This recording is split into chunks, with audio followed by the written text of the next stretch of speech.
Next year we're going to cut our advertising budget in half. Raise the entry. You might just look at it here in a minute and see. I miss the days when we had like 6 dogs. Okay, sounds good. Hey, Hand me up my out. thanks, sir. I ain't picking the best dog. I'm not picking the best. Talking him off the ledge. Jump on us, man.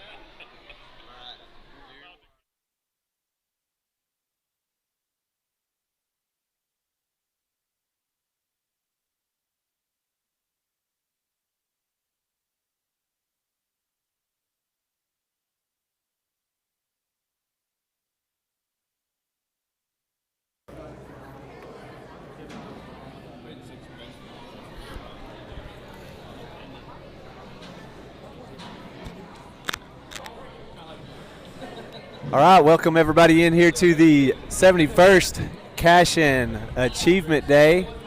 I'm joined here with Mr. Drew Baker. Oh, yeah. And he is going to be in here today and kind of walk you through everything and all of the different events and talk through some of our sponsors that are really good sponsors that we could not have Cash-In Wildcat TV without. We're going to walk through the sponsors that Achievement Day that are supporting Achievement Day and the FFA and the 4-H, and then we're gonna show the show. Get on here, take a look, and Hunter Collins and Drew Baker will be kind of walking you through and telling you about some of the different animals and the kids and all the good things that are going to happen here today on the Cash-In Achievement Day. Drew, welcome in, buddy. Yeah. Hunter and I are going to be heading up this deal today, I guess, and we're going to start off with the dog show here in about 2 minutes. And the dog show today, I think what they say there was I think 38. Yeah, some 30-something dogs today. 30-something dogs. Yeah. Which I think is the most they've ever had. And you see here, we kind of cut over here to the schedule. So this morning early, 8 o'clock, we had check-in. Yep, and check-in, weigh-in for all the animals. Yep. And then 10 a.m., we're about to fire up the dog show. At 11 a.m., the cattle will go first. Yep. Followed right by the sheep. And the goats will be right after that. A lunch break, and then we get into the swine show. So it's going to be a fun day. Y'all jump in, watch, enjoy, and if something doesn't look right, something doesn't sound right, text me, call me, Facebook me. We'll get it figured out. Text Drew, and we'll figure it out, and we're going to try to make this a fun day for everybody. And I think Hunter just introduced our judge for the dog show. Yeah, our judge for the dog show today is Coach Robertson. He's been at Cash-In for 33 years, I believe he said, and he even subbed 1 year in Woodward as the substitute ag teacher. Coach Robertson, coming off of a state championship win, said he was more nervous to judge the dog show than he was to coach in the state championship game. That's awesome. And we're just going to kind of leave it here. I'm going to let Drew kind of take over, and he's just going to kind of walk you through the different classes and who some of the kids are. And then we have the nice ticker down at the bottom this year that you can kind of keep up with some of the things going on and different. We're going to post some of the winners of the different classes, and we will have a fun day. Drew, I'm going to let you have it, buddy. If you need me, holler at me. Yep, for sure. This first class that's walking in the ring here is the longest tail. We have Trip Robinson with Daisy, Allie Kastner with Rosie, Molly and Hudson Mays with Lucky, Zoe Cox with Max, Carolyn Oakley with Major, and Kendall Howell with Brady, and Kaylee Slovic with Gundy.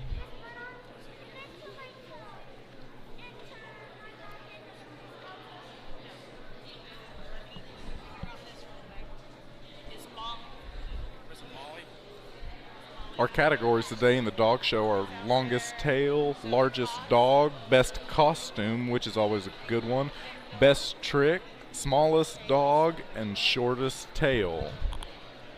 I saw a Frenchie walk by here earlier, and I think he might take the shortest tail deal.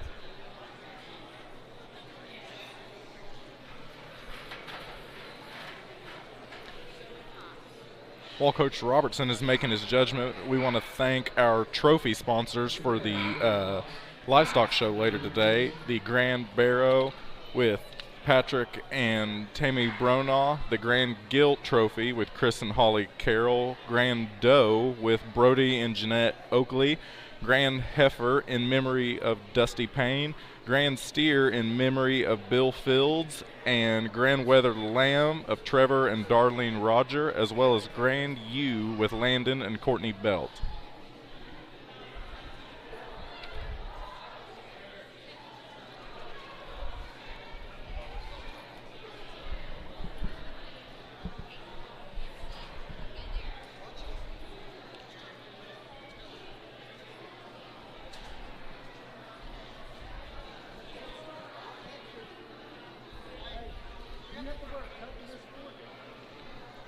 Our judge, Coach Robertson, having a little trouble getting the measurement on this one over here.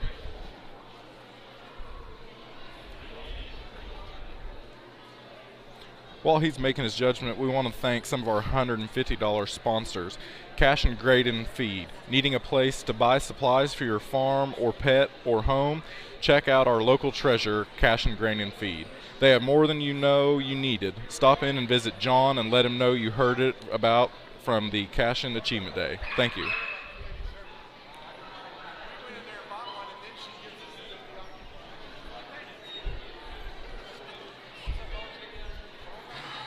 As you can see on the TV here, they're having trouble getting the tail out of this one.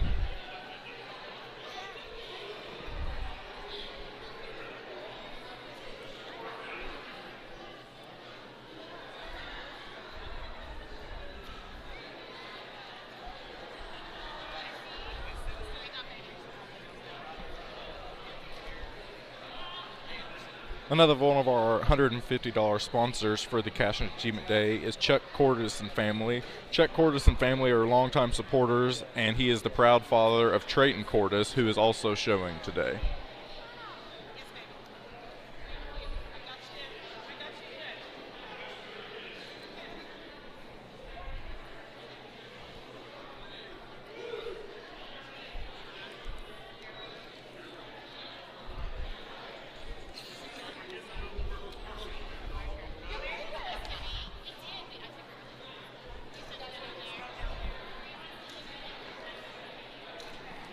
Now open on Main Street, Wildcat Nutrition, just south of the Shape Up Fitness. Go by and see them. Open Monday through Friday, 6 a.m. to 6 p.m., and Saturday, 9 a.m. to 1 p.m.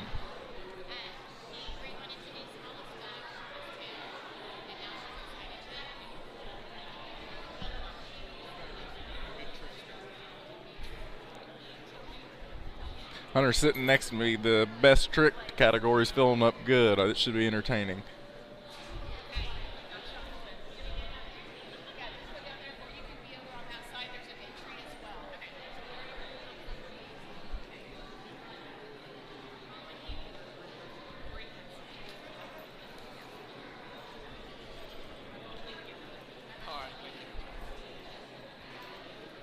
I believe that was the last one.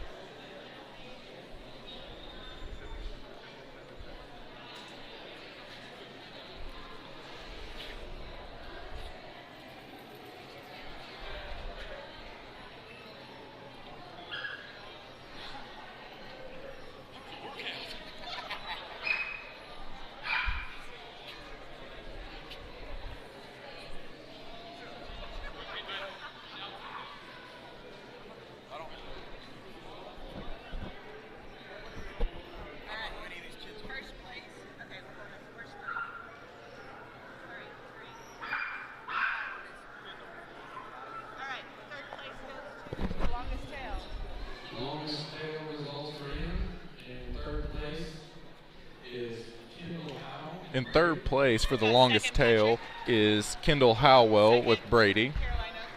Second place is Carolyn Oakley with Major. And first place and the winner of longest tail is Maddie and Hudson Mays with Lucky.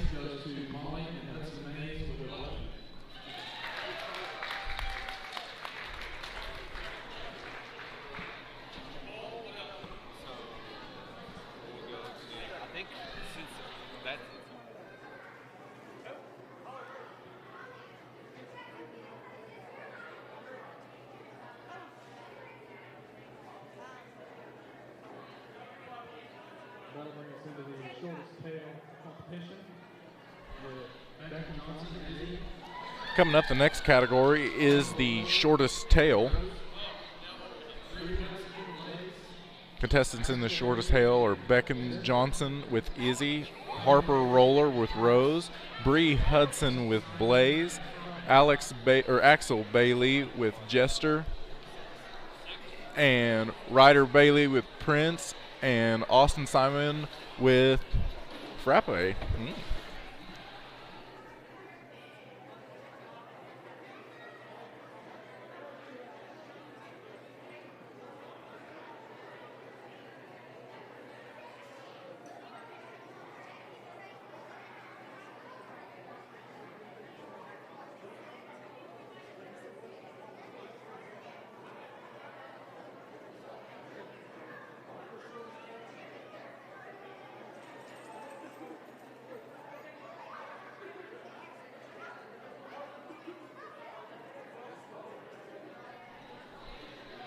Huge fan of the pup that just walked in wearing the Yoda costume.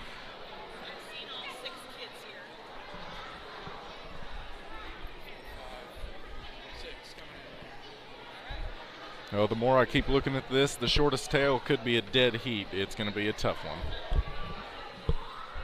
My money is still on the Frenchie in the back right corner, if I was a betting man.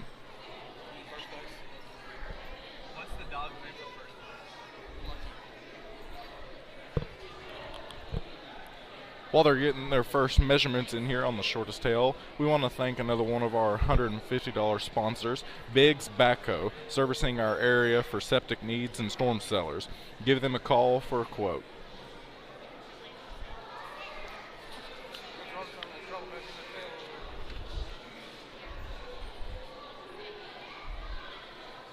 We'd also like to thank our $100 sponsors.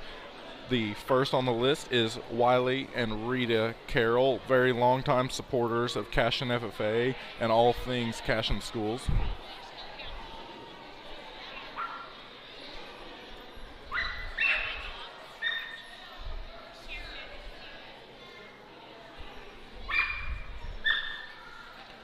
Later today, at the conclusion of the livestock show, there is the celebrity show, and our very own Ryan Shank will be showing a pig in the ring here, as well as Coach Robertson, Lori Blosser, Mr. Jackson himself, Coach Hardaway, and Caden Harrell. And the one and only Lane Broadbent.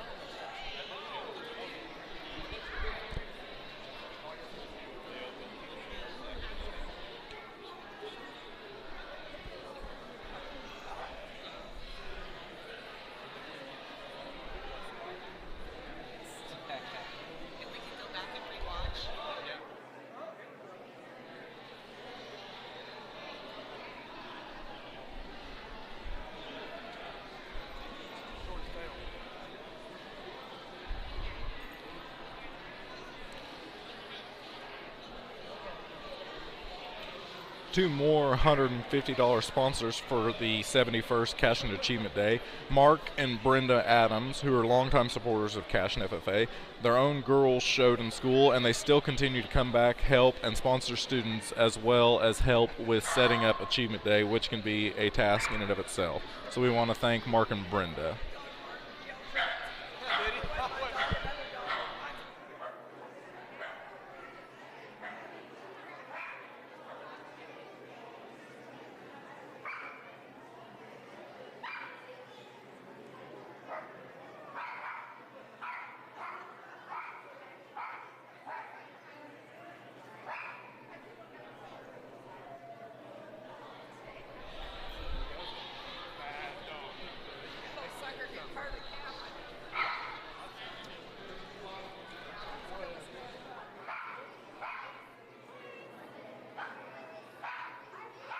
Results are in for the shortest tail.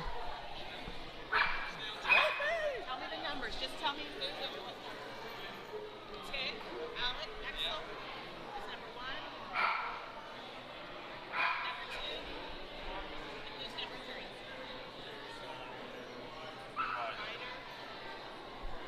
The results for the shortest tail are in third place, we have Ryder Bailey with Prince. In second place is Harper Roller with Rose. And in first place is Axel Bailey with Jester for the shortest tail.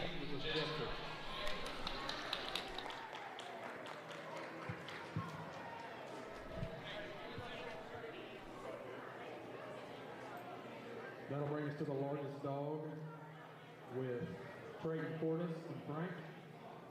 Molly and Hudson Mays with Lucky. Zoe Cox and Max. Caroline Oakley and Major. Kendall Howell, Brady. Kaylee. The shortest tail measurement was non-existent, did not have a tail.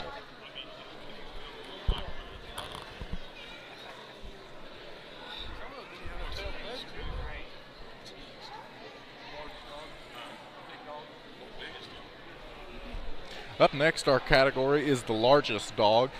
The kids competing in that are Trayton Cortis with Frank, Molly and Hudson Mays with Lucky, Zoe Cox with Matt, Carolyn Oakley with Major, Kendall Howell with Brady, and Kaylee Slovic with Gundy.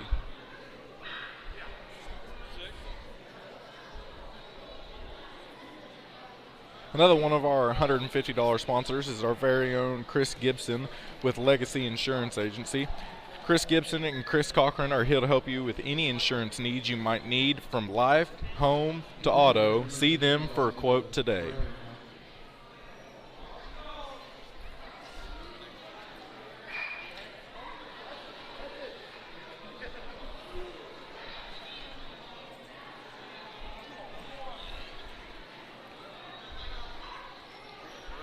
That is a tank of an animal that just walked in the ring.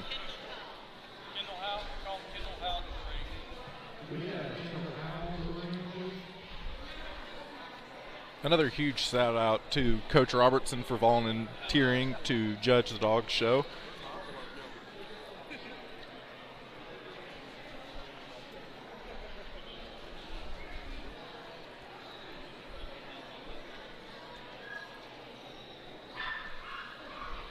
Also, later today, stay tuned for Hunter Collins and I to simulcast the livestock show as it goes on.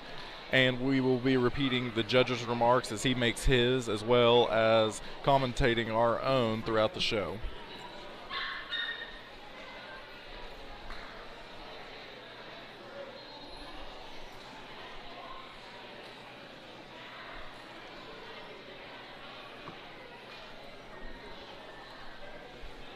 Also, a huge thank you to Brad Stone, who comes to almost all of the cash-in events, whether it be sports, academics, and FFA and 4-H events, and takes absolutely amazing pictures.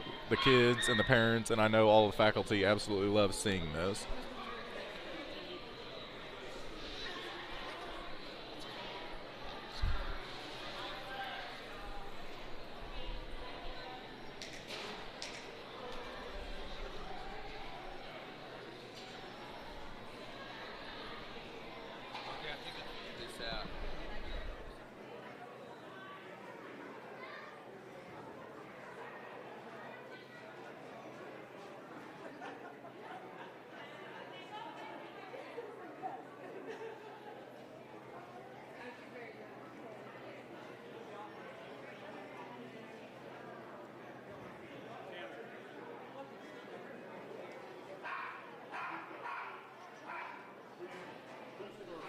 Following the largest dog competition, we have the smallest dog.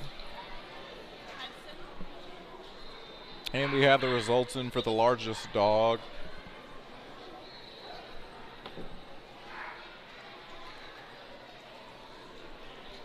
In third place for the largest dog, we have Kaylee Slovic with Gundy. In second place, we have Trayton Cortis with Frank. And in first place, we have Molly and Hudson Mays with Lucky.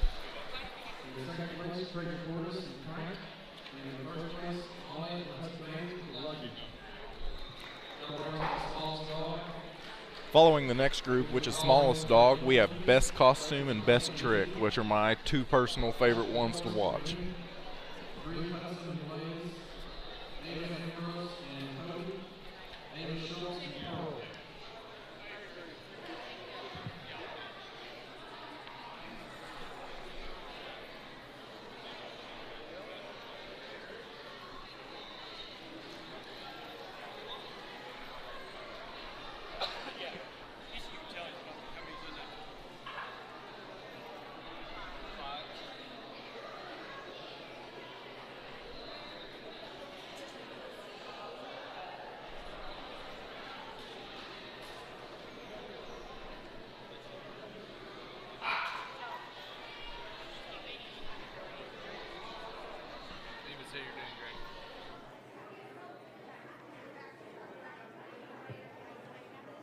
Can we get Ava Ambrose to the ring, please?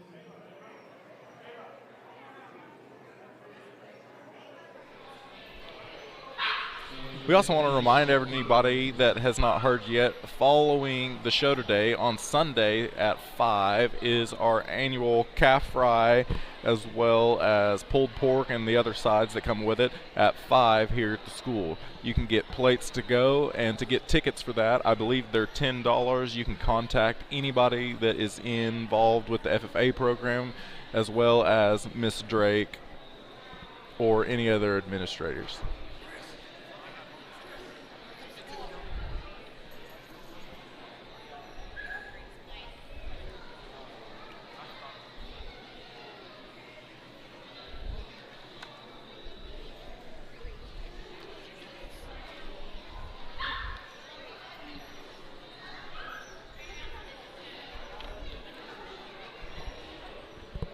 Again, we want to thank our sponsors who help make this show and everything that FFA is involved with possible. We want to thank our $100 sponsors, Trey and Hope Bauer Poach.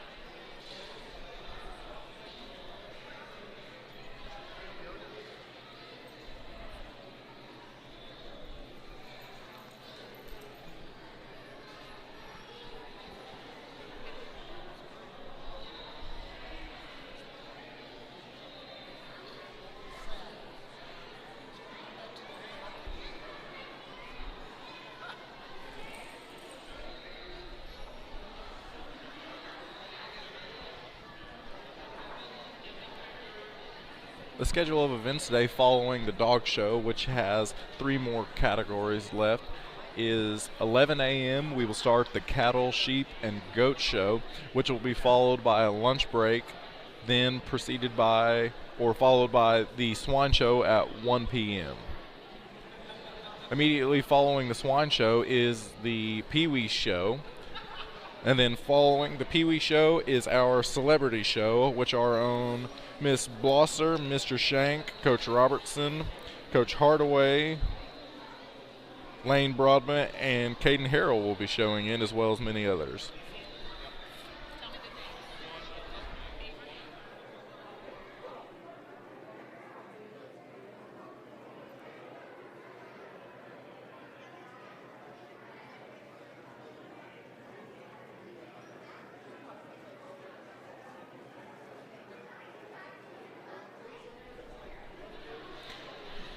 We have our results in for the smallest dog.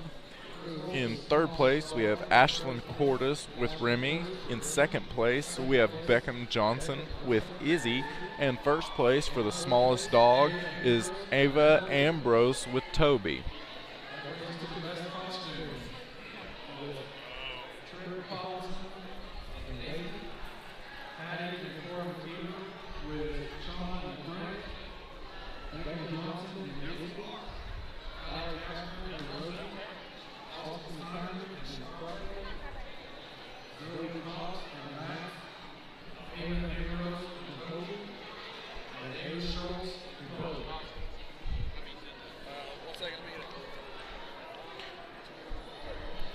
Our next category walking the ring here is Best Costume. We have Trip Robinson with Daisy, Hattie and Corden McKeever with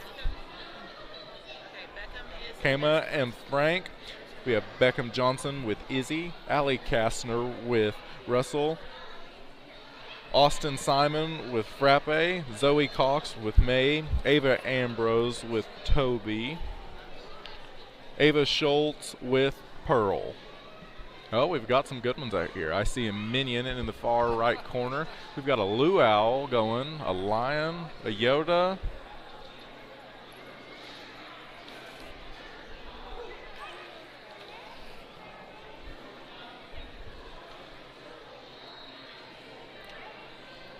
Oh, not only is it a lion, we've got a lion tamer showing it there.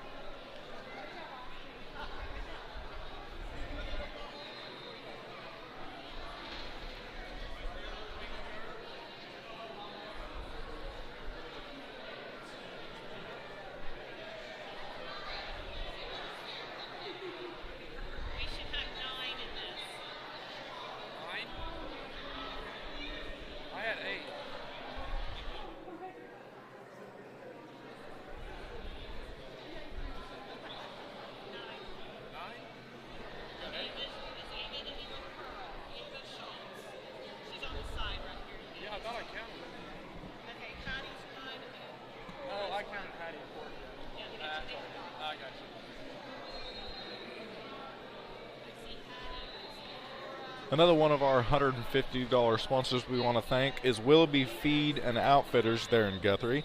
Willoughby's been in Guthrie for a very long time and has always offered the feed to meet all of our show members' needs throughout the various show seasons, and we want to thank them.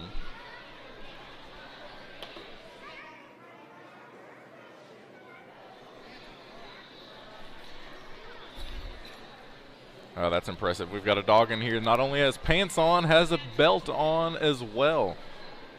I don't even see it. The screen. Nothing on.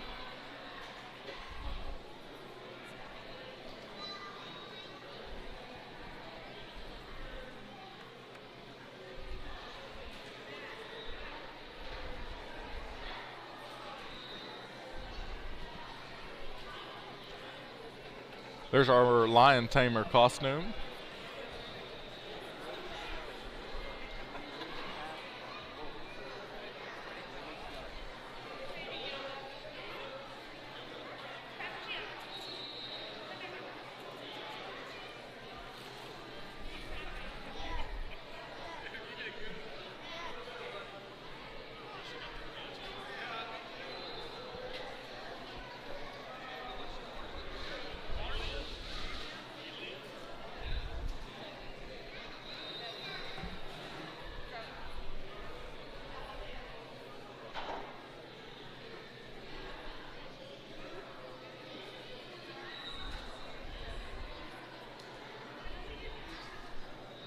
This is definitely going to be a hard one for our judges here. There are a lot of great costumes out here. I'm still thoroughly impressed they were able to manage to get a belt on this dog. Equally impressive in the far right corner, they put a luau skirt as well as a coconut bra on one of our other contestants.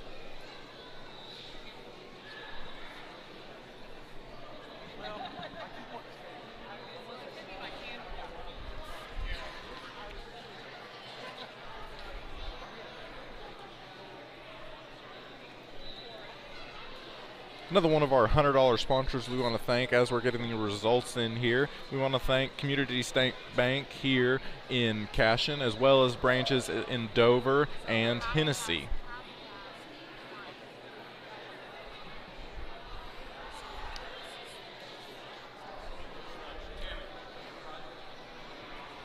The results of best costume in third place is Zoe Cox with Max.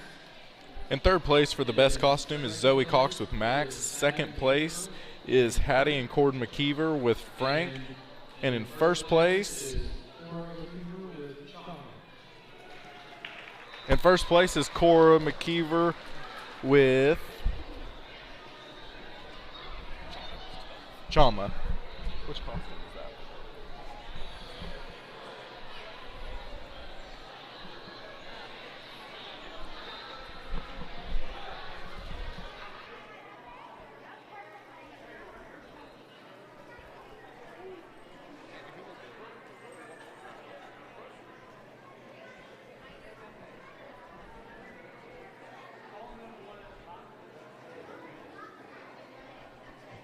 For the best trick, we are going to bring the dogs in one at a time. We will start. For the best trick category coming in here, we're going to go one at a time so that we make sure to get those tricks on film.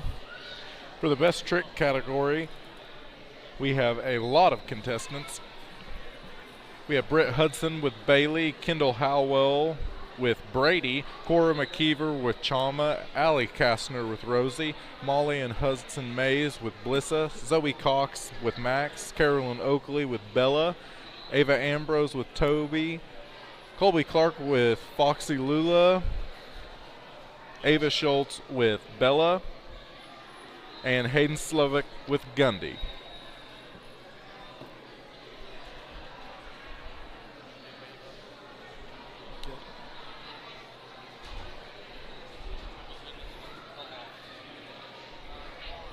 Which person was first?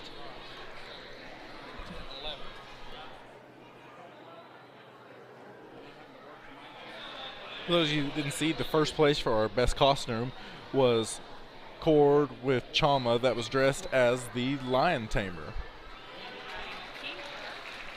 and Hattie McKeever with Margot and Gru from the Minion movie.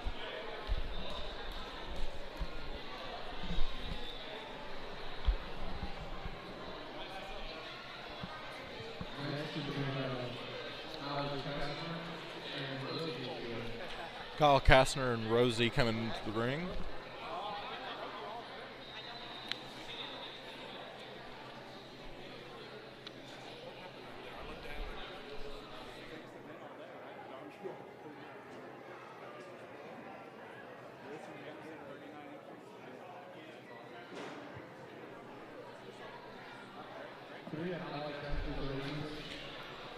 Allie Kastner coming in next with Best Trick.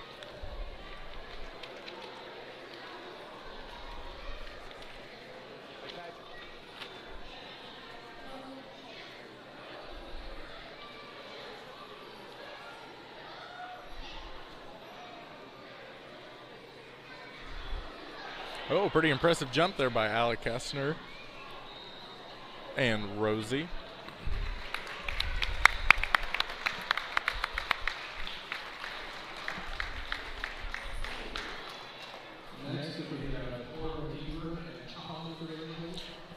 Next coming into the ring is Cora McKeever with Chama coming into the ring.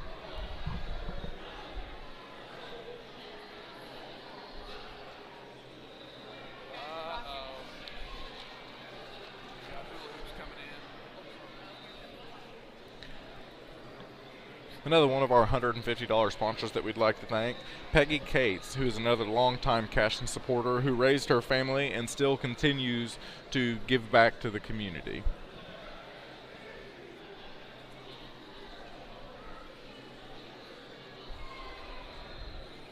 Always exciting when there's a hula hoop involved.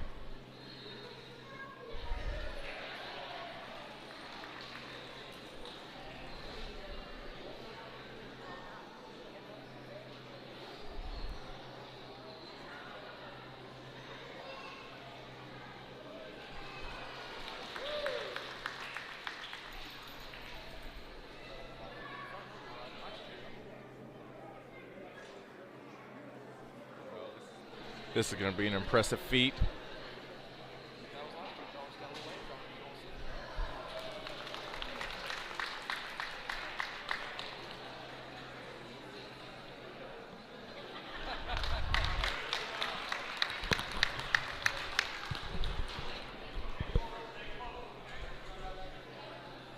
Big round of applause for Cora McKeever and Chama.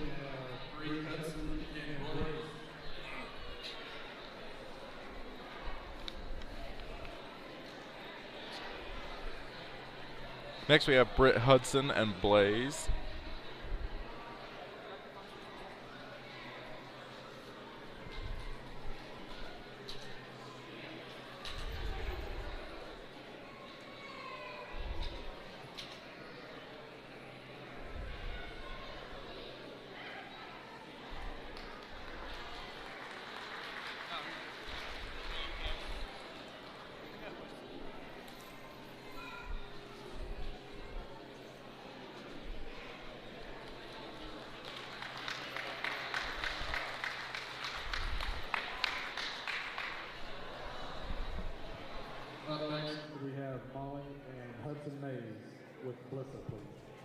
Up next is Molly and Hudson Mays with their dog Blissa. Again, following the cattle, sheep, and goat show, after the short lunch break, we will be getting into our livestock shows with swine. Each one of the breeds has a grand champion, and each one of those trophies is sponsored by somebody. The Grand Champion Barrow is sponsored by Patrick and Tammy Bronaugh, parents of Nathaniel Bronaugh and longtime supporters of Cash and FFA. Our Grand Gilt sponsors are Chris and Holly Carroll, parents of Maggie Carroll. Grand Doe, Brody and Jeanette Oakley, parents of Carolyn Oakley. Grand Heifer, in memory of Dusty Payne, honored by Holly Drake and family. Grand Steer in memory of Bill Fields. His legacy lives on through the program and lots of family who have been involved in Cash and FFA, as well as Grand Weathered Lamb, sponsored by Trevor and Darlene Rogers, proud supporters of Emerson and Isaac Belt. And the last but not least, the Grand U, sponsored by Landon and Courtney Belt, parents of Emerson and Isaac Belt.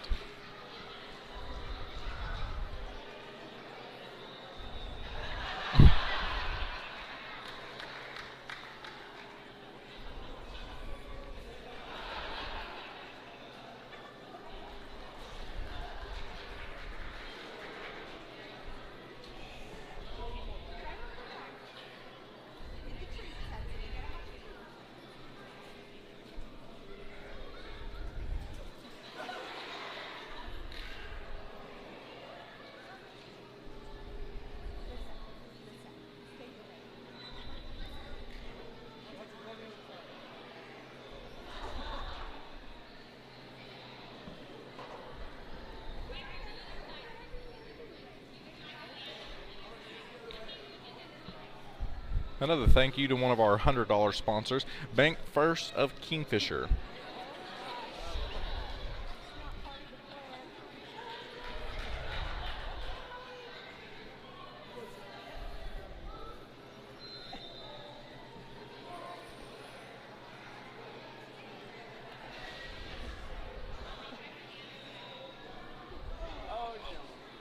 Well, we almost had it there. A lot of overstimulation for some of our contestants in the ring today.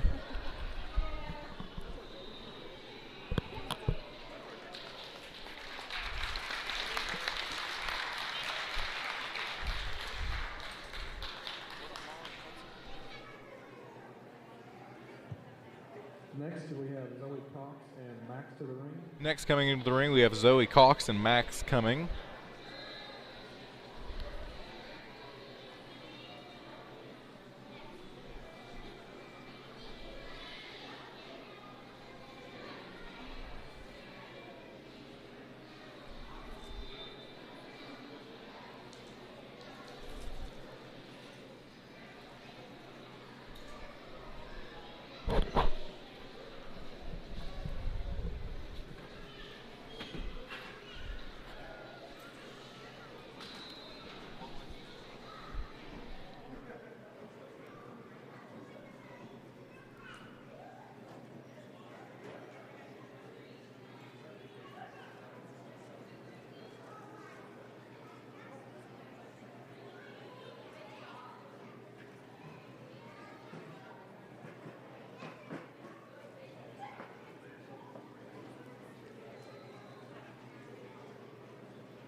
Another one of our $150 sponsors we'd like to thank, Buddy Barn. Need a place to board your dog while you are gone for a few days?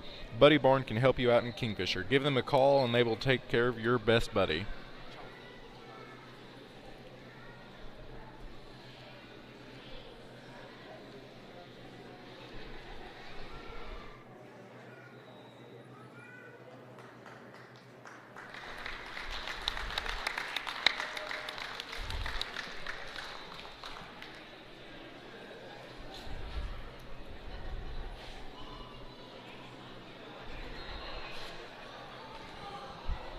As you can probably see on our Wildcat TV here, we have an awesome turnout for the dog show today, as well as the Achievement Day in general. Immediately following the dog show, we will get into the cattle, sheep, and goat show. Those trophies, again, are sponsored by the Grand Heifer in memory of Dusty Payne, The Grand Doe, Brody and Jeanette Oakley. Grand Steer in memory of Bill Fields. Grand Weather Lamb sponsored by Trevor and Darlene Rogers. And Grand Ewe, sponsored by Landon and Courtney Belt.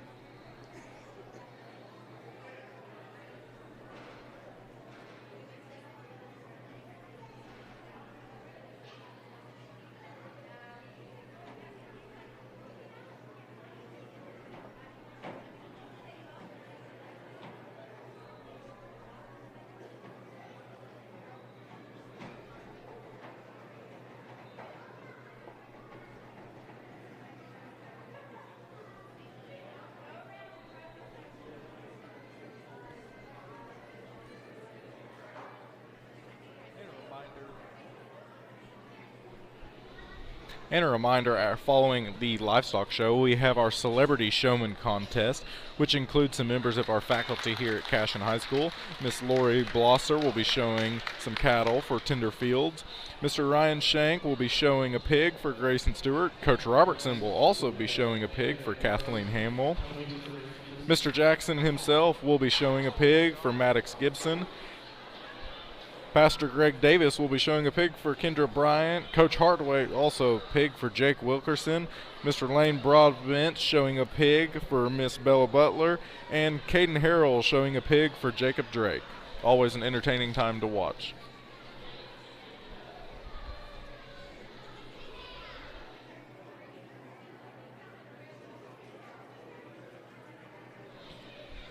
In the ring right now for Best Trick is Ava Ambrose and Toby.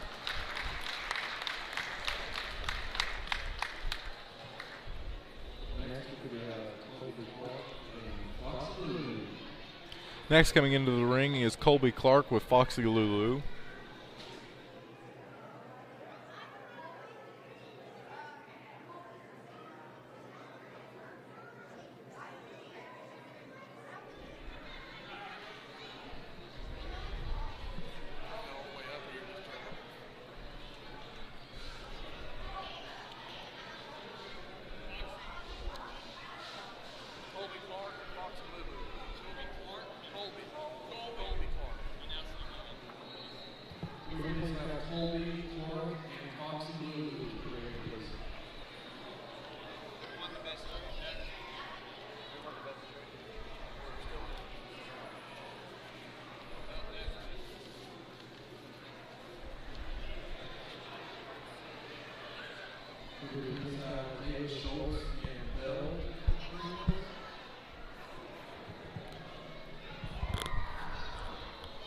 Again, a huge huge thank you to our judge, Coach Robertson, for coming out and volunteering to do this, as well as his ring help, Patrick Bronaugh, and Brad Stone for always taking amazing pictures, as well as Maddox Gibson for filming, and Chris Gibson for bringing the Cashion Wildcat TV up here for the entirety of the show today.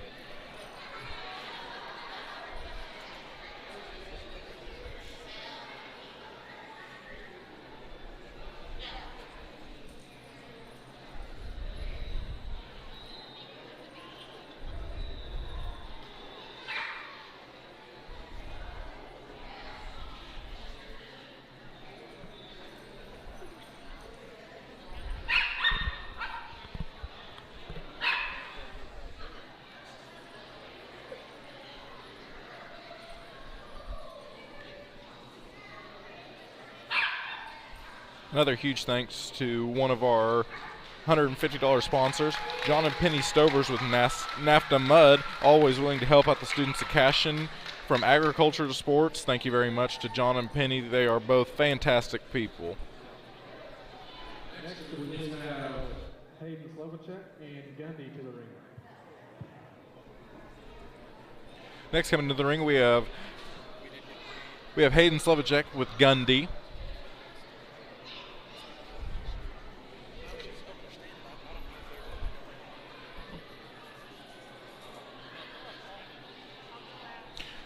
Gundy here was a third place winner for the largest dog competition.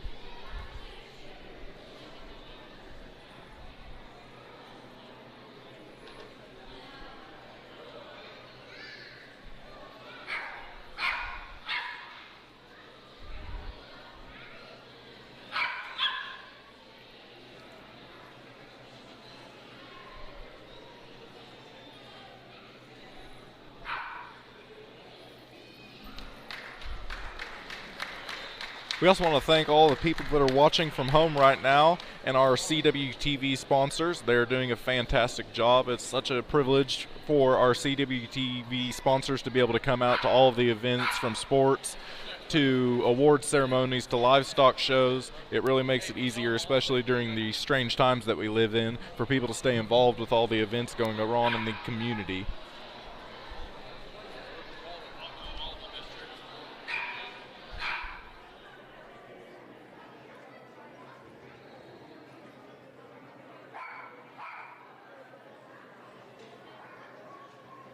Could we please have all of the dogs that were entered into the best trick category in the reviews?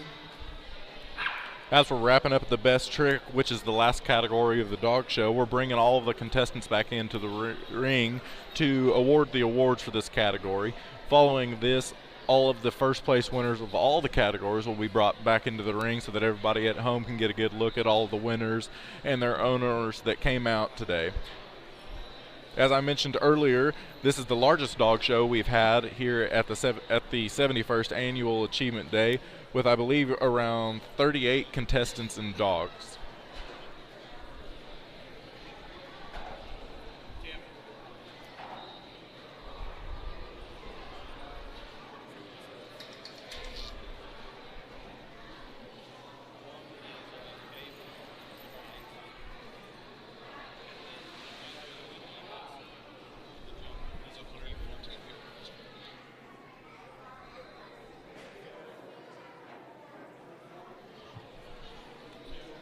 The results of the best trick are in third place, Cora McKeever and Chama.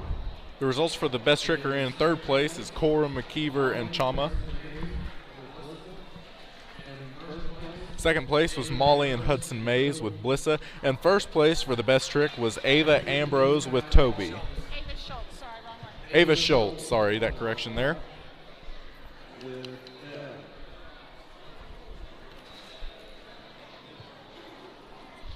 Correction there, it was Ava Schultz with Bell, sorry, for first place for best trick. We're now going to bring all of our first place winners back into the ring so that everybody at home can get a good look at all the winners and their owners that came out and competed today.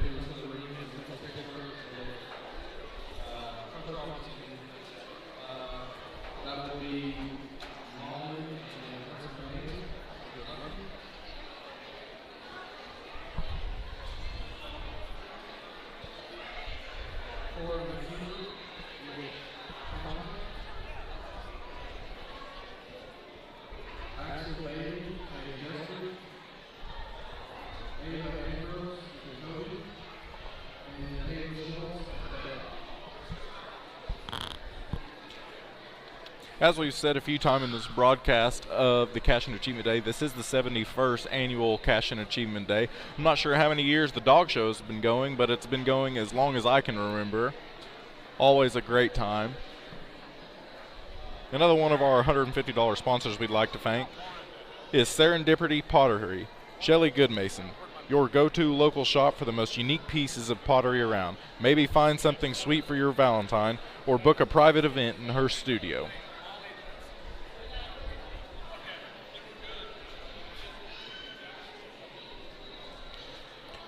Coming into the ring now are all of our first place contestants from all of the categories of the dog show. Concluding the dog show here in just a little bit, we will kick off the cattle, sheep, and goat show.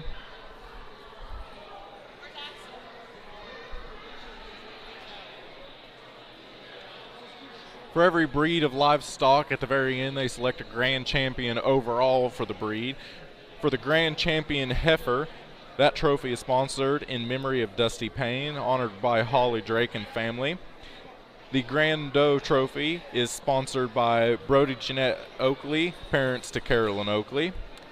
The Grand Steer is in memory of Bill Fields. His legacy lives on through the program and lots of family who have been involved with Cash and FFA. The Grand Weather Lamb, Trevor and Darlene Rogers, who are proud supporters of Emerson and Isaac Belt. And the Grand U Trophy, Landon and Courtney Belt, parents of Emerson and Isaac Belt.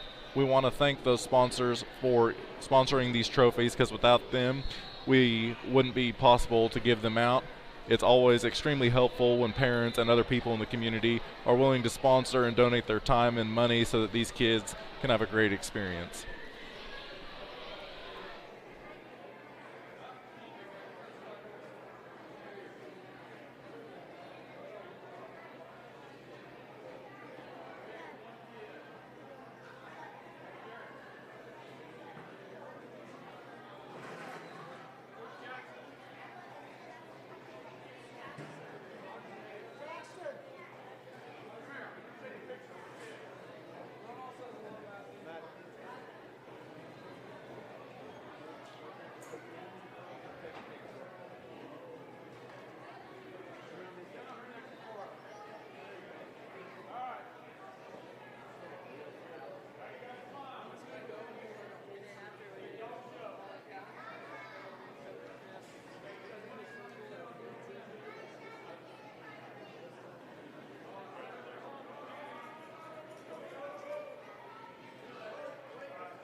Another announcement from those at home. Today, the Cashin Academic team has defeated Katy Valley in the first round of state. Congratulations to them.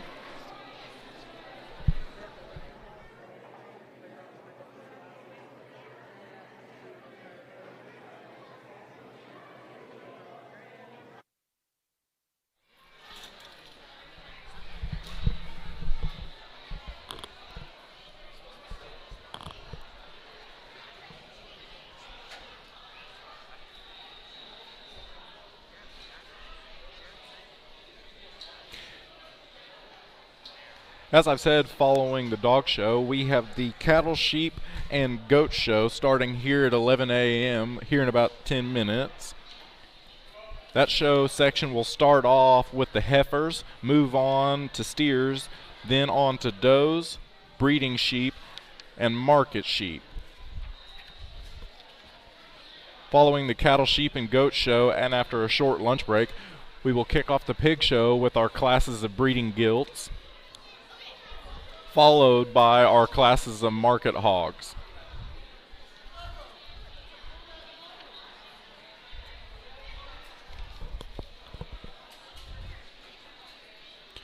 During our classes of pigs as well as cattle, sheep, and goats, Hunter Collins next to me, who is the announcer for the dog show, will join in between the judge making his decision, he and I will be talking about the FFA and 4-H programs, as well as the animals coming into the ring.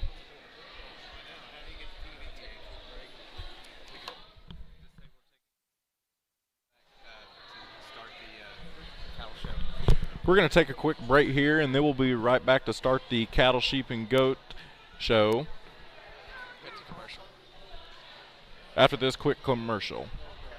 6565, proud supporter of Wildcat athletes. Chris Cochran and his whole football family are really fired up for the Cashin Wildcats tonight. Also about him joining forces with Legacy Insurance and Investments. He has taken his extensive 25 years of experience and proven customer service down to one of the historic buildings on Cashin's Main Street. Chris is an independent agent now and can shop all of your farm, personal, commercial, and life policy needs to provide you with a lot of different options. He is also licensed to assist with all of your financial planning needs like 401k rollovers, IRAs, and mutual funds. Call Chris anytime and let him go to work for you. Our partnership will be a win-win. For 31 years and counting, Community State Bank has taken great pride in being your hometown bank. With branches located in Cashin, Dover, and Hennessy, CSB strives to reflect the small-town hospitality these communities are known for. Our friendly staff is here to serve you and provide one of the best banking experiences around, equipping our customers with the latest in banking technology combined with a personal, down-home relationship. Come into one of our local branches or visit us at www.mycsb.com. Community State Bank, small-town banking, the way it should be. Member FDIC. At Water Heater Man, we specialize in repairing and replacing all water heaters. We service the OKC Metro and surrounding towns with fast, reliable service. We keep our vans fully stocked with essential parts needed for basic repairs, and new tanks are always on the vans ready to go. We offer free estimates on all jobs with financing options available. We match manufacturer's warranty for all newly replaced water heaters. We'll get your water heater back up and running as fast as possible so you don't have to put your life on hold waiting for service. Give us a call today, 405-844-TANK. That's 405-844-8265. Go Wildcats!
Support your school's booster club and get your business in front of thousands of potential customers. Talk about a win-win. Advertising packages start on this streaming station for less than $10 a game. Call 405-726-0835 or email adam@squirtle.com right now for more information.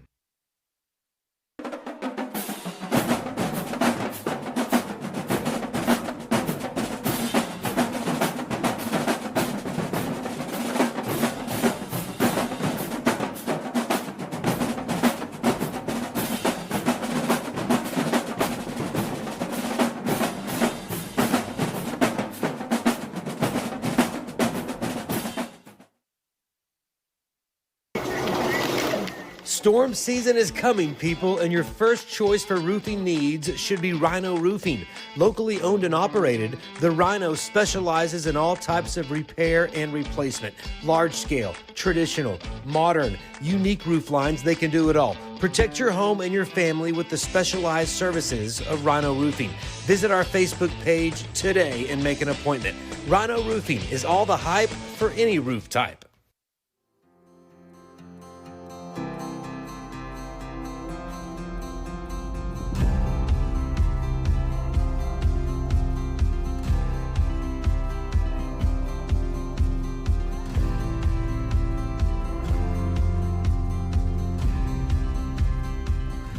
I'm Todd Miller, and this is Grain & Grange, the coolest furniture store you've never heard of. Come see us.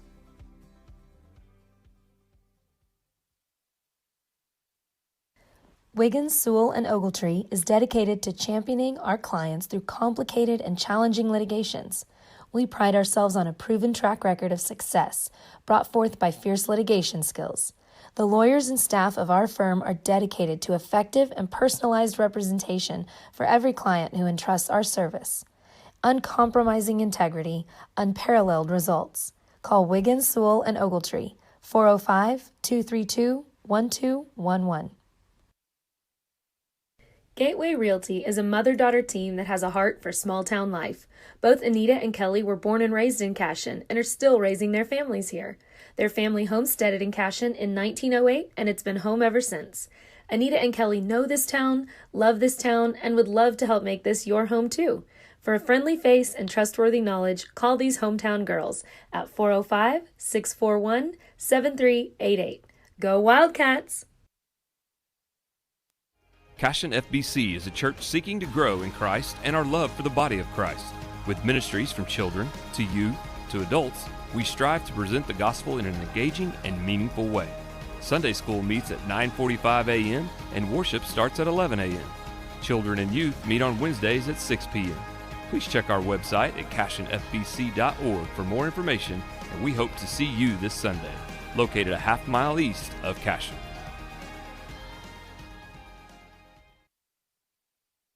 Absolute Pools, Lawns, and Landscape is not your ordinary pool builder. From traditional to exotic and anything in between, our staff offers paramount quality and service through the entire design and build process. We provide service to the entire OKC metro and surrounding towns. So relax, knowing our team is wholeheartedly committed to building a trusting and lasting relationship with you. Visit us on Facebook or give us a call today at 405-285-9729. Absolute Pools, Lawns, and Landscape.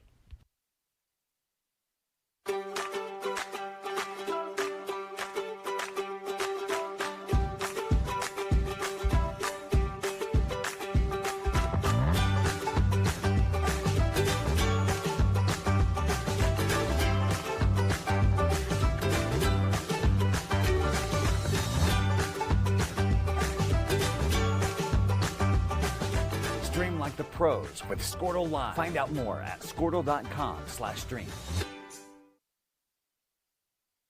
Dr. Matt Dieselhorst at Dieselhorst Sports and Orthopedics can help you get game day ready. Dr. Dieselhorst works with athletes of all ages, taking a coordinated approach to accelerate return to play and maximize athletic performance. His work with pros in sports training, injury prevention, bracing, functional rehabilitation, and imaging works seamlessly with his medical and surgical expertise. Get started by going to Dieselhorst Sports and Orthopedics. Let Dr. Matt Dieselhorst get you back on the field, backing all Oklahoma athletes on the field and off. Christy Perry is a cash-in-based attorney providing clients in Oklahoma with trusted, experienced legal counsel regarding wills and trusts, bankruptcy, and other areas of law. Flexible scheduling is available to discuss your options, and your first consultation is free. If you need assistance regarding a legal matter, call your local Oklahoma licensed attorney, Christy Perry, at 918-373-0882.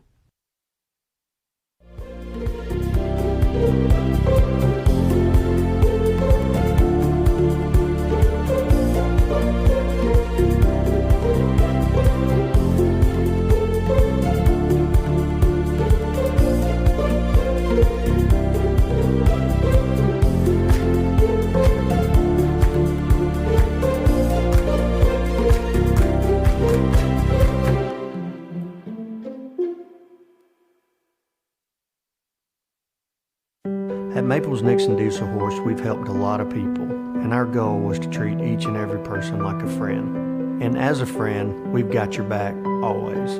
We understand what you're going through. Being lawyers is what we do, but it's not all that we are. We care. We'll stand beside you throughout the entire legal process, not just as lawyers, but as your friends. We are Maples Nixon Dieselhorst, and we are here to help.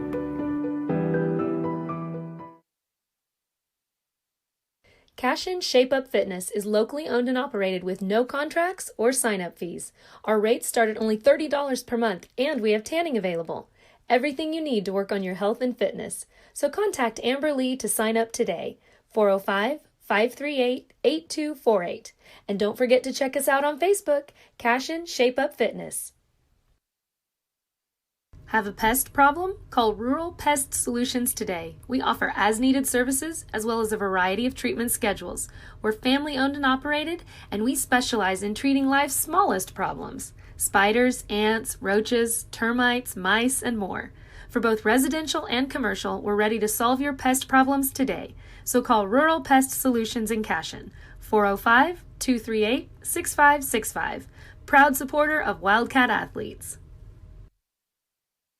Chris Cochran and his whole football family are really fired up for the Cashin Wildcats tonight. Also about him joining forces with Legacy Insurance and Investments. He has taken his extensive 25 years of experience and proven customer service down to one of the historic buildings on Cashin's Main Street. Chris is an independent agent now and can shop all of your farm, personal, commercial, and life policy needs to provide you with a lot of different options. He is also licensed to assist with all of your financial planning needs like 401k rollovers, IRAs, and mutual funds. Call Chris anytime and let him go to work for you. Our partnership will be a win-win. For 31 years and counting, Community State Bank has taken great pride in being your hometown bank. With branches located in Cashion, Dover, and Hennessy, CSB strives to reflect the small-town hospitality these communities are known for. Our friendly staff is here to serve you and provide one of the best banking experiences around, equipping our customers with the latest in banking technology combined with a personal, down-home relationship. Come into one of our local branches or visit us at www.mycsb.com. Community State Bank, small-town banking, the way it should be. Member FDIC. At Water Heater Man, we specialize in repairing and replacing all water heaters. We service the OKC Metro and surrounding towns with fast, reliable service. We keep our vans fully stocked with essential parts needed for basic repairs, and new tanks are always on the vans ready to go. We offer free estimates on all jobs with financing options available. We match manufacturer's warranty for all newly replaced water heaters. We'll get your water heater back up and running as fast as possible so you don't have to put your life on hold waiting for service. Give us a call today. All right, we are back here for the beginning of our cattle, sheep, and goats show. The first breed we are going to be kicking it off with is our heifers. In Class 1 of our Angus heifers is Sadie Weaver.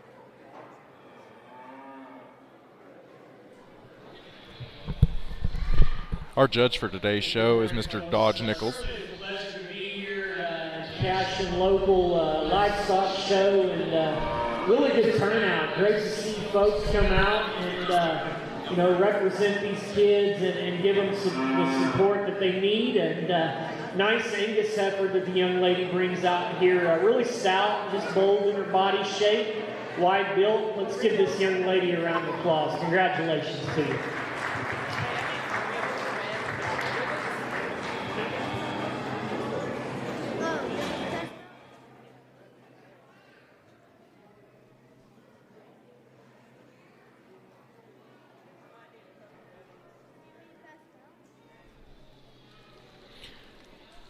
That was Miss Sadie Weaver for Class 1. Sadie Weaver also has an Angus for Class 2.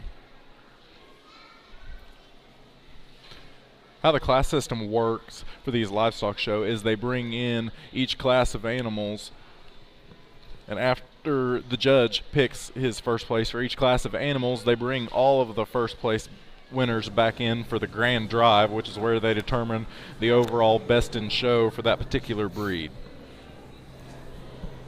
You know, I'm not going to lie, I don't know a whole lot about cows, but I've always heard to look at the hind end. But boy, I would not want to be showing cows. It'll be interesting to see. It'll be interesting to see kind of what kind of stock we got coming in here today. We've got a lot of kids involved in the FFA program up here now, and it's just growing. Really appreciate just the femininity and length and extension that she has up to her front 1/3. I think she's sound structured on her feet and legs. Really just kind of an eye-appealing, attractive heifer. Congratulations to you. But as I was saying, our FFA program up here at Cashion has been growing out of this world. Holly Drake's done a great job from anything from building this nice ring they've gotten here to expanding the Ag Power program. And really, it's gotten a lot more kids interested in the FFA program, and it's gotten a lot more kids showing these animals. And in turn, I think builds a better future for your program. Oh, absolutely. So big thank you to Holly Drake and everything she does for the program, and every Booster Club member that helps make things happen around here. They do a great job of putting these things on, and they need a little recognition every now and then. Absolutely. And as Sadie Weaver comes back in with her Class 3, we want to thank another one of our $150 sponsors, Wildcat Snow. Some of the best snow cones around it, they have always been supportive of the Cashion Wildcats. It's almost time for those wonderful snow cones again on those hot summer days, just not this week.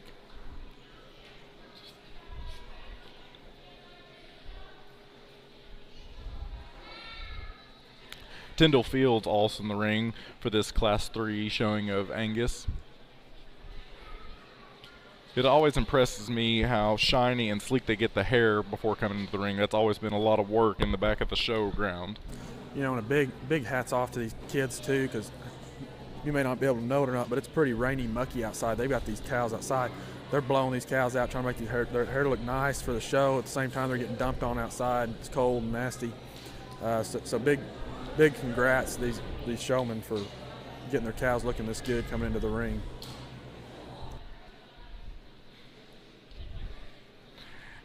And for obvious reasons, cattle are obviously the biggest of the livestock that people show, which lends its own set of challenges with them being as big and a lot of times as stubborn as they are.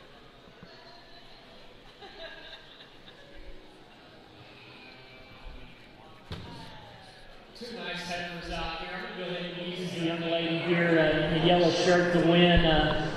Appreciate the length and extension that that female offers, and just a little bit more balance and look in that female to me. The young lady there in the green, really bold in terms of her body shape.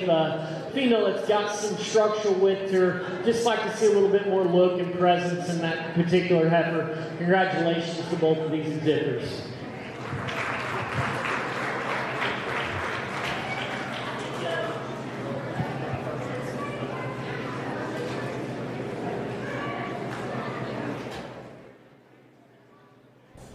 That was Tyndall Fields winning that class there. That was a good looking heifer she's got there. Oh, getting a little wild there.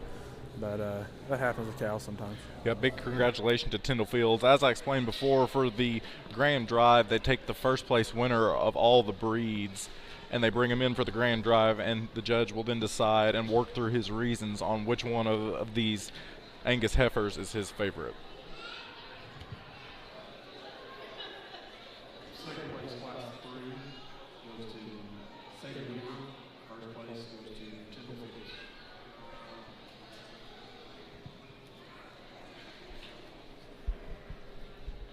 Our Grand Heifer Trophy is in memory of Dusty Payne, and that trophy is honored by Holly Drake and family.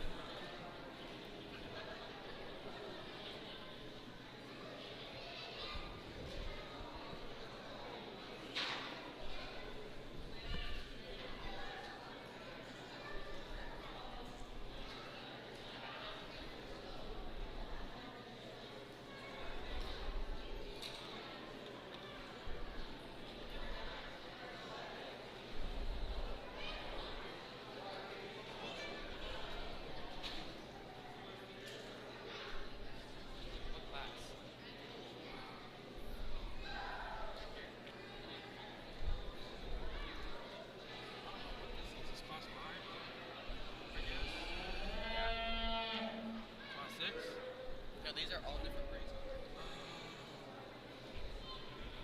This is steer.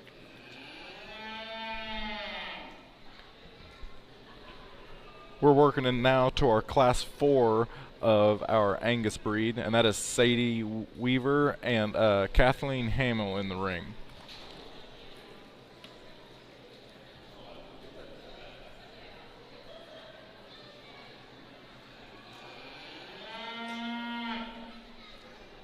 You know, I got a lot of sympathy for these kids. They come out here, and a lot of them are outweighed by these cows by 10 times.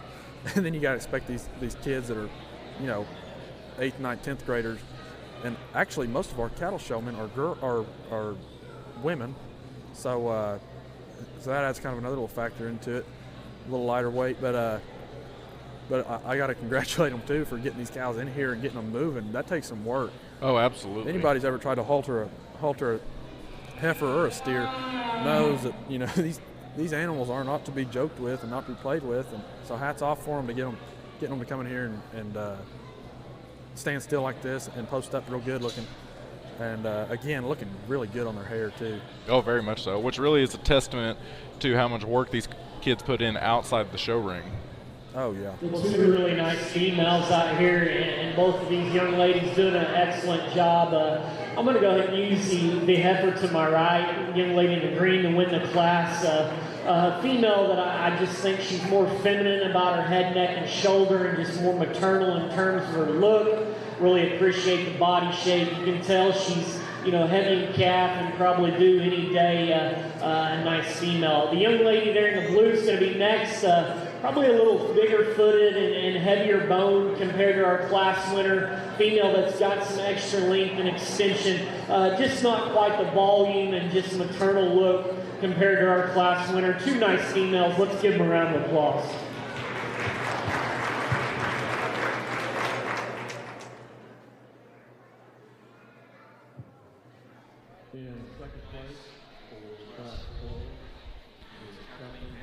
In case you missed that, for second place for Class 4 Angus was Kathleen Hamill, and the winner of that class was Miss Sadie Weaver.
Coming in here for our breed drive, which is the champion of the breed coming into the ring. We have some step-ins since Sadie Weaver had multiple specimens across the breed. The winner of this breed drive will go on to the grand drive, which is where the judge will pick the best overall animal over the entire species.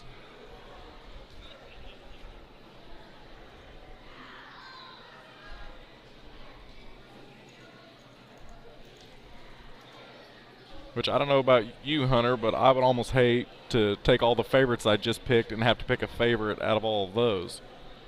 Yeah, and I'm kind of ignorant on the topic of here. I'm not a big, like I said, cattle person, but I definitely would hate to be the one to come down to this decision because, these kids all work hard, and that's the hard part about it is all of these kids deserve a win.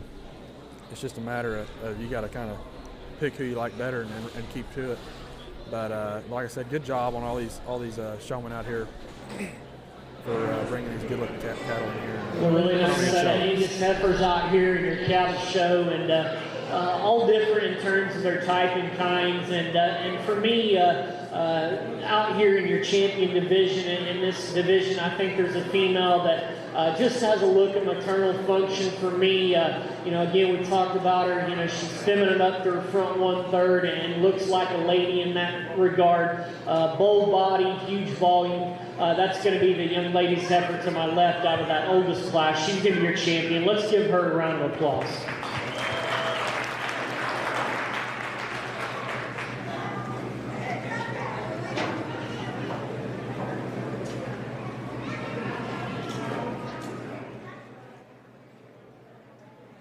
Breed winner for the Angus breed was Kathleen Hamill with her Angus heifer out of that Class 4 group. And again, like I explained earlier, later on in the show, once the cattle show concludes, the breed champion of each breed will come in to compete for the grand champion of the whole species.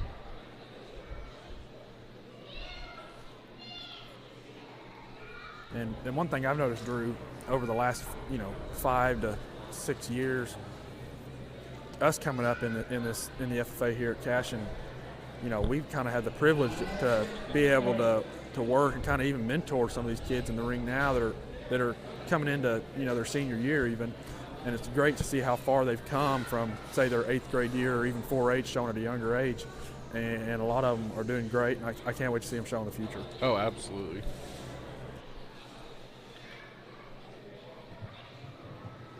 Out here for reserve, I think it gets a little bit close in my mind, and I think there could be several ways on how you choose that in that regard. But for me, I think there's another one out here that probably just in terms of look and balance and attractiveness and having the right kind of skeletal build, we're going to use that young man there in front of me. He's going to be a reserve champion. Congratulations to him.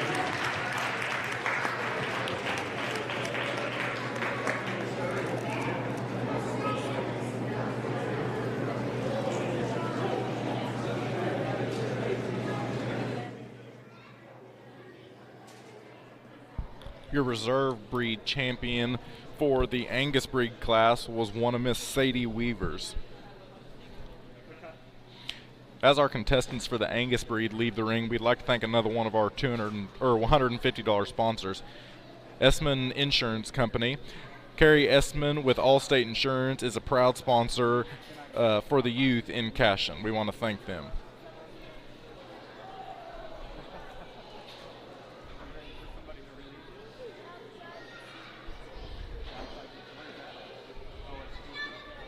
Our next breed coming into the ring, we just have one, is the Kainini breed. There's only one of those today in the cattle show, and that is shown by Mr. Trayton Cordis.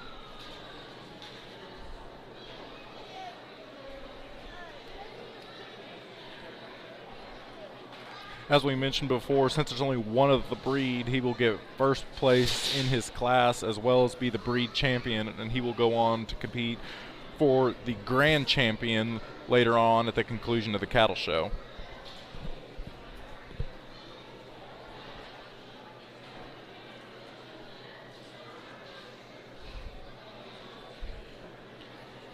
Hunter, especially with this weather we have the last couple of days, could you imagine trying to keep this cow as white, or this heifer as white as she is? Yeah, not to mention they're out there standing in the mud as we speak right now. So the fact that they're keeping these heifers looking good like that's really amazing, because it is kind of gross outside, I'm not going to lie.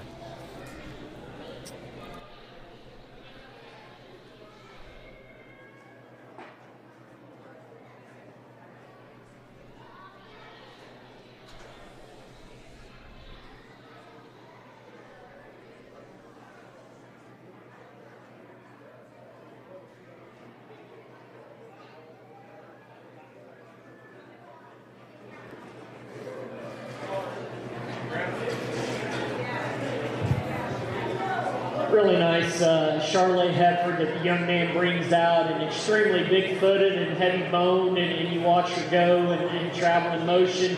She's good at the ground on her feet and legs, and like the body shape and just swift in that female. Nice heifer. Let's give him a round of applause.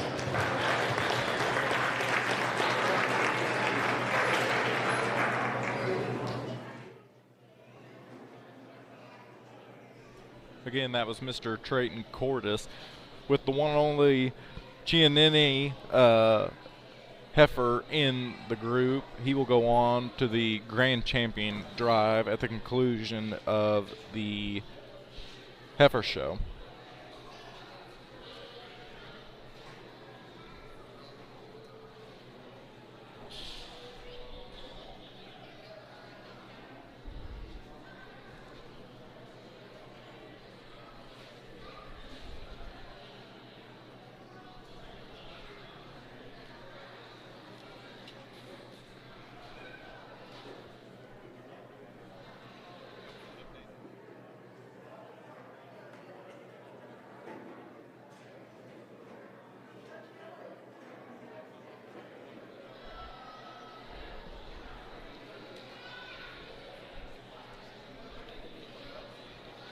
As our viewers at home can see, the weather outside is just not ideal for these particular shows, but unfortunately in Oklahoma this time of year, that's usually how it is, which is a testament to the amount of work that these kids put in outside of the show arena to be able to keep these animals calm and clean and show ready, whilst having to stand outside in the weather like it usually is.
Our next breed that we'll have coming into the ring here just in a few moments will be our one and only Hereford of the Cashion FFA. That'll be showed by Tyndall Fields, who previously was just in the ring with one of our Angus heifers.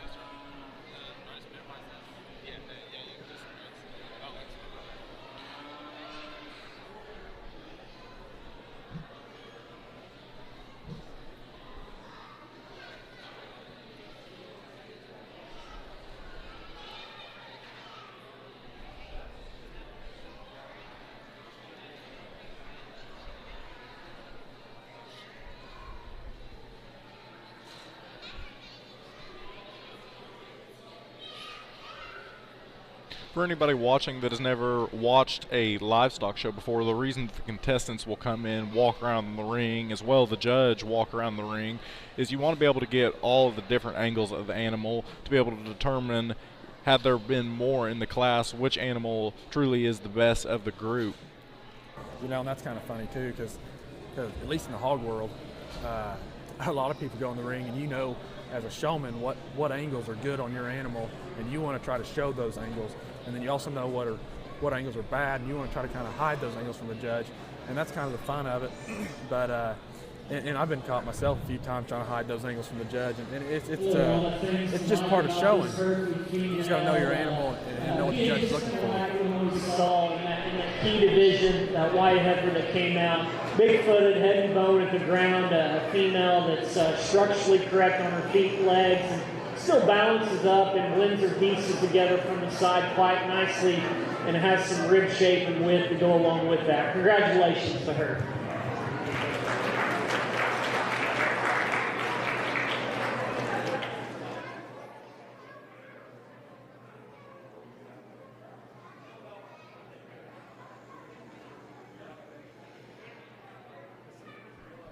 That Class 1 Angus heifer and also breed champion for the Hereford group would be Miss Tyndall Fields. Coming into the ring next would be a limousine showed by Mr. Jacob LeBleu.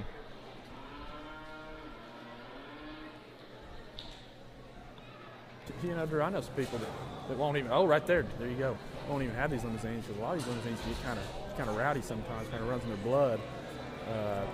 But we'll see how he holds together here. Like you mentioned earlier, just the weight difference between the showmen and the animals that they're showing. Oh yeah, for sure, and that's, you know, that goes into really, these kids have got to know what they're doing, and all of them do. I mean, they do a really good job of holding it together out there and keeping control of these animals. Just like I said, I mean, you've got how many people around here? We've probably got 200 people in here in the arena today, and you got to really know what you're doing to keep these heifers calm. These are all yearling heifers too.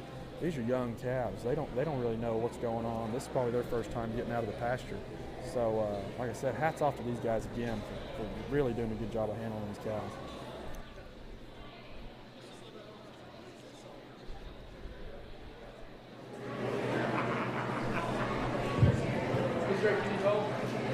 Young man doing an excellent job of getting this one shown and presented.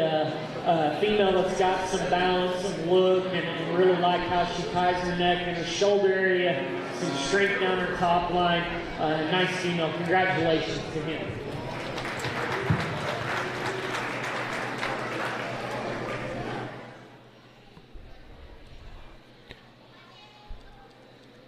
Our next breed coming in will be shown by Miss Kathleen Hamill. That'll be the Maine.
really a lot of things to like about this heifer that comes out, and a lot of quality, and just I like her moderate build and just how soft and maternal is she in her rib shape. One that's still really good fronted and attractive up through her front 1/3. You set that heifer in motion. She's good in her angles and feet and legs. Congratulations to that young lady.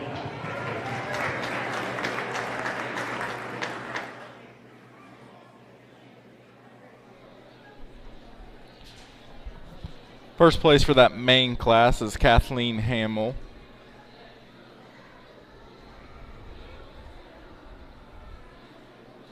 Coming up next will be the Simmental breed, also shown by Kathleen Hamill, which is really impressive considering Kathleen Hamill has been in 3 of the breeds so far, which just shows you how much time and work she's willing to put it into all of her animals. You know, and I remember a long time ago with Kathleen, she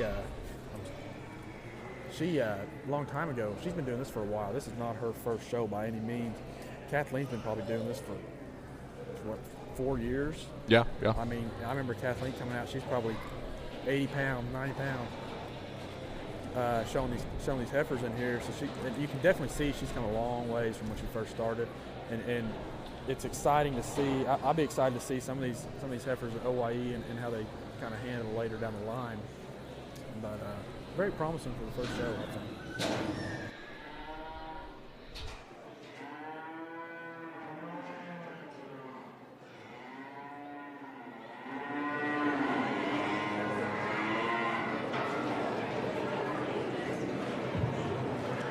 Another single entry, I think, can stand some competition, and a female that balances up really good and just soft and good in her body shape. And you get right behind her, you like, the width that she has. She's good at the ground on her feet and legs.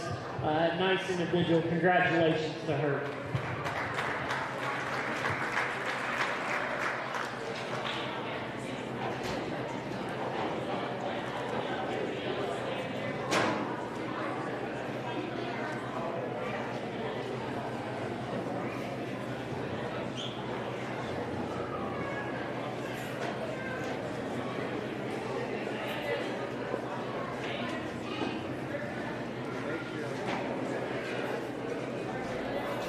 I believe that brings us to the last breed of the heifer division. I think that'll bring all the breed winners for the grand drive here. Yep. See who's coming out on top. Yep, this should be a pretty competitive class for the whole breed, for the whole species here in the heifer class.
Here in the grand drive here, for anybody that doesn't know, the judge takes the first place winners of every class in the species and decides which one of the whole class really brings in the whole picture together and which animal is really built completely soundly in all aspects.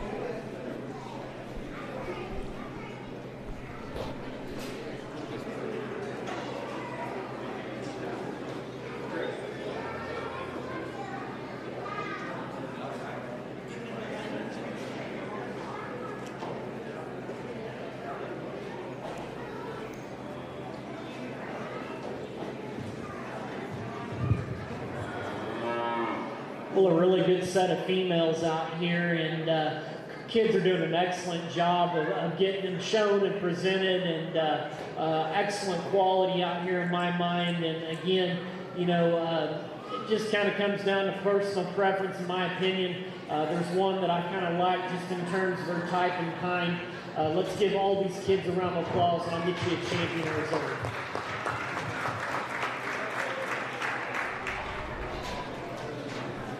Following the judge's pick of the grand champion, he'll immediately go in and pick his reserve champion.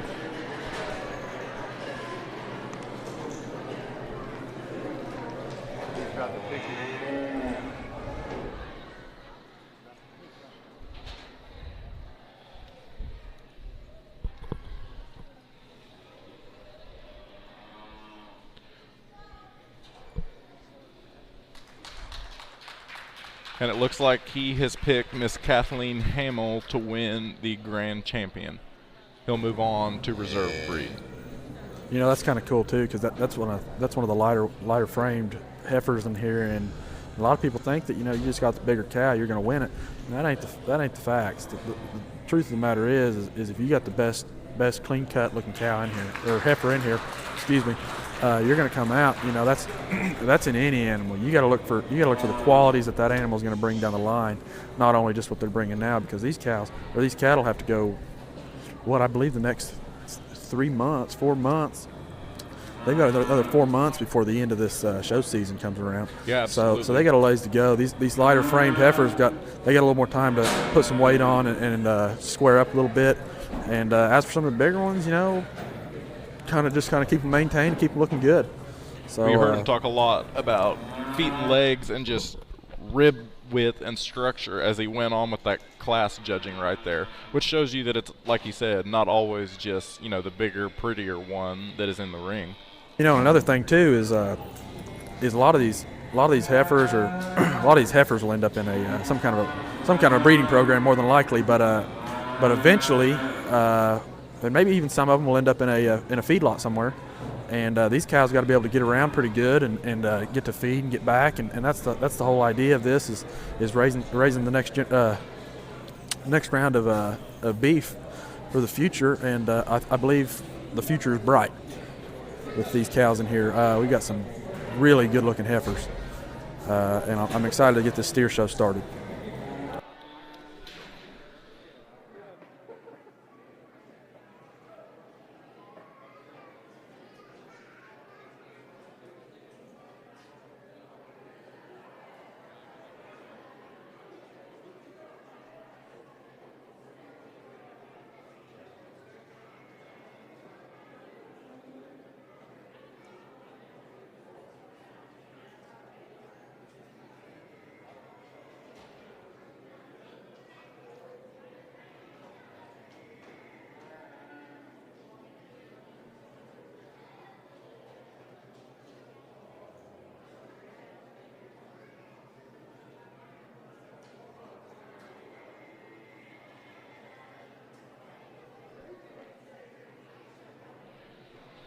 While we wait on our steer show to start here, we want to thank another one of our $150 sponsors, Impressed Floral in Crescent.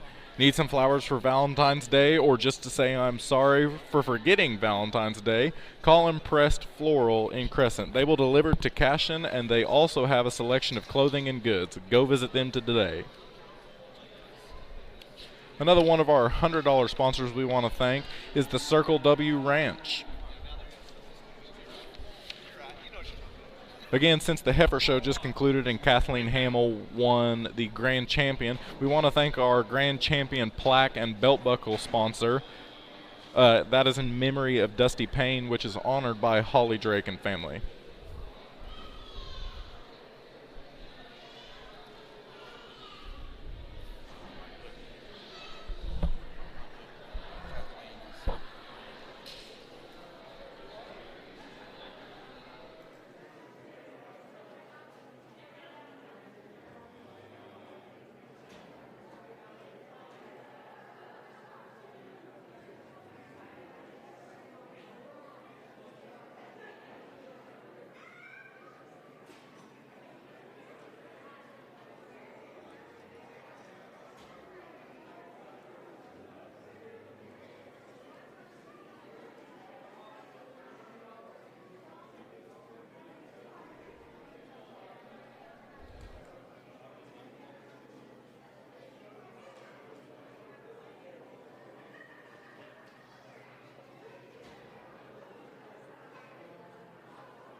While our showmen get ready to come to the ring for our steer portion of the cattle show, we want to thank another one of our $150 sponsors, Jim and Nancy Simmons, local farmer and former school teacher at Cashin. They have been lifelong supporters of the Cashin FFA and 4-H. Thank you very much to Jim and Nancy Simmons. Another one of our $100 sponsors we want to thank would be Jim and Mary Sowards.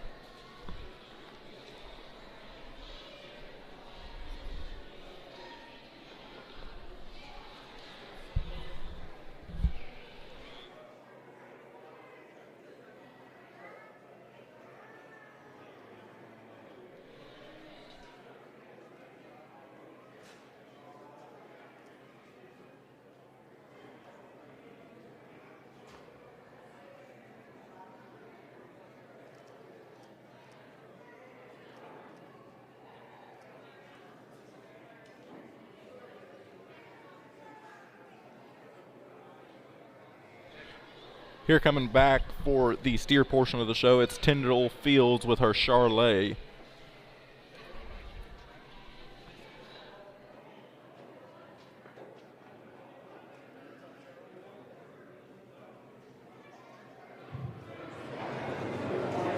Nice steer to start out our steer show, and Charlet is really big-footed and heavy-boned, and you get right behind him, he's certainly big down his back, and has some natural thickness and turn right there through his hip and quarter and stifle. One that still balances up really nicely from the side. Congratulations to her.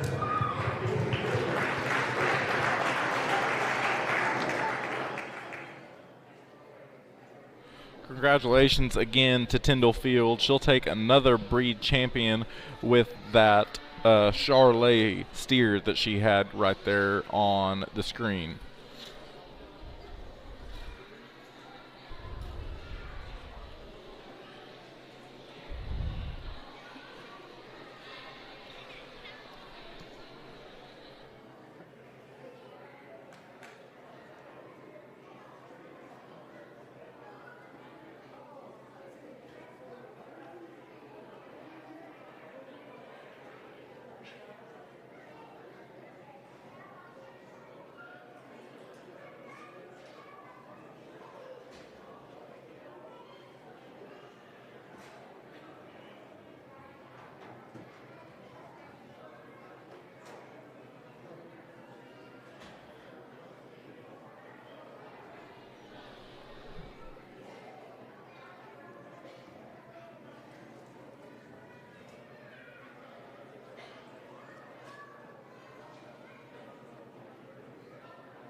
well balanced steer that you study him up through his front 1/3 and just how neat and attractive he is and how he blends his neck into his shoulder region. Study him in motion, really correct and good on his feet and legs. Let's give him a round of applause as he exits the ring.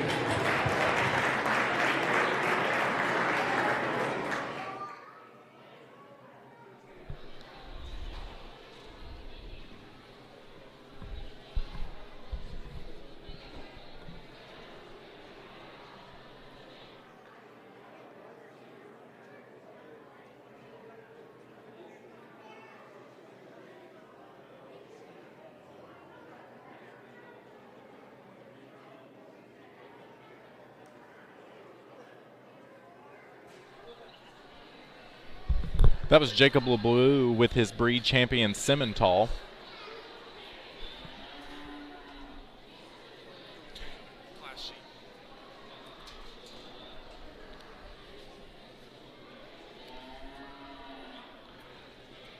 After he just selected the breed champion Simmental and Charolais, he's now going to select our grand and reserve grand champions.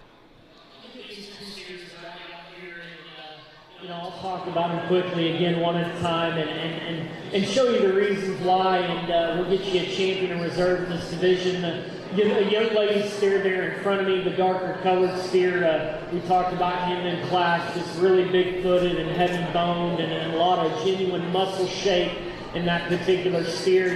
He's still a long way from being market ready if we were just going to harp on him. We can just soften him up in his rear rim and flank just a bit. The young man's white steer just really well balanced and put together really nicely. Just how extended he is and how he blends his neck into his shoulder. Really attractive in his hip and rear leg, and then setting him in motion. He's good structured and his feet and legs point in the right direction. Comparatively, probably just not as opened up and as stout and just has the red meat and muscle compared to the steer that's right in front of him. But you really appreciate just how well balanced and a good look that he gives you from the side. And so with that being said, I'm going to use the young lady in your yellow for your champion out here. We're going to use the young lady in green, or the young man in green for reserve. Let's give these individuals a round of applause.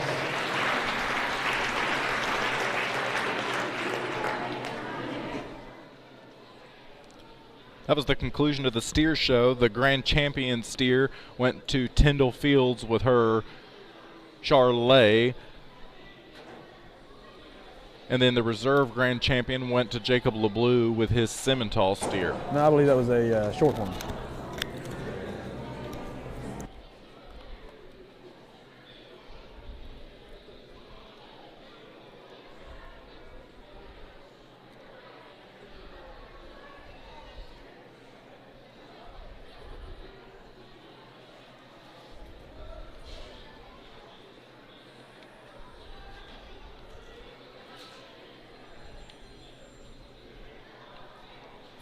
Those of you at home watching, if you notice anything come across the screen that's either misspelled or that I just didn't get put on there, just text Chris Gibson or contact somebody and we'll get that issue fixed.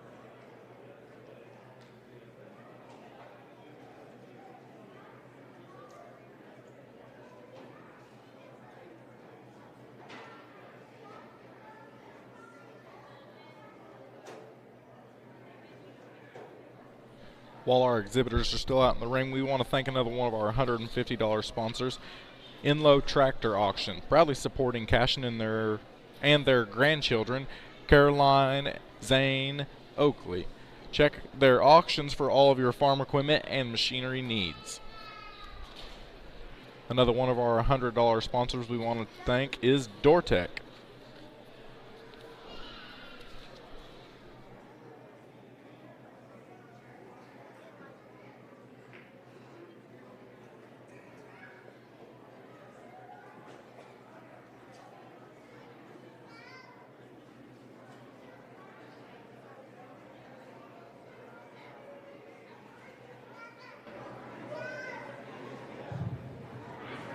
group for junior showmanship. We've got a competitive group out here in these two and doing an excellent job in my mind. And of the two, I think there's one that's probably just a little bit more seasoned in regard of, how I like one to be presented and shown, just how we hold the halter and where that young man stands in front of that calf. And we're going to use the young man there in front to be your champion. Let's give him a round of applause as he exits the ring.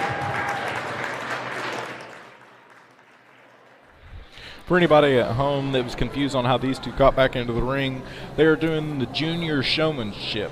And showmanship, which is kind of what Hunter and I touched on earlier, isn't necessarily about the quality of the animal, but about the experience and the quality of the showman. So there the judge was looking at which of the two showmen, not necessarily to say was better, but which one presented their animals in a way that was more appealing to a judge. And one thing, Drew, I like to look at too in showmanship. Another thing I like to look at in showmanship is, yes, it is about the showman. I agree, but also you can tell a lot about a showman by the way their animal is brought into the ring. Absolutely. And that's one thing I love about it is you might have these hogs that, or cattle or whatever it may be, that these kids work every day with these animals, and to have them blown out, brushed, washed. I mean, these animals they get kind of the treatment, but you can really tell who does what at home and who's putting that work in, because it really comes show day, it shows a lot. And that's why I always like showmanship, because sometimes it's kind of the bad part about it, but sometimes a lot of people, they just have a better animal than others, and that kind of showmanship kind of levels that playing field. That's anybody's game there. So that's why I like it. It's kind of it's more of a less about the animal, more about how well you're taking care of your animal. Oh, absolutely. You really get to see what kids spend the most time with their animal and really put in the work.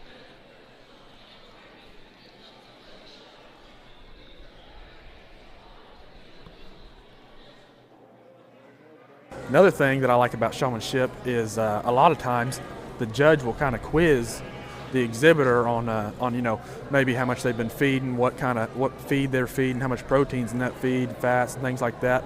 Also, they might even quiz them on different cuts of meat off of their animal, and that's a big show right there of how well these kids know their animal. A lot of these kids know these animals more than a lot of adults know these animals, which is really impressive. And so that's really cool when a kid can say, this cut of meat is this and this cut of meat's that. And these kids are, freshmen in high school, sophomores in high school. So that's pretty cool, I think. And well,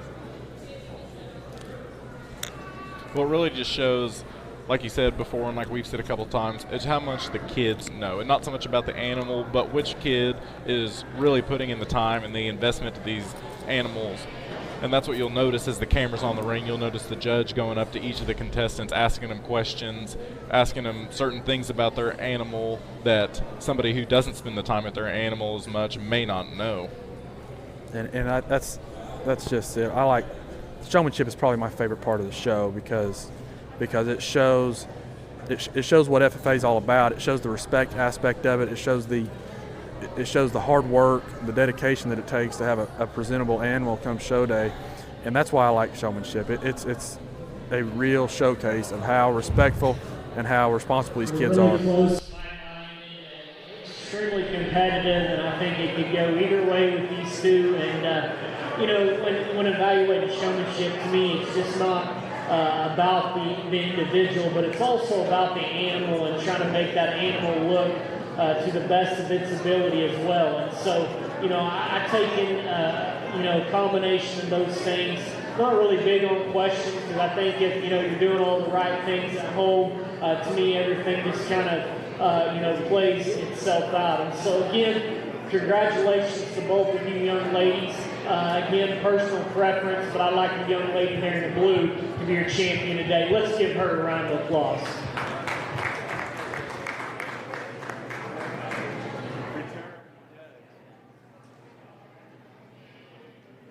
Again, a big round of applause for our senior showmanship competition.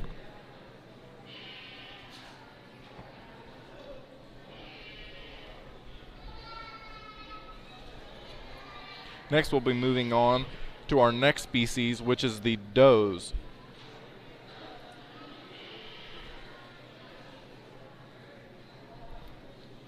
Yeah, I think we're going to let them go ahead and shovel this ring out a little bit, clean it up for these goats that we're about to bring in.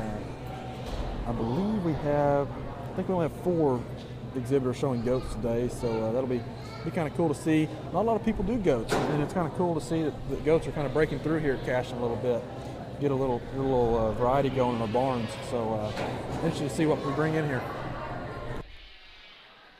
I like how you touched on the variety there in the barns. It's one thing, because when you and I were showing, it was predominantly a pig program. Oh, yeah, for sure. I mean, it was, and you can tell, say if you go to a show, you can tell what schools, most schools are generally a hog school or a cattle school, and I'm liking to see that, that Cashion's starting to kind of broaden our horizons there in the show world, and that's really cool. And again, that just goes to show how much work Miss Drake has put into this program and how far we're kind of growing, and really the whole school as a whole. I mean, I'm up here today for the first time in a couple months. This baseball complex looks great. The show ring looks great. We're building onto the school, and it's really looking up here at Cashion.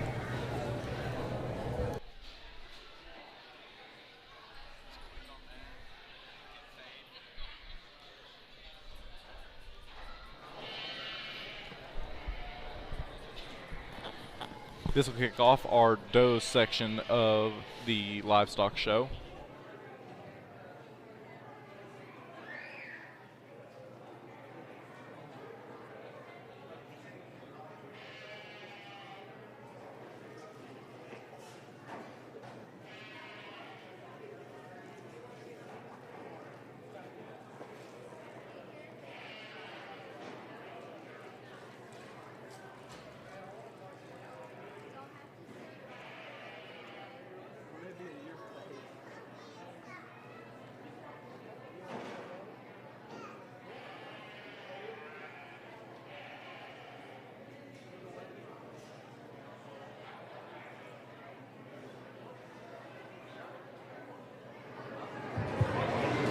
Really nice way to start off our sheep show, and young lady doing a nice job out here, and got a nice little view, and you get your hands on her. She's really bold and just square over a rack, and handles really firm and hard to the touch, and you can see the muscle shape that she has, one that still balances up and has a nice look from the side. Let's give her a round of applause.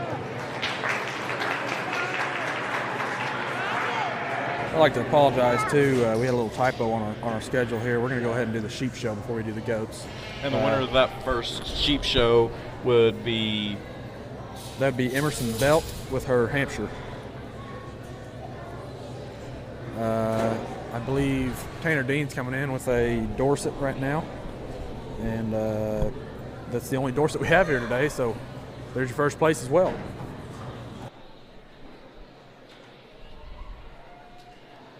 One of the interesting things about the sheep show that you typically won't see anything else other than a little bit in the goat shows is the way that these showmen have to brace these animals in a certain way for the judge to be able to get the right view or the right feel that he wants of the animal out there in the ring.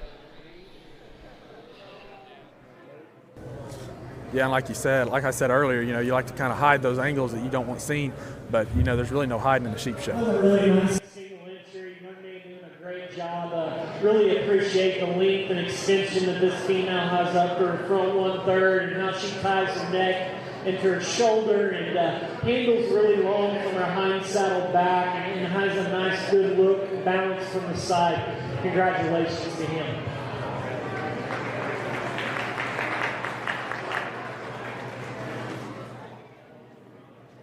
Congratulations to Tanner Dean there.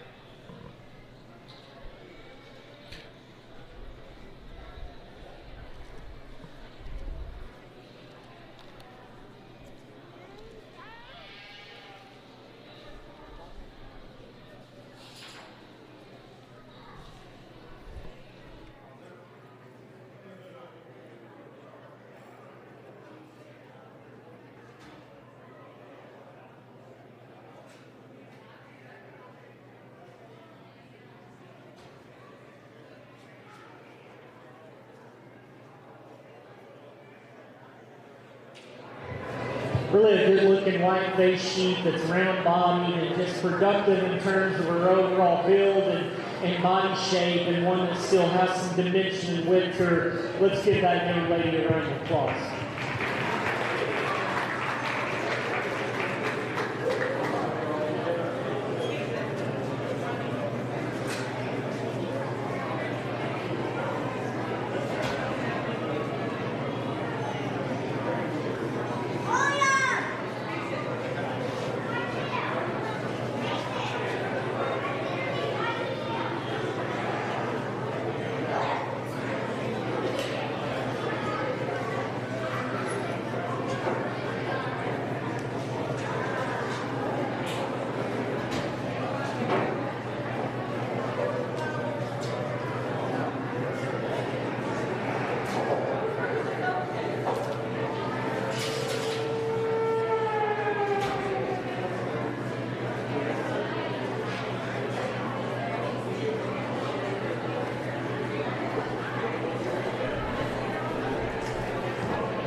Another really productive, just a big red round body view that's got a nice look from the side and has some muscle dimension and thickness to go along with that this young lady brings out. Let's give her a round of applause one more time.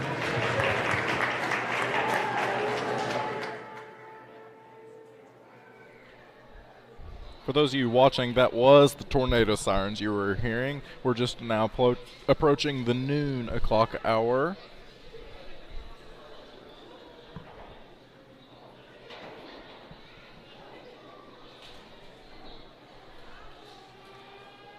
Okay, so what's going on here, guys? If you guys watching at home, I believe Michaela Hines is exhibiting both of these animals, and I believe White Collins is in there giving her a helping hand, setting these sheep up. So that's kind of, I'm assuming this one's going to go to Michaela Hines. Extremely close in my mind, and again, I think it could go either way. And you start getting this pair back out here, to me, I think there's one that probably just better up to the front 1/3, and when you get your hands on her, to me, she's more appropriate in terms of her condition and just harder and fresher in terms of the way that she handles. We're going to use the young man for champion in this particular division. The young lady, he's going to be reserved. Let's give both of these individuals a round of applause.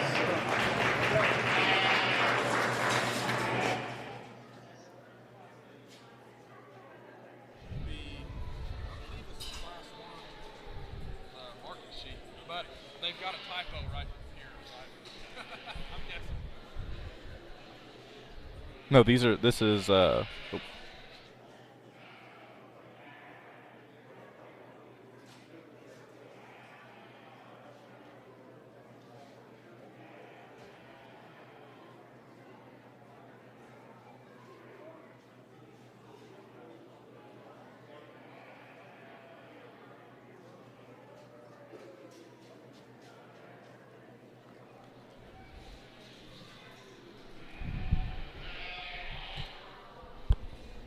and we had a typo on our list of schedules here. We're now into the market sheep section of the sheep show.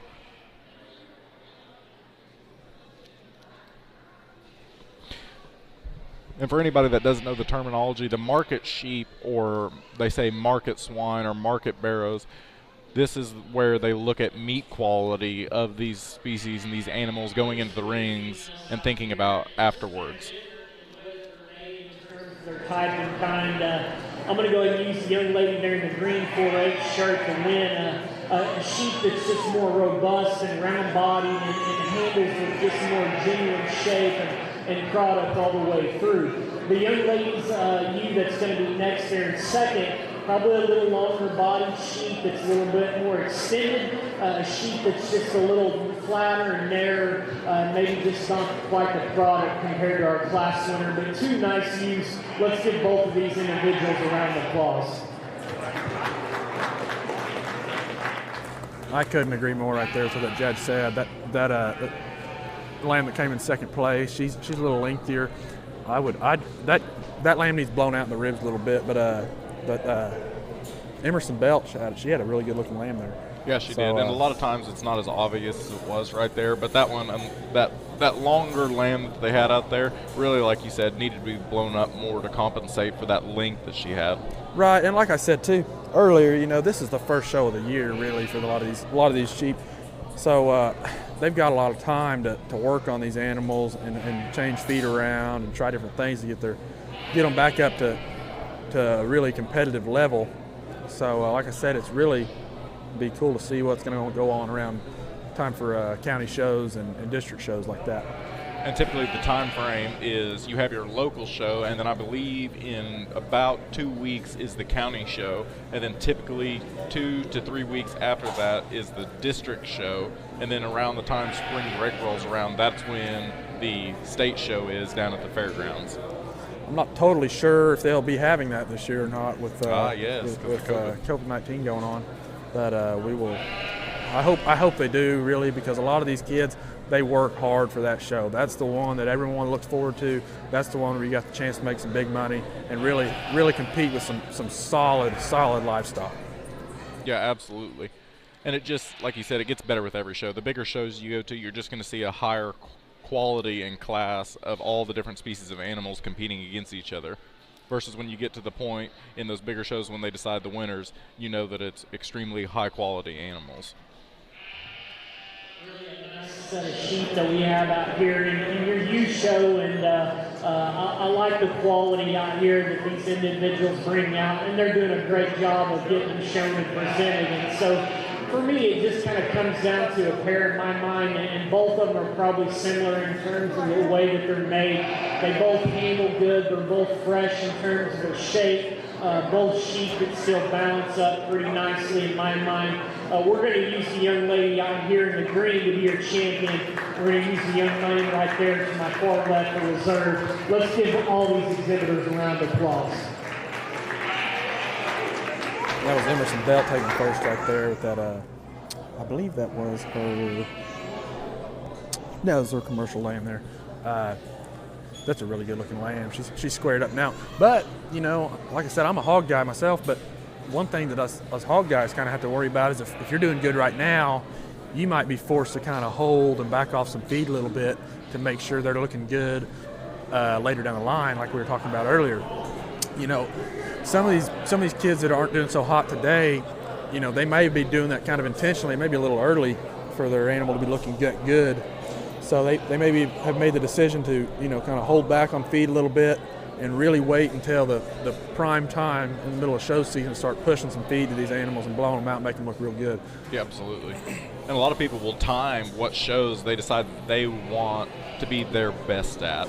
Right, and I in the hog world anyway, I'm kind of having to compare everything here. But in the hog world, I think that there's one show in every hog's life that hog's going to look the best that it's going to ever look, and you got to try to time that show just perfect. And I think that's when you've got the knowledge of the animal comes into play, and you got to really know what you're doing. Exactly. And a lot of people think, okay, you have a good animal, it's going to be good the whole time. But people don't realize how fastly these animals that may look really good now or really good then, how fastly anything can happen, whether it be sickness or fall apart 100%. in general. All it takes is something as small as slipping on the trailer, tweaking a foot, and then that animal's down for a while and kind of losing some muscle or whatever it may be, not getting worked with enough because they've got to sit down and heal or like you said, a sickness or whatever it may be. Another thing that all these animals being market animals, you got to kind of take it easy on medications and things, so that kind of sets you back a little bit too. So like I said, you just got to give these kids a lot of what's the word I'm looking for? A lot of credit. A lot of credit, yeah, there you go. A lot of credit for being able to show up and have a good-looking animal in the ring today. Yeah, which a lot of I will say I'm not a sheep person, but I will say I got to say it. Emerson's little market lamb there. That's a good-looking market lamb. The lady there in the green is going to win in this particular division. A sheep that's just wider and bolder in his overall basic build for me, and again, just appreciate the power and the shape and dimension that sheep has, really squarely built. young lady that's going to be next, really not a bad sheep in his own right. And she's got some good pieces. I really appreciate this, how he drives up through, really runs uphill in my mind, and again, attractive and really well balanced. A sheep that's just a little bit greener in terms of his condition today. Two nice weathers. Let's give him a round of applause.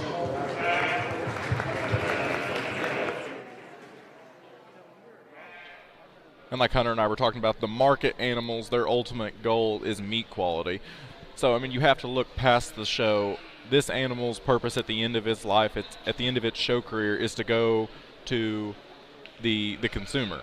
And you really got to be careful how you medicate these animals and how these animals are kept during this showtime. Be keeping in mind what the ultimate goal is at the end of this process. Oh, 100%. And, and one thing that's cool, too, a lot of times down there at that OYE show, they have a, they do the donations for the snack sticks for the backpacks. Yo, what is that called? A lot of these animals get donated to the food bank, things like that, and that's just a cool way for the FFA to kind of give back to the community, and I love that. That's my favorite thing. I think most of our animals that have gone to OYE end up getting donated, and I think that goes to show these kids, they put a lot of money in this, parents and kids. And for them to say, you know what, we're gonna take this animal and use it for a better cause, I think that's pretty cool. Really two leathers that are built differently in their type and kind, and of the two, I used the young man there in the green 4-H shirt to win. Sheep again, just more powerfully constructed and more opened up and just bolder in terms of his body shape and dimension. Young man sheep that's going to be next there in the yellow at the face shirt. Sheep that's a little later maturing, and you like the length and extension. And he's got some foot and bone underneath him. Again, a sheep just a little bit greener in terms of his condition, just needs more genuine muscle weight. Congratulations to both of you.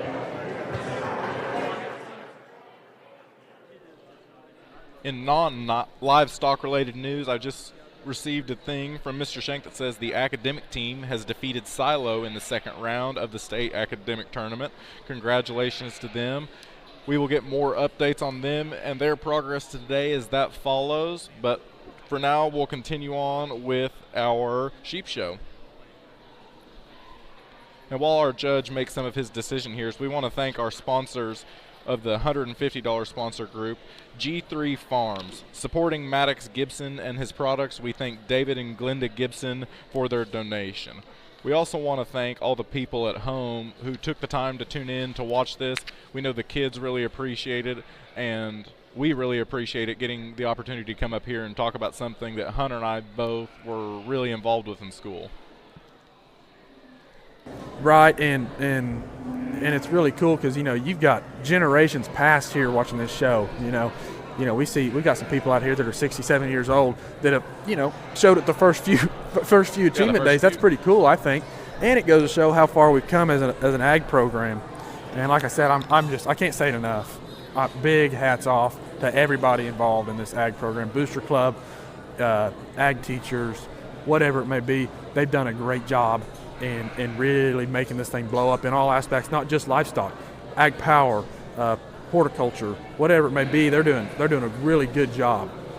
So I'd like to, I'm just trying to give some credit where credit's due, and I can't wait to see what Cashin FFA looks like in, say, 5 years. Oh, absolutely. And going off what you just said, a few more of the things that have become popular in the last 2 years or so is now the FFA program makes and sells their own floral arrangements that you can order, as well as balloon arrangements. They also just got a new greenhouse in the last bond that was passed that they soon will be selling plants for your house or your garden or anything else starting in the spring. And that's just a few of the things that are exciting happening around right now.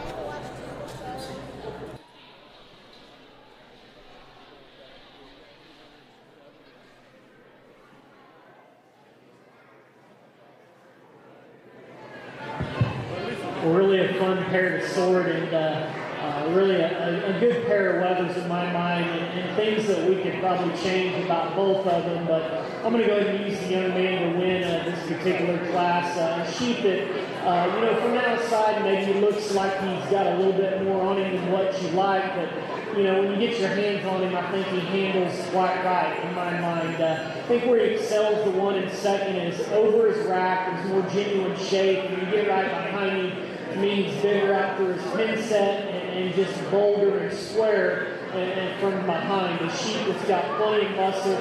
If we were to change, you just like to just tuck him up in his chest forward and give him a shot more look. And that's probably where the young lady's weather in second has the advantage. I like the look and balance and eye appeal in this guy better. To me, one that still handles pretty good. He's a little raw in the way he handles, not quite the shape and dimension over his rack. Probably a little plainer when he's studying from behind compared to our class member. But two nice weathers. Let's give them a round of applause.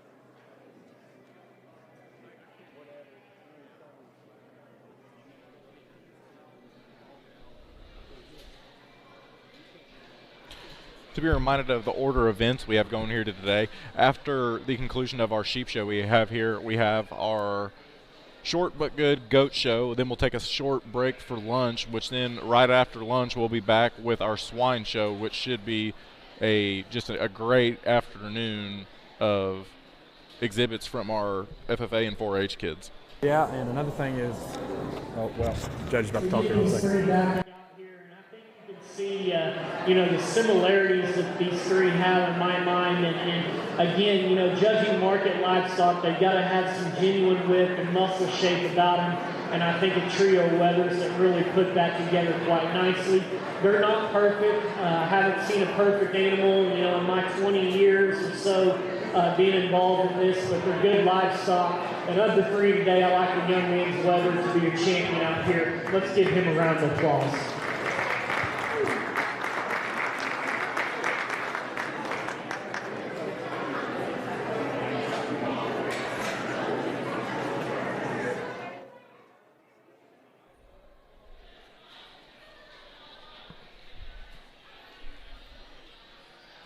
I love how he said there's no such thing as a perfect animal, which just shows you how much improvement each animal can get throughout the whole time that these people are showing these animals. Oh, 100%. You can always find a way to make an animal better, whether it be sometimes just attitude. Sometimes, sometimes you get that animal walk a little bit and get them to where they can stand, where they look better. Another thing is that's what these exhibitors are constantly doing.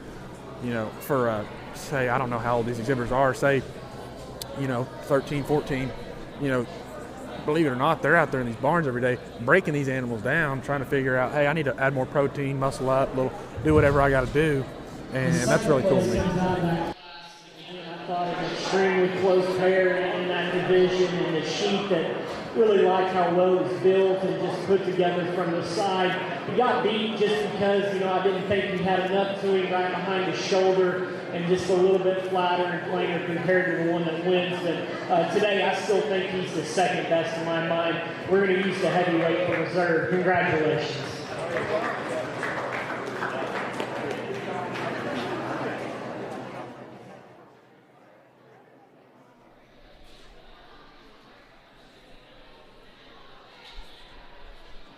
Another quick shout out to our plaque and belt buckle sponsors for the grand champions of each of these species. The grand champion steer was in memory of Bill Fields. His legacy lives on through the program and lots of his family who have been involved with Cash and FFA and continue to do so. The Grand Weather Lamb Trophy is sponsored by Trevor and Darlene Rogers, proud supporters of Emerson and Isaac Belt, and the Grand U sponsors for these trophies is Landon and Courtney Belt, parents of Emerson and Isaac Belt. Huge thank you to them.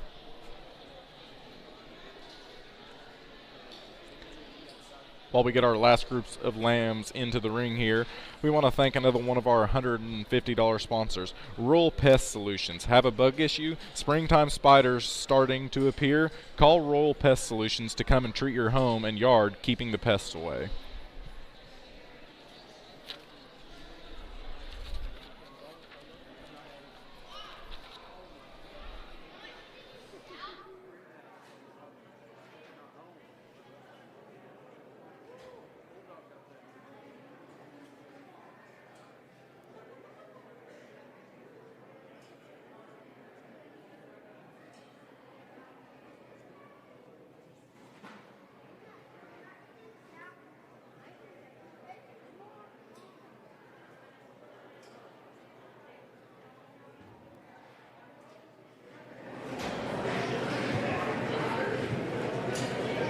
Young man doing an excellent job. Sheep is just about as big as he is, and he's out here giving great effort, and a high quality one that handles really good and firm to the touch and has some genuine muscle shape. Let's give him a round of applause as he exits the ring.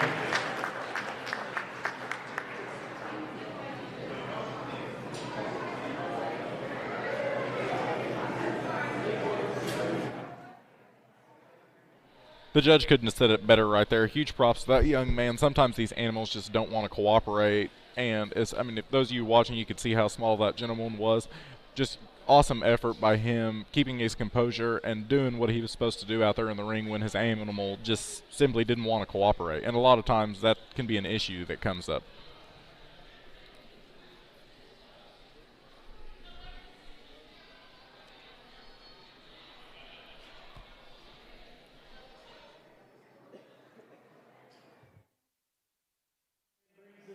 Big fella out here, and he's done a great job of just maintaining this weather for the size that he is, and to me, again, one that still has some quality and look and balance and presence to him. His lines blend together quite nicely. You get your hands on him. To me, there's some dimension and thickness up top. Let's give him a round of applause.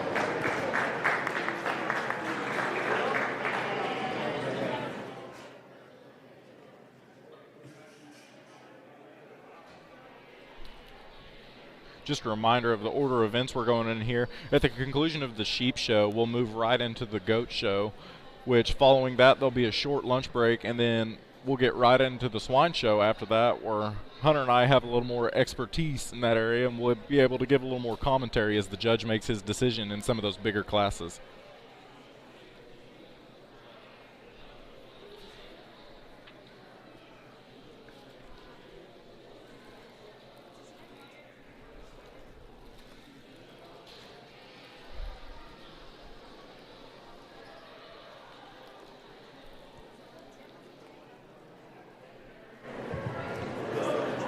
Single entry out here, and you appreciate the length and extension that this weather has, and handles with some length from his hind saddle back. Young man doing a great job. Congratulations to you.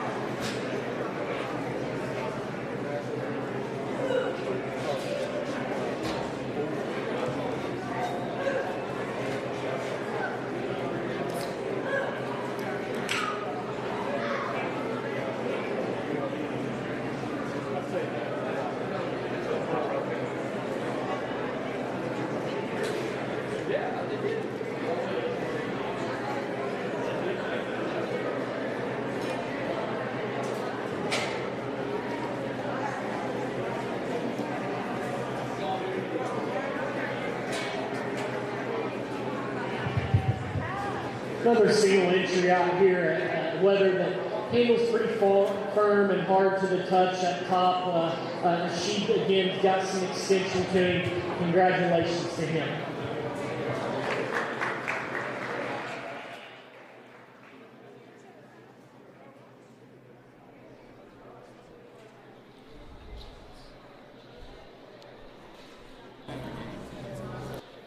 I'm really excited to see here at following lunch the swine show, not only because Hunter and I know a little bit more about the pig show part of it, but because the classes are such larger. The judge has to spend a lot more time looking and debating back and forth which pig needs to go in which place and going back and forth with his comparisons. Oh, 100%, and that's what makes it so interesting for me. That's why I like hogs. It's more people do hogs, and it's a little more competition. I'm not saying that these other animals aren't great animals and aren't competitive. I'm just saying that we have a little more interest in hogs around Cashion, and really I think in general more people kind of show hogs than any other breed. But like I said, it'll be really cool to see some competition coming, and that's what's cool about Achievement Day is it's kind of your friends and everything else.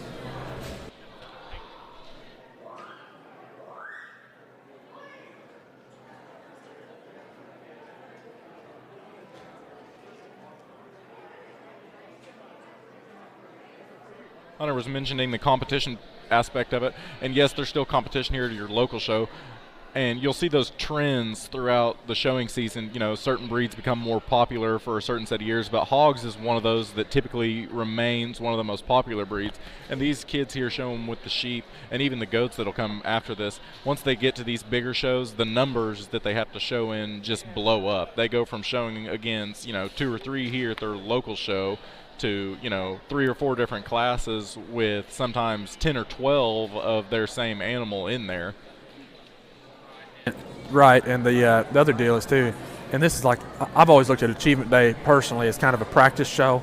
It's a good one to get your animals out of the barn for the first time, get them work, get them used to the crowd and the noise, and they kind of learn, kind of figure out what they need to do, where they need to go, what they need, how everything works. And this is a good kind of practice round, and it's a good way to kind of have a little friendly competition between peers here at Cashion FFA. Absolutely.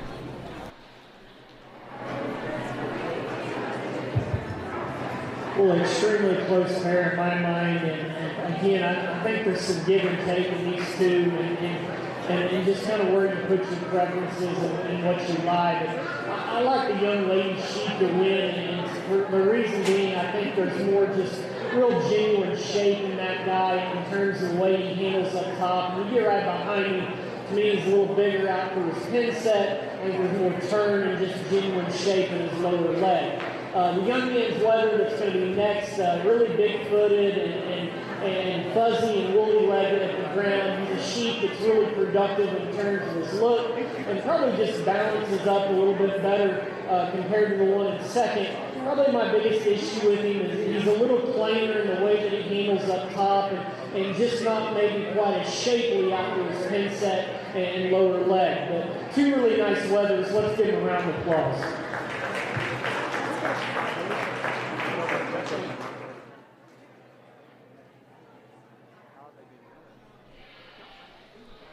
A side note mentioned before we get on with our grand drive for these sheep, we want to give a huge thank you to our judge, Dodge Nichols.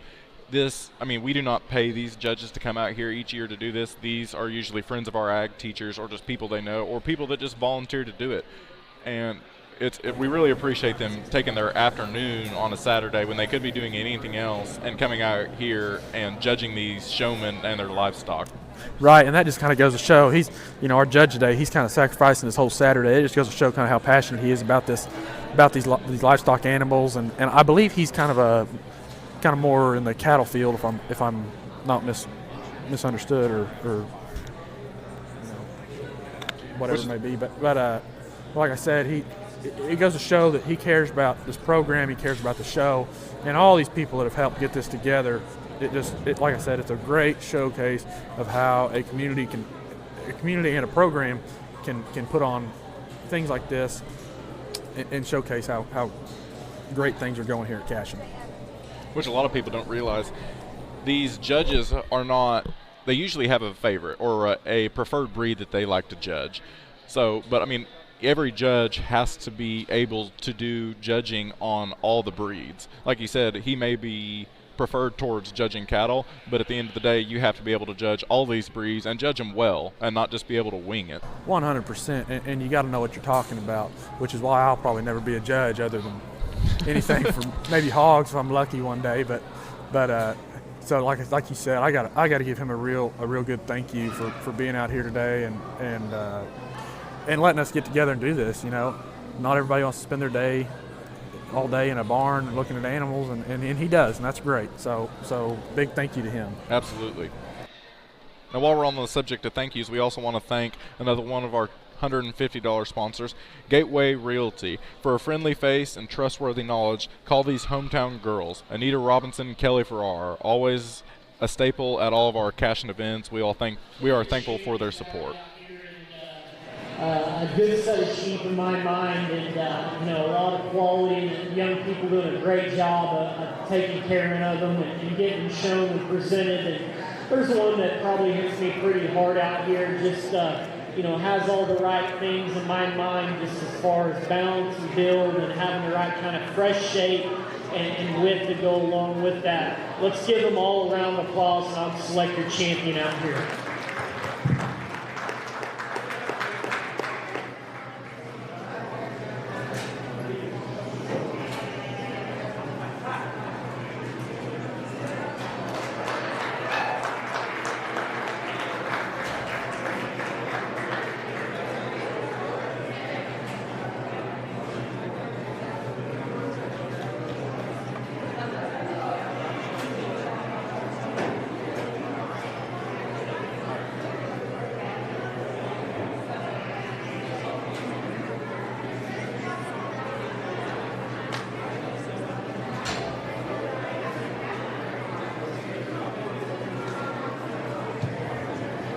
Young lady brings that reserve out in that division, and I thought probably extremely close between those two, and a pair of high quality sheep out there in that division, and to me that one's the second best today. We're going to use you for reserve champion. Congratulations.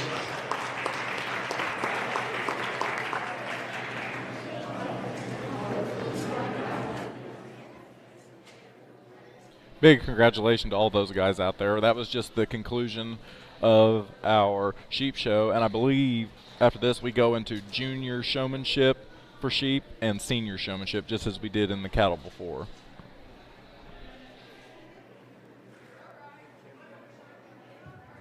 We just want to remind everybody that outside the elementary and the circle drive there, we have food trucks there for lunch if anybody is interested.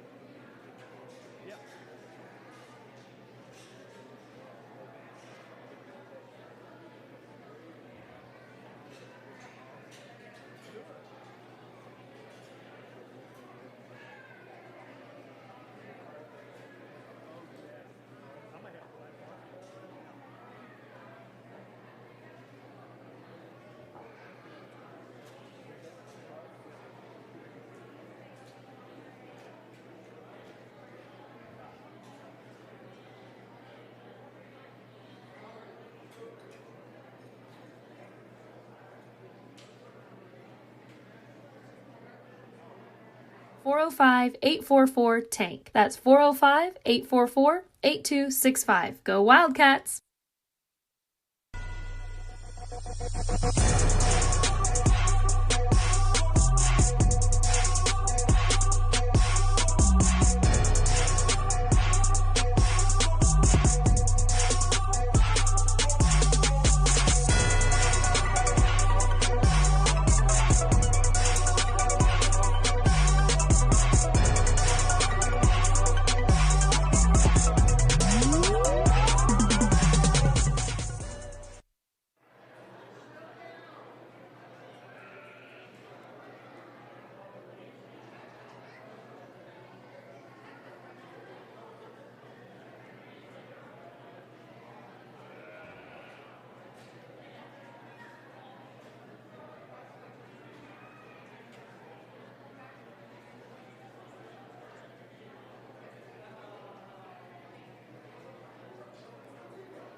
junior showmanship. Got a kind of a brother-sister duo going on out here, and they both do a phenomenal job and do all the right things in my mind. And you can tell that they put in a lot of time and effort at home, and that's really good to see. And of the two, extremely close. Again, personal preference.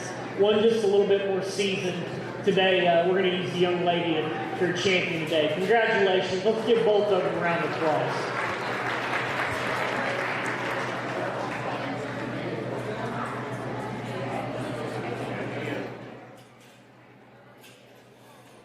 Very cool, very cool. A brother and sister out there, both for the junior showmanship. As he said, the older sister obviously a little more seasoned than her younger brother, but still, that's just cool to watch. Oh yeah, definitely. You can see Emerson's back. I don't know if y'all noticed, but Emerson's got a handful of blue and red ribbons hanging out of her back pocket. She's kind of collected a few today. Good for her, though. That's one that I know for sure. She works with these animals day in, day out, and she can tell you everything you need to know about her animals. And I think that's really, really cool I don't know how old she is. She's probably an 8th grader, maybe younger, maybe. I'm not really sure 100%, but like I said, I've seen in person the type of care that she gives her animals, and so really props to her for that. This senior showmanship here is going to be a good one. All these guys out here did a really good job today, just throughout the course of the sheep show. Oh yeah, and from what I can tell, all these exhibitors out here in the ring right now are at least have 2 or 3 years under their belt. So that's kind of cool to come out here and see who's kind of learned the most over the last few years, I guess. You think Tanner Dean will get any points with his mullet?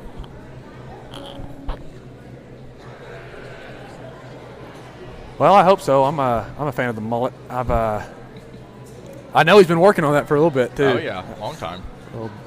But yeah, I'm hoping maybe that'll get him some brownie points. But well, actually, I might have lied earlier. I don't know how long he's been showing sheep. I want to say maybe he might just have a year under his belt. But hell, he's done a pretty good job. Yeah, he looks like he I knows couldn't what he's have doing picked I couldn't have picked him out of this lineup as being the newbie, but good for him.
Well, a really good group of seniors out here, and extremely close and competitive, and again, just trying to pick up on the things that I keep in my mind of what makes a good sheep showman, and for me, it's just making sure that the feet and legs are set up the way that they need to be. When I go in and handle, and making sure that a showman gets the most out of that sheep, just in terms of drive and how that sheep handles. And again,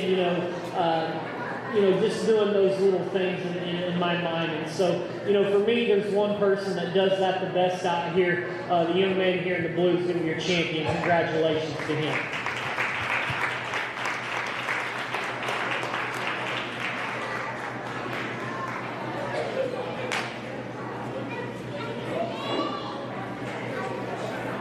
And that was Wyatt Collins pulling off the showmanship right there. He did a pretty good job. He got that sheep squared up pretty good, but that's kind of probably a tough call for the judge right there. They all did a fairly good job right there, and you can tell that they definitely work hard with those animals. And they're all good showmen, and that's great to see here, because I have yet to see anybody come in with a really poor looking animal, and that speaks wonders for the FFA program and the livestock program here at Cashion. And there's really no protocol to those the showmanship deals. I've seen a judge before make them walk around the ring, 3 or 4 times before he decides to make his decision. They can really. Oh yeah, for sure. And I remember one time over, and you might have been there too, over in Kingfisher, I believe. The judge, I think he had us do a lap around the barn with our hogs, and come back into the exit gate, and I think the last one in got DQ'd.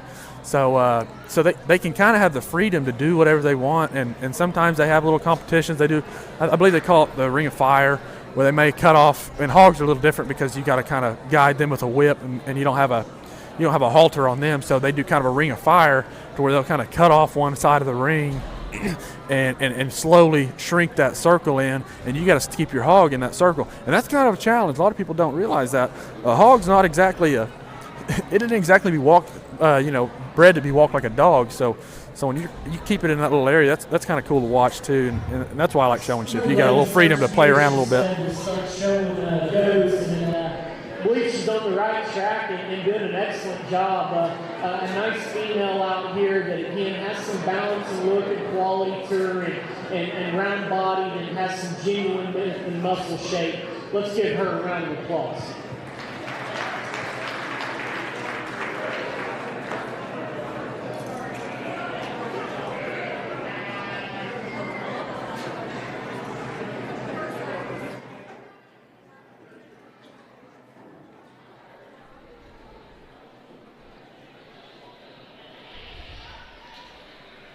That was the conclusion of the sheep show, and we'll get those placings and the champions updated across the bottom of the screen that you've been seeing scrolling across there here just shortly. Right now we're going to move into our goat show, which I think there's only about 4 contestants, and then there should be a short break for lunch. And who knows, Hunter and I may get some expert commentary prior to the pig show on how that's going to go down. Yeah, and I believe I think you made the announcement for everybody here today, but I believe they've got a pizza truck and a hamburger or a burger truck up here at the school today. Yes, they do. So anybody that lives around Cashion, y'all feel free to come up here and get you a burger, some pizza, whatever it may be. Stop in, say hi, and another thing too is we have Achievement Day dinner tickets for sale up here at the concession stand, or I'm sure you can get a hold of Holly Drake, and she would be more than happy to get you a ticket. That'll be tomorrow evening. I forget the exact time. I believe it's 5. I believe it's around 5. They also have pickup at curbside pickup. Excuse me. Along with I believe you can come in and eat too. Just kind of your discretion. But I believe they'll have pulled pork, hamburgers, and calf fries for that tomorrow. So hope to see everybody out there tomorrow. Really a nice pair of does out here, and again, we're getting in a different species, and for you folks that are ringside and just kind of wondering how to look at livestock and how to evaluate. We all want the same things. We want livestock to have just some true width and skeletal width about them, but at the same time they've got to be correct on their feet, legs, and have a good foundation. Down low, and then we can start putting all the extra bells and whistles in them. And a really nice, good pair out here in my mind. And the one that probably does that the most, and the young lady here to my left, she's going to win your class. Just a little bit more genuine shape in that doe in terms of her forehead and how she's opened up and muscle shape. The young lady's a female that's going to be next, really a good-looking doe that's got some structural stoutness to her, a little bit flatter, just a little bit plainer today. Excellent pair. Let's give them a round of applause.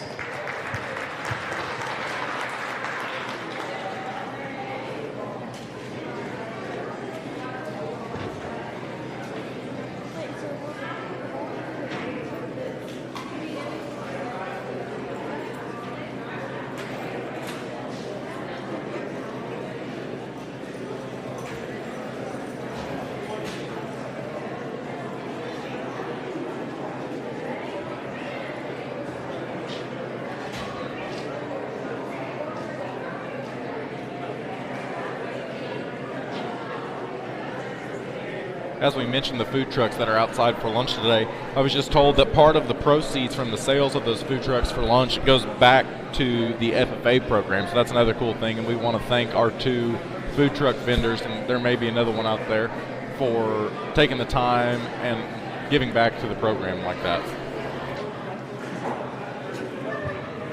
Young lady brings Evie out here, this red cake dough, and a lot of visual performance in her, and a female that you appreciate the length and extension that she has up to her front 1/3. Let's give her a round of applause as she exits the ring.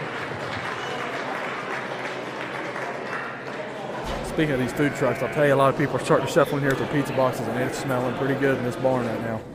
I actually haven't tried the pizza truck yet. I haven't either. But I've heard it's pretty good, so we'll probably maybe sneak out there here and take our lunch break and get us a pizza, and we'll let y'all know how it is. Yeah, Brad Stone just walked in, sitting next to us with one of the pizzas, and they smell fantastic. Oh, yeah.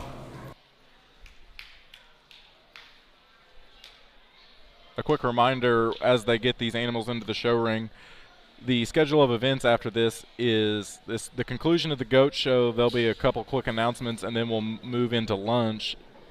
And following lunch, we should get right into our hog show.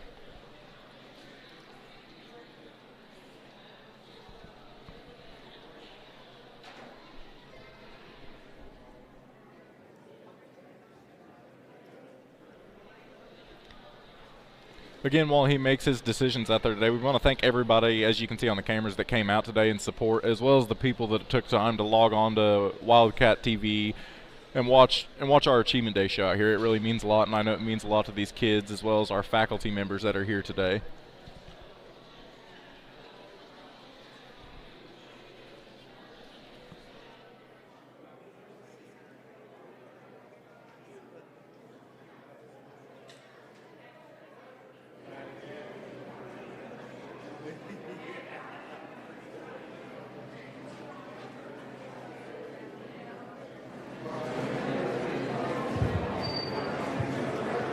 Well, a really nice trio out here, and of the trio, I think extremely close between a pair. And we talked about all three of them.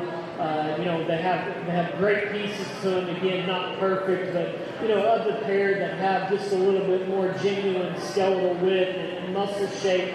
To me, there's one that just probably balances up a little bit better and has a little bit more maternal look, just in terms of the way that she's made. And combine those things with the structural width and good skeletal foundation that she has down low. We're going to use that middle goat to be your champion out here. Let's give her a round of applause.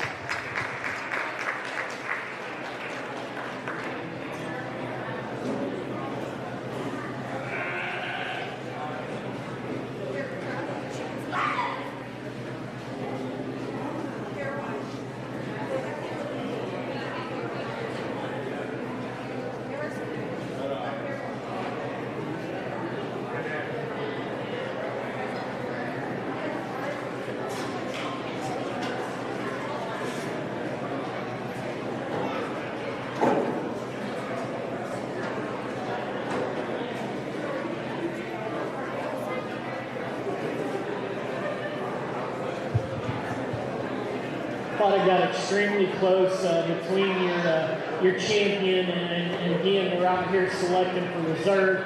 There's another female that again just opened up and round and bold body in terms of her shape. Probably just not quite as good looking and attractive from the side, but that's going to be that lightweight go. She's going to be your reserve champion out here. Let's give her a round of applause.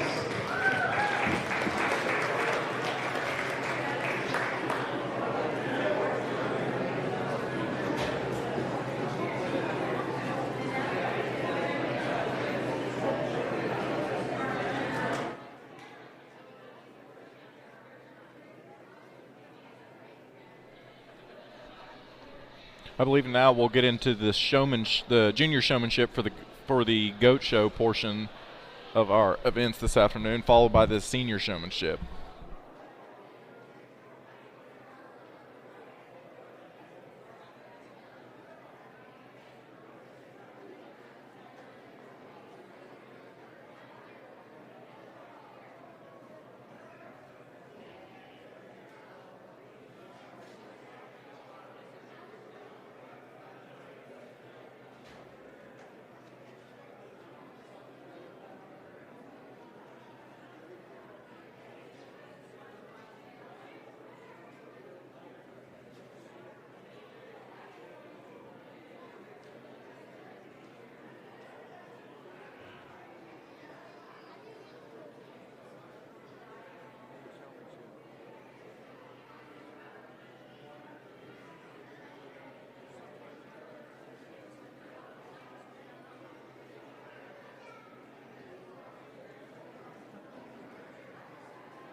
Folks, after the conclusion of our goat show, that'll conclude the first half of our livestock show today. That'll be the end of the cattle, sheep, and goat. We'll take about a 30 to 45 minute lunch break and kick off with the swine show at 1 p.m.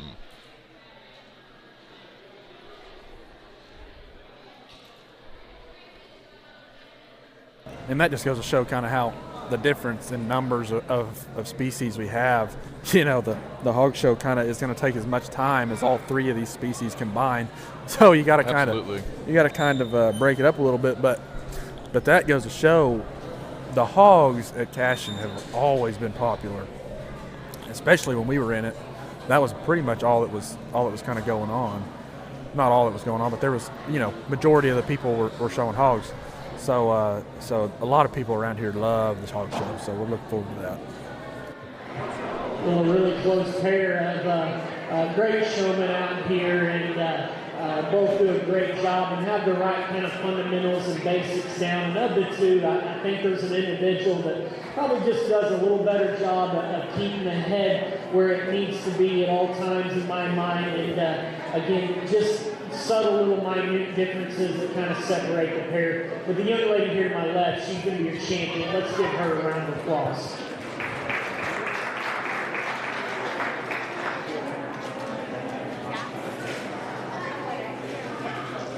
She's a winner at life.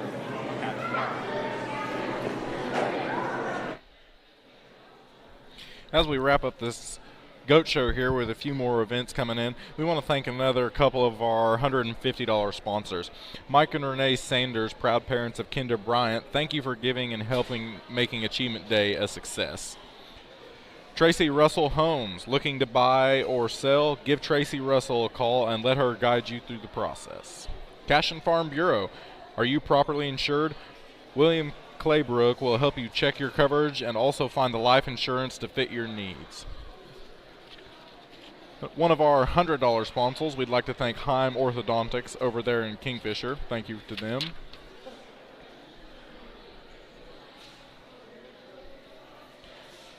Another one of our $150 sponsors that's new to the Cashion community, Wildcat Nutrition. While working on that summer body, check out the new Wildcat Nutrition with teas and shakes to help you hit those goals. Grand opening is today. That's located at 115 South Main Street in Cashion, Oklahoma. Their hours are Monday through Friday, 6 a.m. to 6 p.m., and Saturday, 9 a.m. to 1 p.m.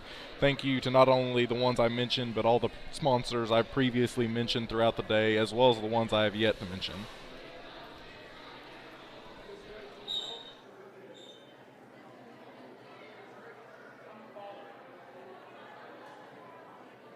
We're going to go ahead and cut to a commercial real quick for our little intermission we're going to take here in the show barn. We should be back around. On schedule, it says about 30, 45 minutes. We're probably going to break for about 10-15 minutes. We'll be back, but right now we're going to cut it over to a commercial real quick, and hope to see everybody soon.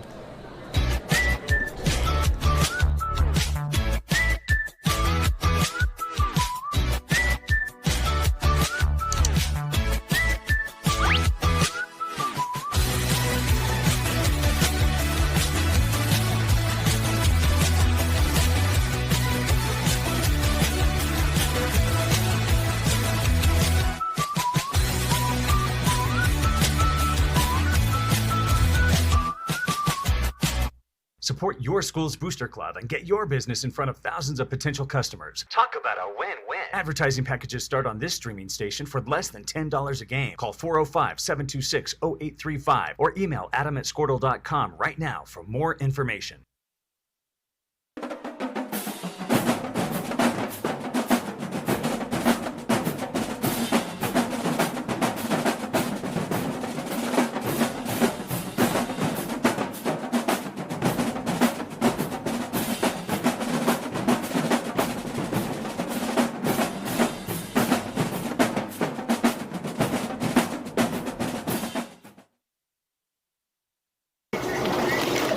Storm season is coming, people, and your first choice for roofing needs should be Rhino Roofing. Locally owned and operated, the Rhino specializes in all types of repair and replacement. Large scale, traditional, modern, unique roof lines, they can do it all. Protect your home and your family with the specialized services of Rhino Roofing.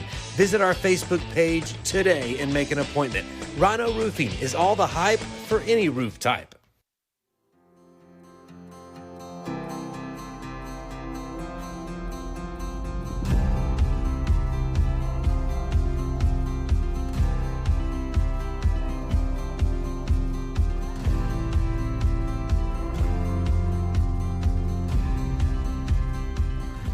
I'm Todd Miller, and this is Grain & Grange, the coolest furniture store you've never heard of. Come see us.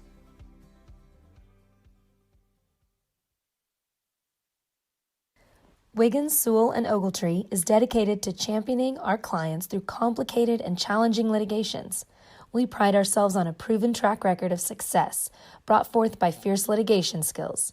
The lawyers and staff of our firm are dedicated to effective and personalized representation for every client who entrusts our service. Uncompromising integrity, unparalleled results. Call Wiggins, Sewell & Ogletree, 405-232-1211. Gateway Realty is a mother-daughter team that has a heart for small-town life. Both Anita and Kelly were born and raised in Cashion and are still raising their families here. Their family homesteaded in Cashion in 1908, and it's been home ever since. Anita and Kelly know this town, love this town, and would love to help make this your home too. For a friendly face and trustworthy knowledge, call these hometown girls at 405-641-7388. Go Wildcats! Cashion FBC is a church seeking to grow in Christ and our love for the body of Christ. With ministries from children to youth to adults, we strive to present the gospel in an engaging and meaningful way. Sunday school meets at 9:45 a.m. and worship starts at 11 a.m. Children and youth meet on Wednesdays at 6 p.m. Please check our website at cashionfbc.org for more information, and we hope to see you this Sunday, located a half-mile east of Cashion.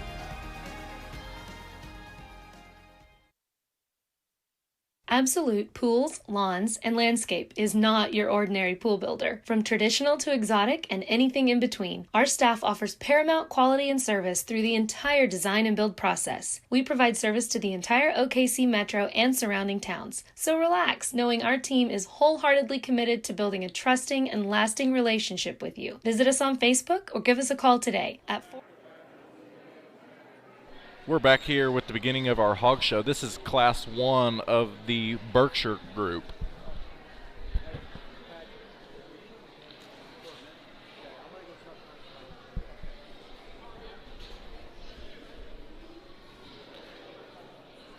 For anybody that's watching, they can obviously tell these pigs are a little more different temperament than any of the other species. You can see sometimes the showman will even touch them with the whips, and they won't cooperate, or they act, unaccordingly. It really makes for an interesting show.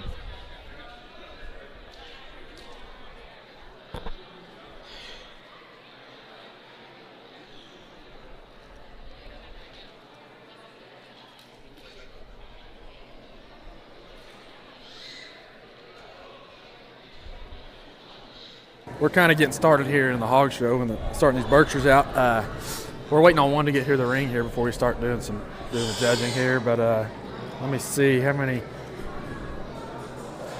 Okay, yeah, we should have 3 here in this first class. I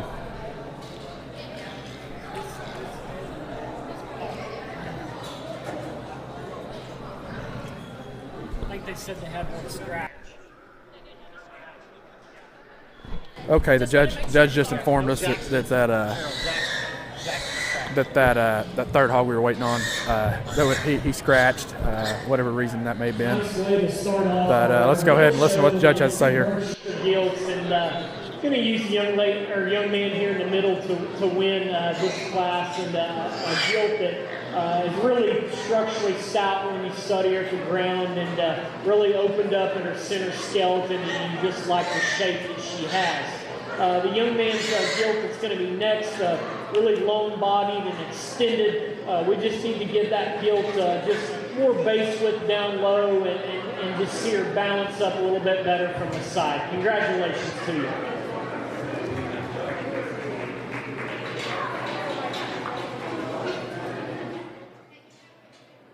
That was that first class to Berkshires there. We had one scratch, so now we're getting into our second class of Berkshires. That'd be Grayson Stewart. This would be a single entry with Grayson Stewart coming in, I believe, bringing in a gilt here. Yeah, he's bringing in this gilt here. She's pretty good looking. Nice, good looking gilt. She runs downhill just a tick, but she's got some, she's level up top. She's pretty proportionate. She needs a little bit up front, a little bit, in my opinion. Everything I say today, by the way, is going to be just my opinion. It's not set in stone or anything. It's not not right, wrong, or anything. It's just me kind of running my mouth up here. But but I think this is a pretty good looking little Berk here, and I would be surprised to see that one place pretty good in the breed drive. Yep. And like Hunter said about the opinion, even today the judge of the show, that goes off of his opinion. You can go to one show, it could be different per judge, but usually they're all pretty consistent.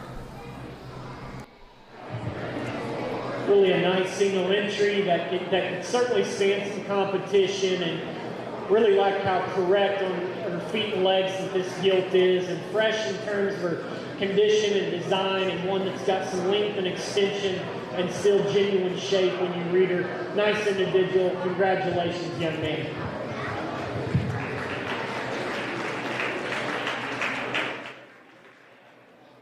A big congratulations to Grayson Stewart. Now they're going to go into the breed drive, which is the first place of the two classes prior. Okay, and I believe this is, let me see who this is coming in the ring here.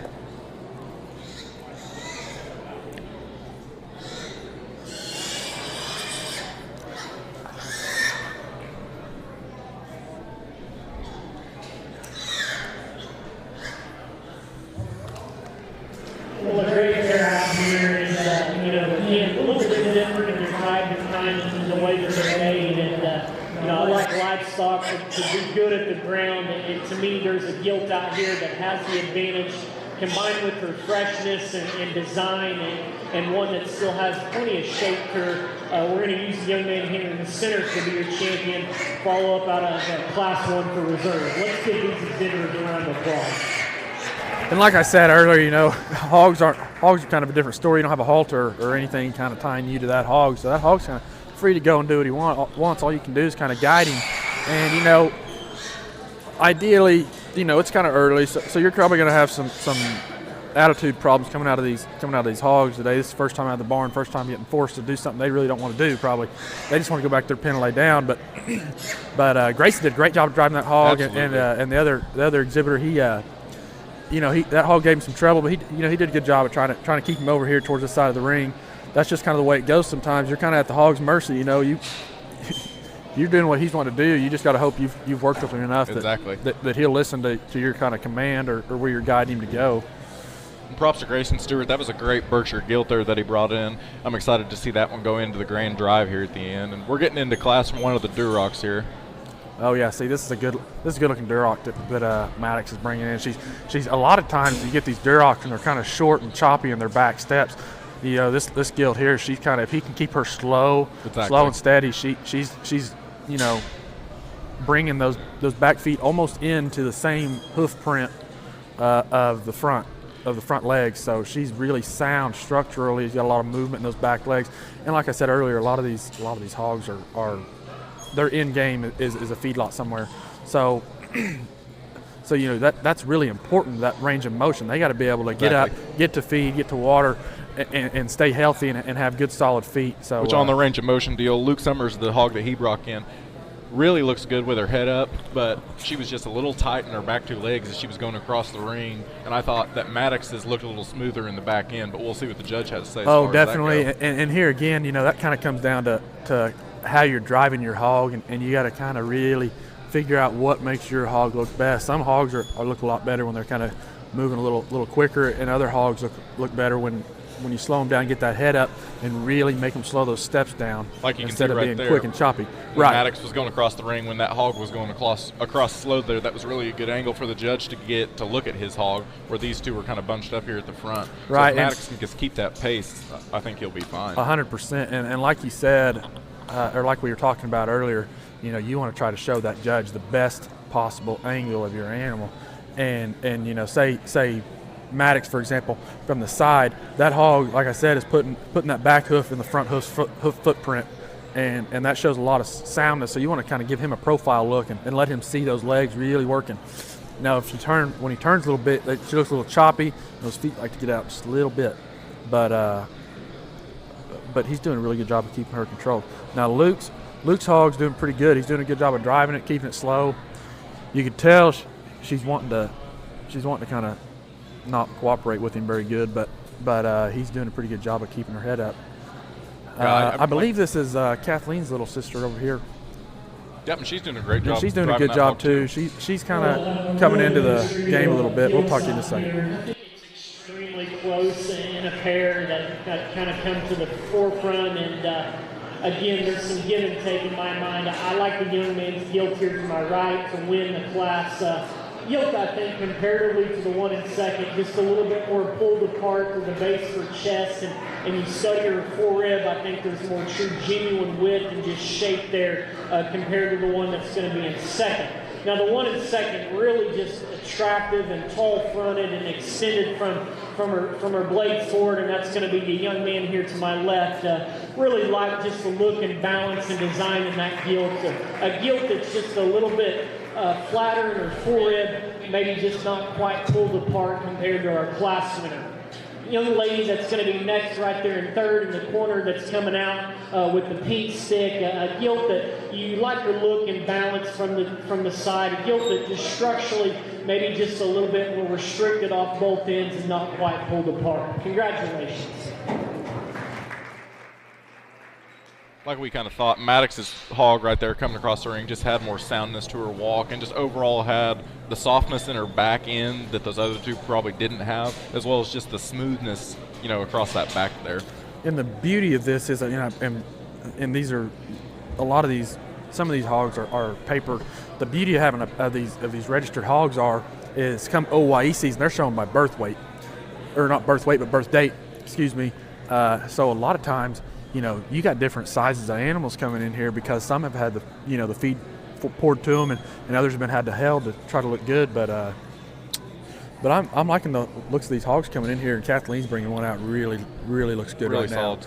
Coming out head out, he's level on his back, gut looks good. But anyway, go ahead, Drew. Oh, what some people may not know, I was talking to Jay Evans in the back after this. If your Gilt, which is the female hog, is a registered Gilt, they do not have to have a weight that they have to stick to. So they can roll into any show weighing whatever they want to within, that reasonable frame. And they're shown by that's what I was saying earlier. They break the classes up by birth date rather than weight, where in a crossbred class you're likely to see all of the same weight of hog, so it's an even deal.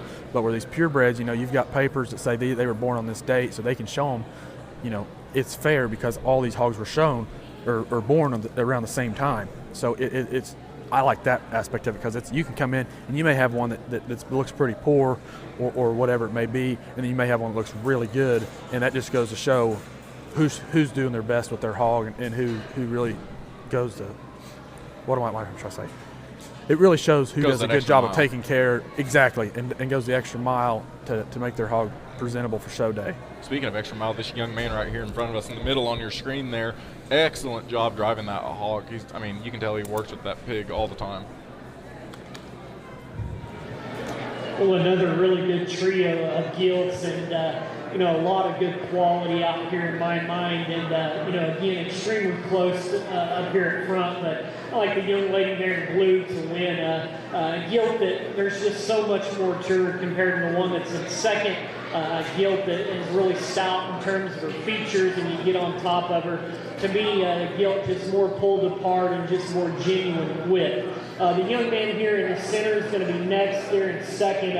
He does an excellent job of getting this Gilt shown and presented. Really fresh in terms of her condition and highly presented. A Gilt that just a little bit flatter when you read her all the way through. A little just frailer in terms of her hawk design. at the ground, but that's a good looking, well balanced, good presented one that young man does an excellent job in. The young man here in the red is going to be next and third. Really opened up a gilt that's got some muscle width and genuine shape to her. Just not the balance and design and structural correctness of the two in front of him. Congratulations to these exhibitors. Let's give them a round of applause. And one thing I'd like to do kind of is a lot of people may not know kind of what this judge is talking about. It may sound like a different language to some people. You know, when he's talking about structure, he's talking about how smooth those joints are, how smooth those legs are coming up, and you don't want them choppy in the back hips or anything to show that they're restricted. Like I said, because it's all about movement. You also want to look at structure-wise, you know, how their hams tie into their loins, and how the shoulders tie into the loins, or into that back strap, or whatever you want to call it, tenderloin. But that's what he's talking about when he says structural. And I think, in my experience, I don't know about you, Drew, but a lot of judges will kill you on that if you don't have good, solid, smooth walking pig that ties together real good. They will really hit you on that. You may have a nice level pig that looks great while he's standing still, but maybe a different story while they're walking. Oh, absolutely. It's a lot easier on those sheep and whatnot. They're standing still. They don't have to move and see the joint movement. Worse, these pigs, you can't get this hog to stand still in the middle of the ring while this judge makes his judgment on them. They have to see him move and see the soundness in them. 100%. And your champion drive, and both high quality gilts in my mind replicate good livestock. And of the two, one that I like pretty well, the young lady here in the blue, senior champion. Congratulations to her.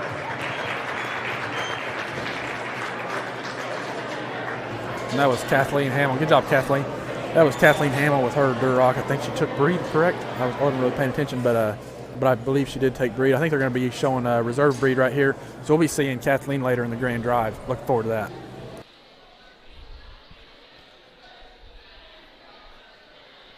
I believe the next breed to follow this Duroc group here is the Hampshire breed.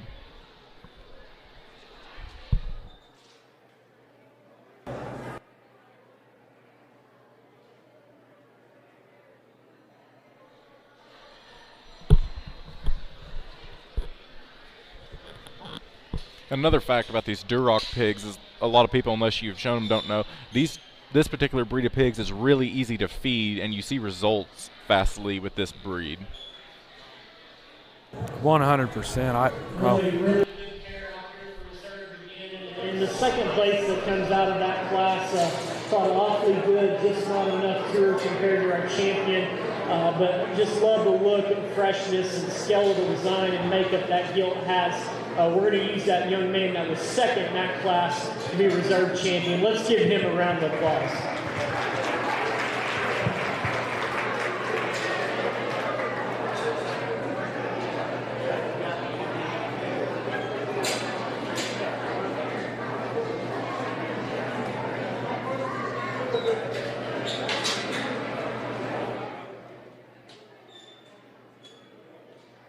That was a conclusion to that Duroc breed of class. We'll see Kathleen Hamill again at the Grand Drive at the end. I'm sorry, coming in here first in this first class of Hampshires is Maddox again, with a pretty good looking Hampshire gilt coming across there. Yeah, I'd like to see a little more shoulder in him, but he's driving pretty good, and maybe get that head up a little bit. That might drop that back down a little bit, make him a little more level up top. But I really like that hog that he's driving. Two pretty competitive gilts out here with these two.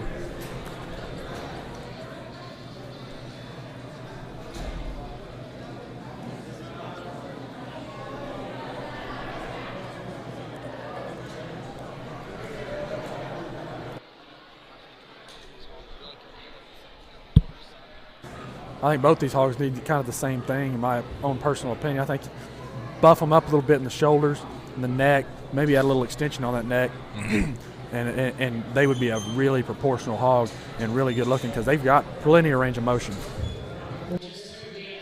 Here in two separate class winners, and then we'll get you a champion reserve in this division. We'll talk about the young man here in the center first. Gilt that's just really opened up, and you like the shape that she has on the top side of her skeleton. And a gilt that's big pinned and structurally stout in terms of their features.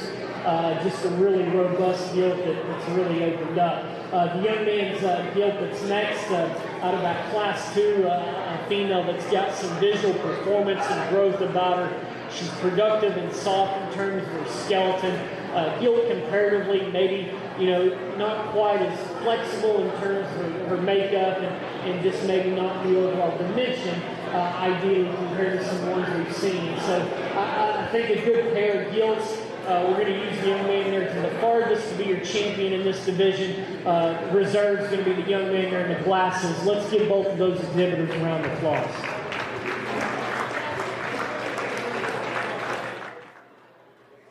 And almost like you could kind of hear from his comments he made at the end of that class there, or the end of that breed there, it's not so much which hog is always just the outright best pig, it's which pig has the most pieces better than their competitor that's in the ring next to him. It's not always just an obvious winner, more so just the one that just has a tick more what he's looking for. This is kind of a rare, not a rare, but a different breed coming into the hog world. They're getting a little more popular, especially here in Oklahoma, but this is a Hereford breed, and I don't even think I'd ever seen one when I was showing, but oh no, I never did. But this is a Hereford. Looks pretty good coming out of the gate here. She got some good range of motion and she's pretty level up top. But I'll be interested to see what the judge says here. Nice Hereford yield out here, really flexible and loose in terms of spine and skeleton, and one that still bounces up from the side and has a nice design curve. Let's give him a round of applause.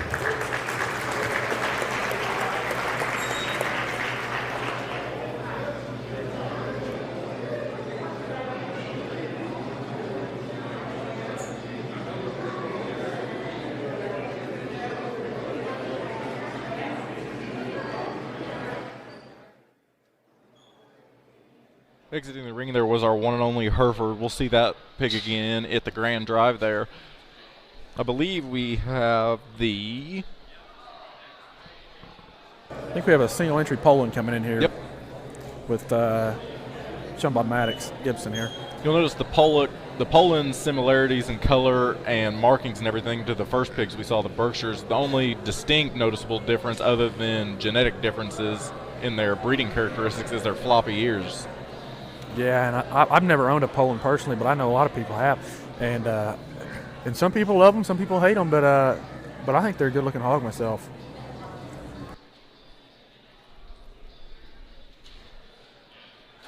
It's almost about finding that sweet spot when you're walking that pig. You don't want them going too slow so that you can show the range of motion, but you don't want them going too fast where they kick their legs in or out. Oh, 100%, sure.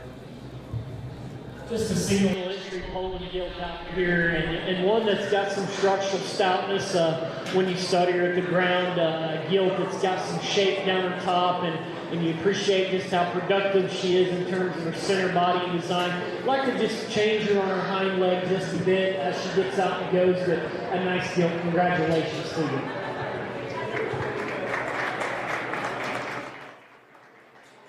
And I believe that's 2 pigs for Maddox at the Grand Drive there, that Berkshire at the beginning and then now this Poland. Yeah, that's right. So he'll have to have somebody else exhibit one of his hogs. And I don't even know, he may have, I wouldn't be surprised at all if he had a cross back there too.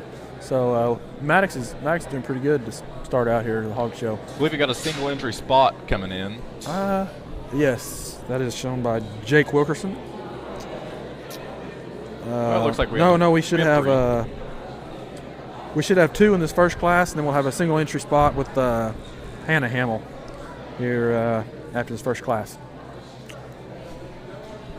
At a smaller show like this, we don't differentiate them. The females and the males or the gilts and the barrows show together. Oh, look.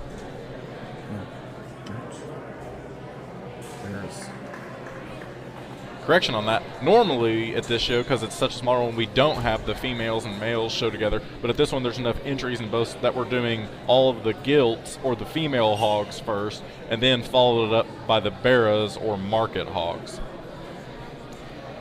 And I'm going to say right off the bat that Jake's spot here, it's longer hog, lower to the ground, really level up top. Runs downhill just a tick, but I'm not going to gripe about that a whole lot.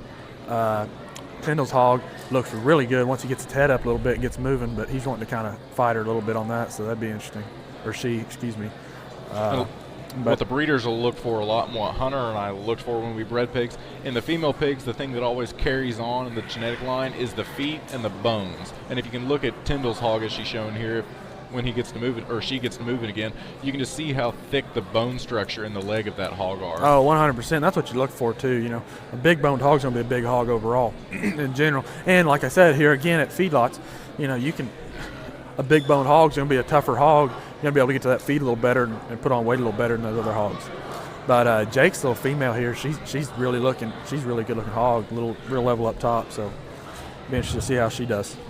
A really nice pair, and again, I talked about earlier just the support that is out here and the people in the stands. It's just great to see, and it's also just intriguing. These two guys behind me, they look like football analysts and breaking the livestock down, and just really curious to know what they're talking about. And I think that's awesome that you guys are live streaming this for people at home to see and get to look at it. So a really nice pair. I'm going to use the young man there in the fence there to win the class. A gilt that just really robust and opened up in terms of skeleton, like her feet and ankles and legs just a little bit better at the ground compared to the one that's going to be next. The young lady that's next, a lot of visual performance and growth in that gilt. A gilt that, again, long-bodied and big-scaled. Just need a little bit more look and balance and design in that particular female.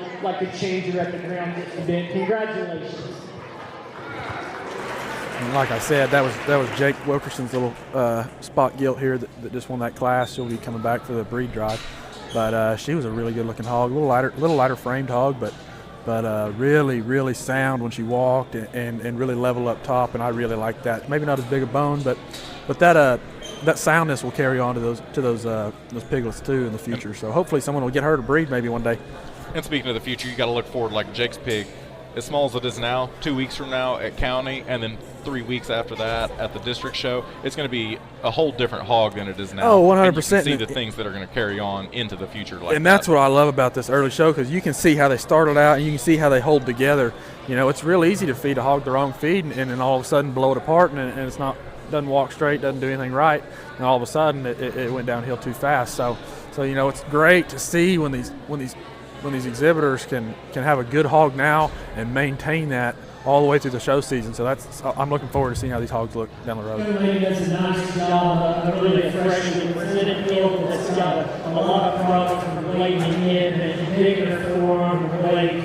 We'll get her back out here in this division and evaluate these two. Let's give her a round of applause. That was Hannah Hamill with a single entry. That's a big bone with a gilt right there, blown out in the gut, looks good, level up top. That's kind of hog I like personally. But I really like Jake's little spot gilt here he's got in. She is super level up top, low to the ground. That's how a show hog looked when I was showing, and I love that kind of hog. It's going to be interesting to see how he breaks down both these and inevitably which one he picks to be the breed champion.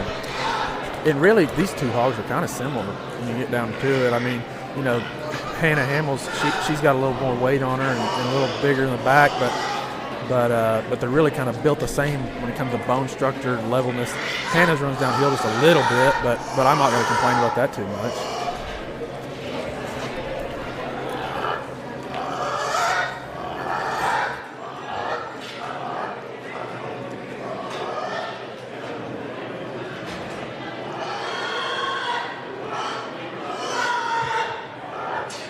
Well, a really close pair in my mind, and again, I think it's a give and take and how you want to, look at these two, and both of them are nice hogs that are stout in their features and has some true skeletal width. And of the two, I think there's one that probably, to me, just going away. I like their hind leg just a little bit better. I think there's more true width at the ground. That's going to be the young man out of that first class. They're going to be your champion. Congratulations to him. And that was Jacob, or Jake Wilkerson with his little lightweight spot. She is. I say lightweight. She's not that lightweight. She's just a little lighter frame. But that's a good-looking hog, and I really like the way that hog moves. And now we're showing for a reserve breed of the spot group. We have Tyndall Fields back in with that big bone hog we were talking about that Jake's hog ultimately ended up beating out. It'll be interesting to see the comparisons he makes between what he liked in this hog and the one here in the middle that's a little bit bigger. Oh, yeah. Second comes out of that class, and again, really stout terms of the features, big footed and head structure to kill that's just stout all the way through. We like to just make changer in terms of the angle of the hog and pasture, and you see that maybe bounce up a little bit better. I like the young lady that's going to be reserved out of that second class. Let's give her a round of applause.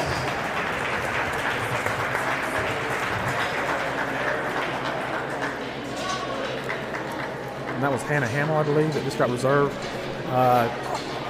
In my opinion, I like that hog a little better, just because she's a little more sound when she goes to walking. Tyndall Fields' hog, she kind of gets a little loose in the back and likes to be a little choppy. But both of them are really good hogs, and I bet they'll go on to compete at county. Coming up here next, we have our one and only York entry with Jake Wilkerson showing that pick. This being the only York in the group, it'll get an automatic breed champion and it'll come back for the grand champion drive as soon as this cross breed, which is coming up following the Yorks. And I believe we have 5 classes of crosses. And I've always liked the Yorks as breeders because they've got kind of a tendency to be longer.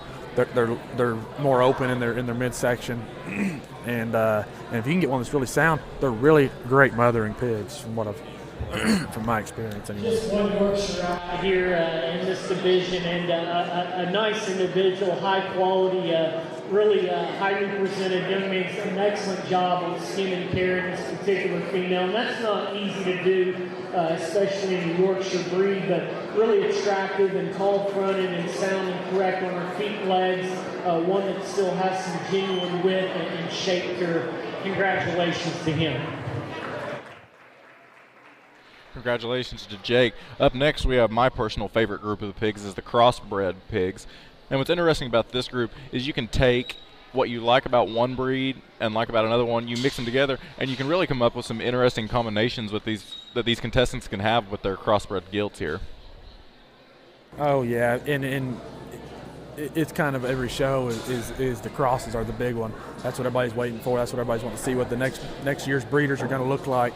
Because this is an ever-changing sport. The judges change what they look for, so you got to kind of be on top of that, and you got to get the hogs that they're looking for in breeding. So that's why I like the crosses, is because that's what everyone's here for. That's what everyone, well, not necessarily everyone's here for, but excuse me, that's kind of the wrong term there, but that's what a lot of these exhibitors have a crossbred somewhere or have at some point. And it's really easy to change crossbreds around because, for example, my first year showing, this is not the style or the body type of pigs that were popular back then. My first year showing, they wanted lean, rounder pigs, versus today they're wanting more fatty, more even pigs all across the back. Oh yeah, for sure. And it's kind of funny. You look back at pictures from 1980s and 90s, and those hogs that they were liking back then, they'd probably get laughed out of a barn today. Oh, absolutely. But, and same here. You take one of these hogs back in time, they'd probably get kicked out of that barn too. So it's kind of funny how these kind of change, and you really got to stay on top of what the judges are looking for, especially as a breeder. And that's what a lot of these gilts are here to do. Is their end goal is to hopefully be sold to a breeder. So be interesting to see what cross comes out on top out here at Cashion, because there are a few breeders here in Cashion. Correct. And you may be seeing some of these here as producing the next OYE winner. You never know. Before our judge makes his decision here, another thank you to one of our $150 sponsors. We want to thank Amber Wasbo of Metro First Realty. Finding the perfect property can be overwhelming. Let Amber help take the guesswork out of your search and help you find the perfect place to call home. Well, a really nice crossbred start to our this division, and 4 nice gilts out here. And again, I think there's some things that you probably could change about each and every one of them. The one I like the best is the young man's black gilt to win this particular class. That one's the best built one at the ground, just in terms of her feet and legs. She's the best balance from the side. Gilt that's still plenty opened up from end to end. To me, just the most complete one. Young man here in the center is going to be next. He's going to be second out here. Really attractive from that one's blades forward. Gilt that's big in her blade and forearm. When you watch her go, just like to free her up in the hawk and maybe just give her a shot more just true, genuine base whip when she goes away. A nice individual. I think there's some give and take in third and fourth. I'm going to use the young lady's black gilt, belted gilt that's going to be next. One that's really opened up and just stout in terms of her features. At the same time, just too round in terms of her skeleton. Just like to soften her up just in terms of her shape just a bit. Young lady that's next, that's going to be in the center, gilt that's productive in terms of her design. Probably the frailest when you read her at the ground. Just needs to be more opened up all the way through. Next class, let's give those exhibitors a round of applause. And that was Grayson Stewart winning that last class. He did a really good job of slowing that gilt down and getting her head up and really making sure she knew where every step was being placed. And that's kind of what it takes sometimes. Ultimately, you got to get out and work with those hogs. And you can definitely see he's been working with it. Which for me personally, in that last class between the first and second place there, I was having a real hard time picking my favorite out of the group. But I think he ultimately made the right call just because Grayson was able to place his hog in better view, and that hog was taking better steps and was just a little smoother in his transitions throughout the time in his ring. Right. Another cool thing too is that was a solid black hog that won that, and you don't really see that a whole lot because a lot of times those black hogs are hard to see that muscle definition and how those hogs are working. So a lot of judges just kind of mark them off and don't really spend a lot of time looking at them. But I like that judge really gave her a chance. So hopefully we'll see Grayson in the breed drive here do pretty good. Another fun fact: we saw the three pigs out we have in front of us here might look similar to, say, that Burt class or this Hamp class. But the difference is for the Hamp pigs, it's the width and where that white stripe around the shoulders is positioned. And for the spot-looking pig out here, it's more of a matter of erect ears and just some other minor differences. So you'll see a lot of where these pigs came from genetic-wise in their appearance alone out here. Yeah, for sure. And that's what's kind of cool. I imagine that spotted one looking gilt there, she was probably crossed the York and a spot if I was going to guess, but I don't know for sure. That's just kind of my opinion. She's got kind of a little bit of length to her, like she's got some York in her, and obviously the color pattern on her. But she's a good looking cross over there being drove by Sadie Weaver. Very much so. And Jake Wilkerson's got a good little belted hog right here too. So this is gonna be good. I think it might even come down to who can drive that pig better. Who knows? Who knows?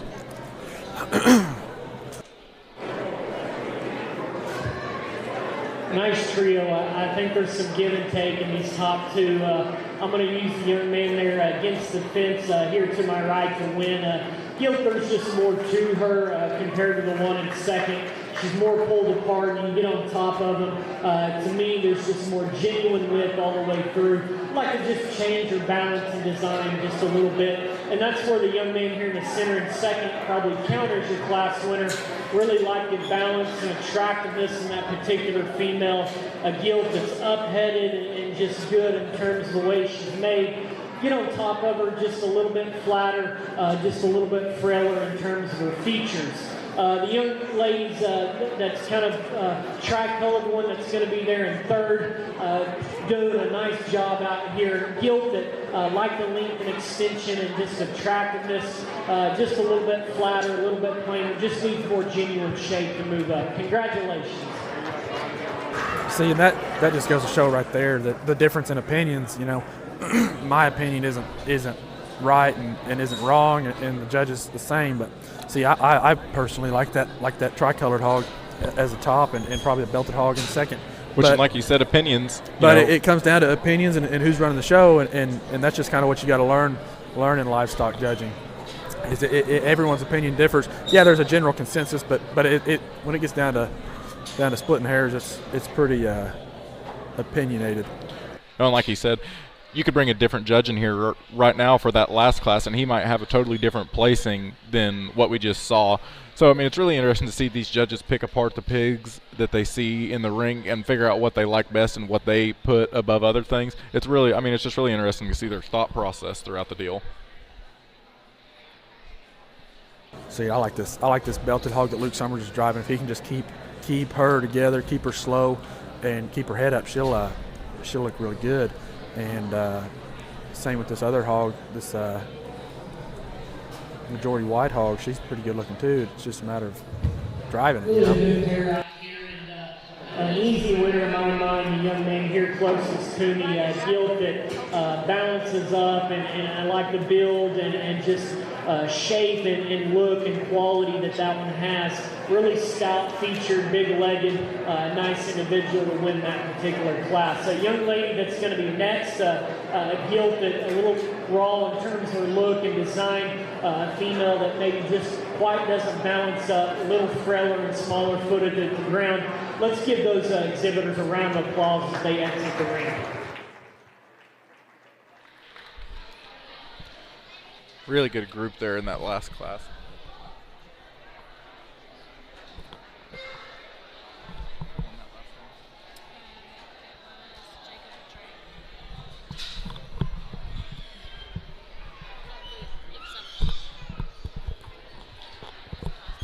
Luke Summers' hog ultimately ended up winning that last class here.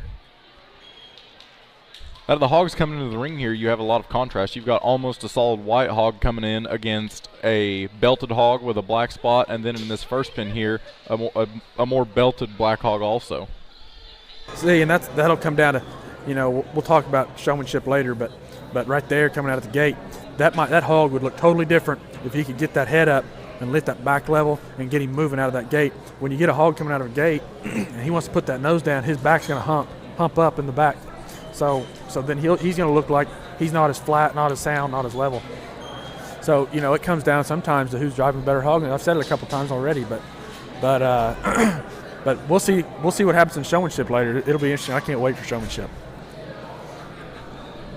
I'm really excited for this grand drive here. It's really interesting to see how the different breeds stack up. And a lot of times, a judge or, I mean, just in precedent, a cross is favored in that grand drive just because they have a lot more pieces that some of the other breeds are missing. But every now and then you get surprised. I think even last year, the year before, they picked one of the minor breed hogs to be the grand champion. I believe it was a Poland, and you know, that's what I was about to hit on too, is you know, that's why a lot of people like the spots, or not the spots, the crosses, because you know, like you said earlier, it's the best of both worlds when you're crossing two breeds. So so a lot of times when you get those judges that like certain breeds of hogs, sometimes you can get those two that crossed up and made just the perfect hog in that judge's eyes, and a lot of times it's a cross.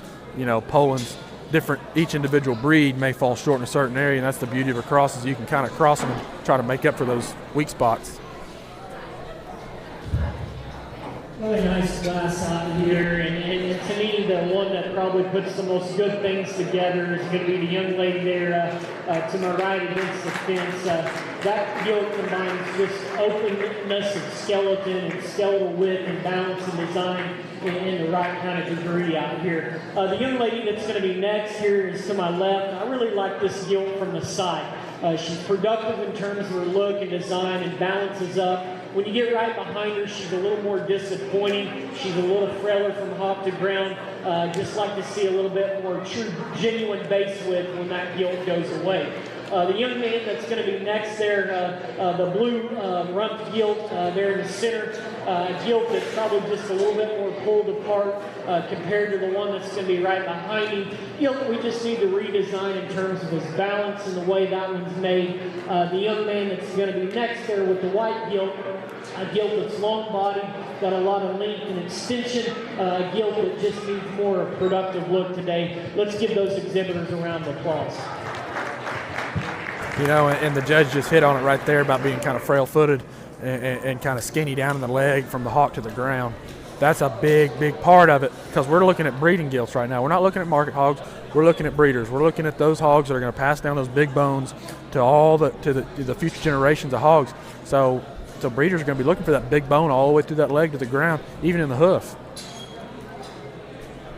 I saw this gilt in the barn earlier when I walked through. I kind of like this gilt that Kendra Bryan's driving across the ring now. She walks almost perfectly except for when she will stomp that back foot down occasionally. But I really like the way that she brought that hog out of the gate. It'll be interesting to see how the rest of these hogs come out. Right, and you're hitting on that stomp in the ground there. And she's doing a really good job of keeping her slow. If that hog has a little stomp now, when she speeds up and starts really moving, that stomp's gonna turn into kind of a chop in that back hip, and that judge will really, really hit on that. But she's keeping him slow, keeping that head up, keeping the head back up. level, and that hog looks real good right there.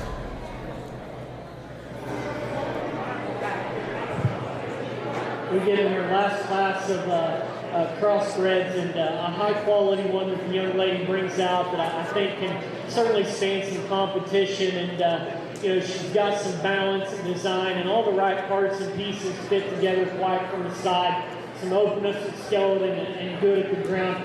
We'll take a look at her again, and we'll get these others out. Let's give her a round of applause.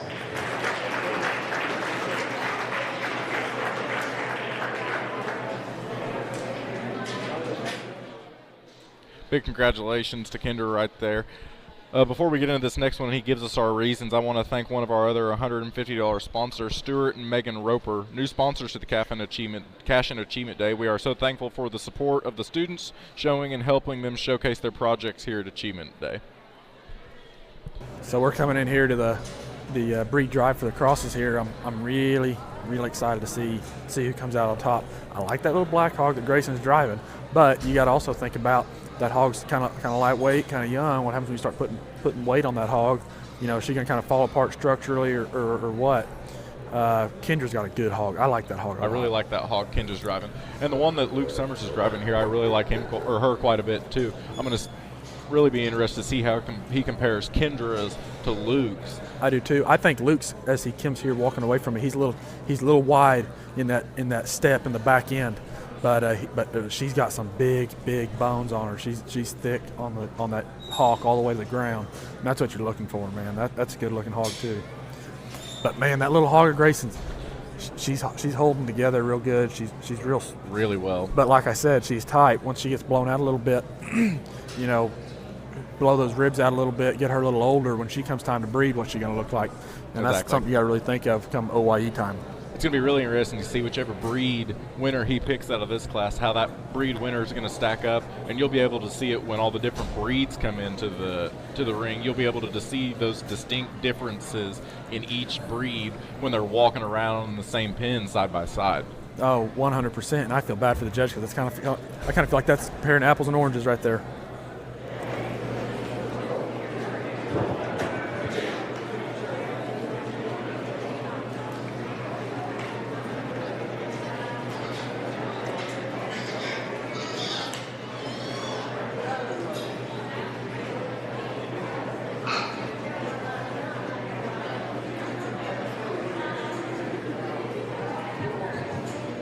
Well, a really nice set of crossbred gilts out here, a lot of quality, and they're doing an excellent job in my mind. And I think it comes down to a pair for me, and it's extremely close between these two. I think you could probably, go either way, and I certainly wouldn't, disagree with you one bit. Let's give them a round of applause. I'm going to go look at them just one more time and get you a champion reserve in this division.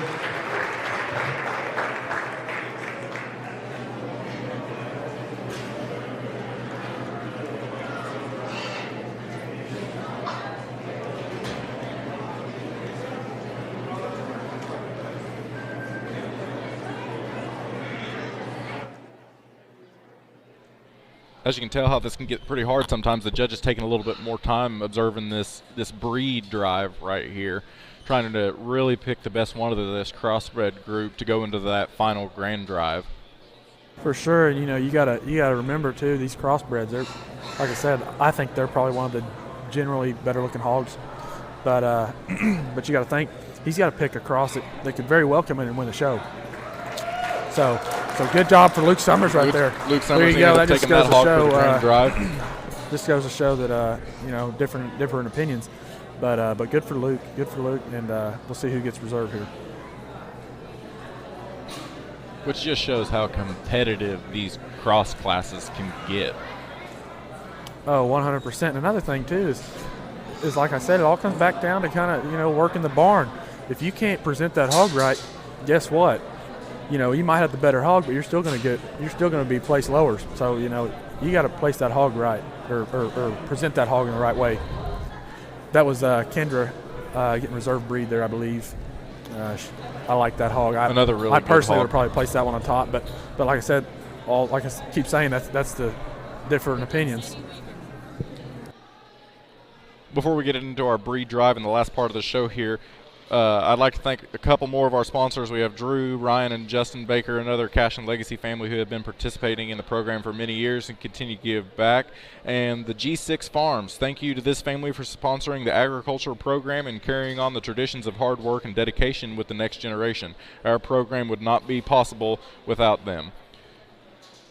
And a couple of the two more $100 sponsors, or three more I say. We have Stephen and Robbie Foster, Cimarron Electric, and Propane Sales of Crescent. Thank you to all these sponsors. They've really helped make this thing possible here.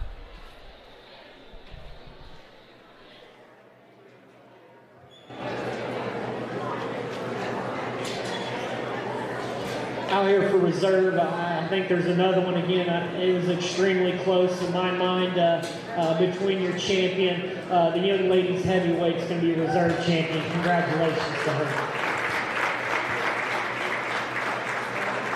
And you can't complain about that call at all, man. That was pretty close between those two. I really like. I prefer when I'm looking at gilts, I like the heavier bone, the bigger body, but that's a close hog, just a little different style of body, and that's what did it for him. But I like Kendra's hog a lot. If I was breeding, I'd definitely be hitting her up the end of the season. Absolutely. It's going to be really interesting to see how she fares at county against some other gilts around her same size. Oh yeah, that's another beauty of it too. Is you get a little tighter weight classes and everything when it comes to county because you got more competition.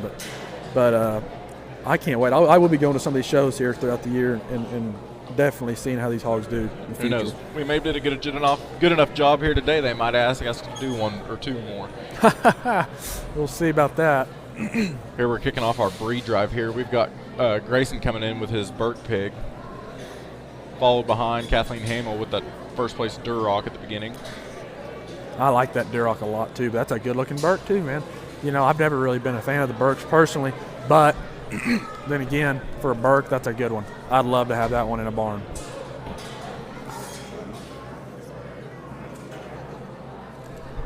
Correction, I misspoke. This isn't a breed drive. This is for the Gilt Grand Champion drive.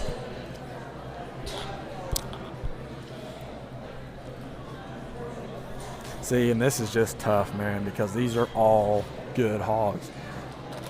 And I don't mean good hogs for Achievement Day. I mean good hogs in general. These hogs will go and compete at county and district show, no problem at all. It's just a matter, like I said, holding them together and keeping consistency. I'll be curious to see at the county show here in about 2 weeks how many Herefords they have there. I will be too, and I've noticed, like I said, they've been kind of growing in popularity real slow, but I'm pretty happy with the way that Hereford looks right there. So hopefully they'll be coming back a little more and be another breed to show in the future. Here comes Luke Summers with that crossbred gilt. That's a big bone gilt, low to the ground. She is a good-looking gilt.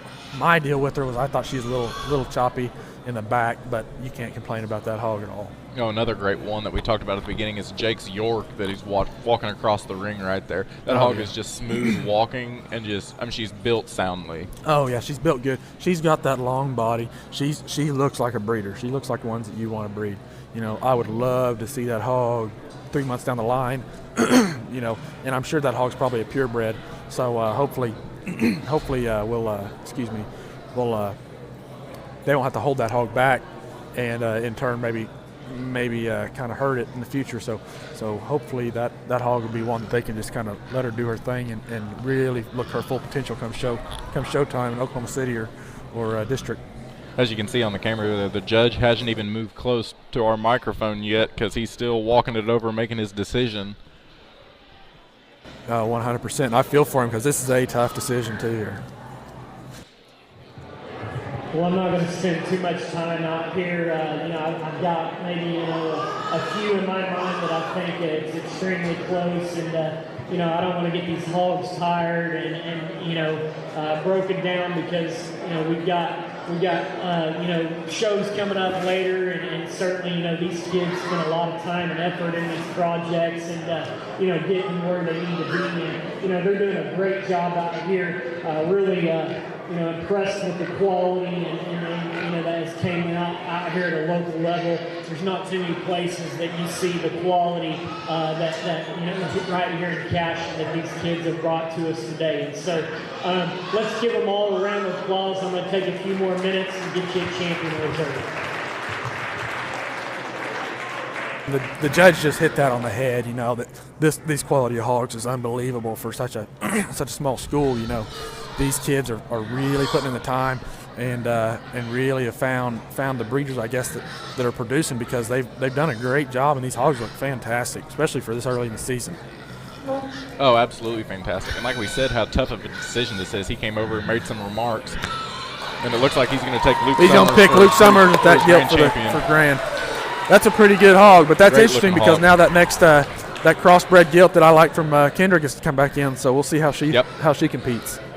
For those that saw that, whatever breed he picks for Grand Champion, the second place of that breed gets to come back in for the reserve breed drive. And it's not unrare for 2 crosses to get picked. I've seen that happen several times. I've seen that before too. I'd be surprised to see it here at this little local show, but I like that hog a lot. I think she brings a lot to the table.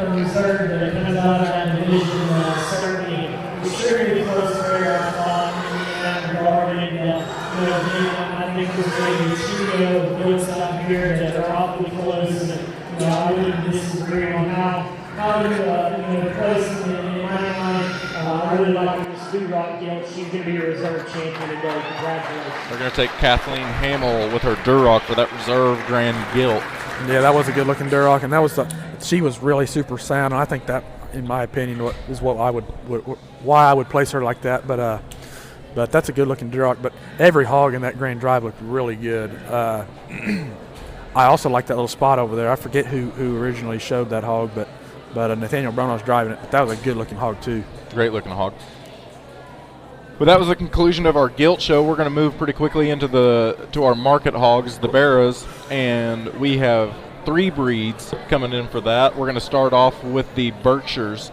We have 2 classes of Berkshires and 2 classes of Durocs, and then 1 class of Hams, and then we'll move right into the Grand Champion drive. So these Barras, they're going to judge these market hogs a little different. They're going to come out, and these hogs are getting judged basically on meat production. That's it. I mean, these are male hogs that have been castrated, so they're not really going to go to a breeding program. So the end of their line is definitely a meat production. So that's what he's going to judge these hogs on, and I really like that because that's that's an important part of the industry. That's why FFA is FFA. We do this to produce the world's next farmers, next ranchers, and I love market animals because that's where you learn your cuts of meat, what you need to feed, everything like that, and that's where a person can learn a lot about a hog.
We're about to get started here on the beginning of our Market Hog Bear Show.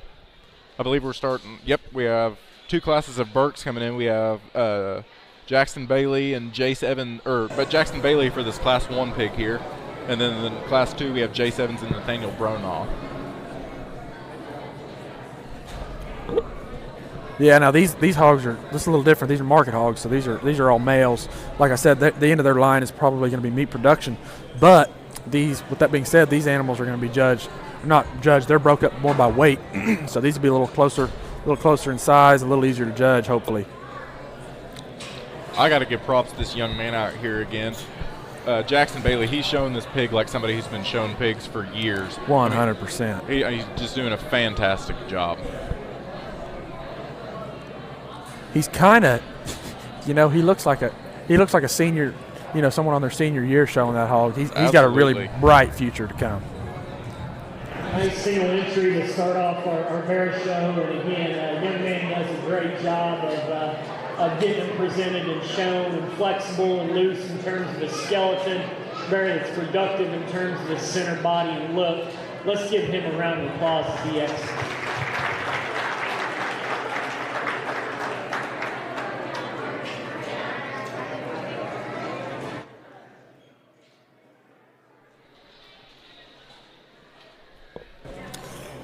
And like we were talking about earlier, on being structurally sound and have sound movement, it's not, to me personally, it's not as big of a deal in a Barra because, like I said, they're not going to be passing these genes on.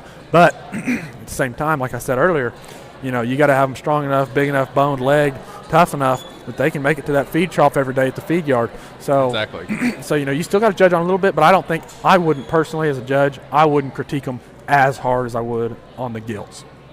But that's just my opinion. No, absolutely not.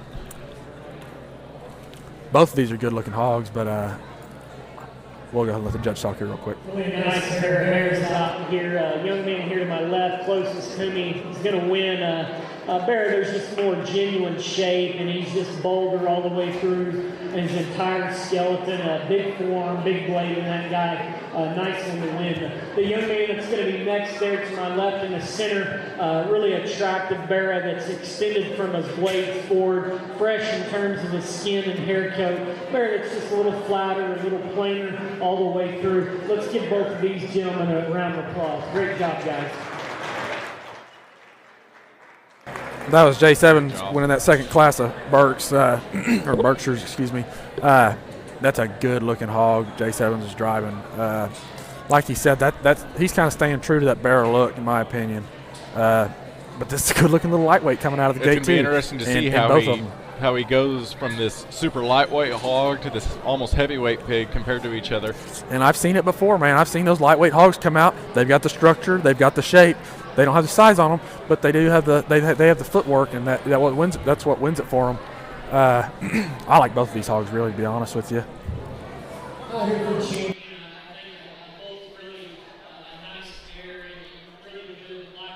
In my mind, and of the two, there's just a bear that there's more to him today, just in terms of pounds of product and just muscle shape. The bear out of Class 2 is going to be your champion. Give him a round of applause.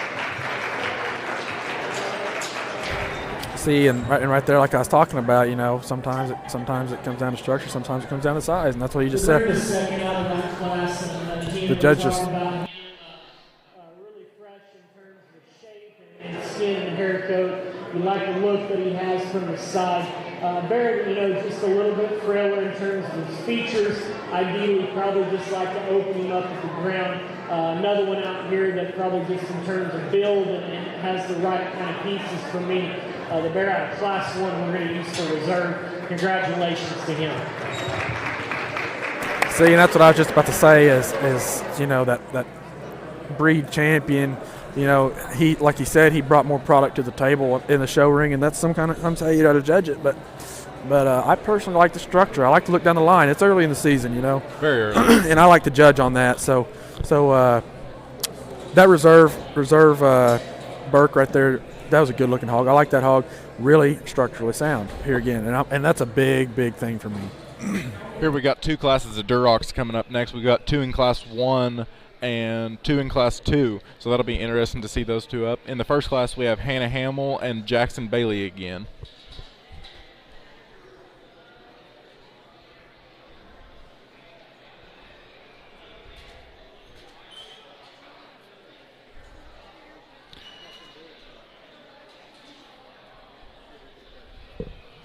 Jackson Bailey came out really strong at the gate with that Barra Duroc right there. Real smooth walking, came out of the gate almost just like you're supposed to. See, I personally on that Barra that what was his name? Jackson. Jackson's driving there. I like that hog a lot compared to the one that just came out second here. Little more level up top, I believe. Let him come around here and let me get a better look at him, but he's a little more level up top, I think. I think that second hog that came out, she's just a little lighter framed, lighter in the back end, and lighter. We're on Barras, aren't we? Yep. But both of these hogs are pretty good looking. I have not seen a really bad hog yet. Nice pair of red Barras to start off. Young man here to my right is going to win a Barra that's just stouter in terms of his features when you look at him at the ground and from the hop to ground, and bigger in terms of his skull. Barra that's got plenty of shape when you look at him. Nice place to start. Young lady that's going to be next, well balanced, good design type of Barra that it balances up from the side. Barra is just a little frailer in terms of the way he's made. Just not as much to it compared to the one that wins. Nice pair. Congratulations to you. And I've said it once, and I'll say it again. These hogs are showed by weight, not by birth date. So, come later in the season, some of these hogs may have to be held, some may have to be pushed, and that might blow a hog apart. It might just totally fall apart. On mechanics and physically otherwise. But I like a lot of these hogs that I said have come in, but it'd be interesting to see in these later classes how these hogs hold up. Exactly.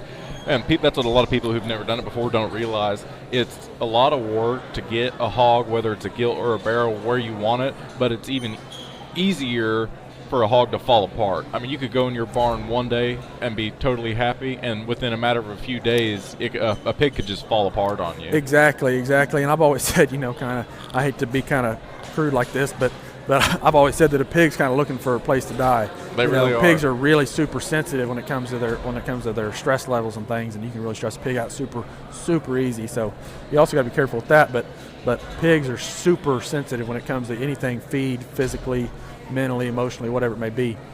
They're kind of just a sensitive animal all around. But I really like that Duroc that Kathleen's driving. He's wide across the back there. He's got a good color to him. He's got that gut. She's driving him good. She just needs to get him in gear a little bit, get him moving. A really good pair. Blues in this class. Just a nicer design, nicer balanced Barra from the side. To me, just puts the most good things together and still yet opened up and big in his blade and form. You watch him go away, maybe we'd like to just change him in the way he handles his hawk, wants to get just a little bit outside of himself. For me, the Barra that's going to be next and second, the young man's got like the shape in that particular guy up high. He's big out of his hip. Barra that's just a little shorter body. We need to fix him in terms of his design, balance, and structure to move him up. Congratulations to these exhibitors. My personal opinion on that last one, the Duroc that young man is driving, it's an all right hog. I like the darker hog there that Kathleen drove, but that other hog he had, I thought was just a little more structurally kind of shook up a little bit, a little choppy in the back end. Kathleen's is too, but she can kind of drive it in a way that makes it look really pretty good.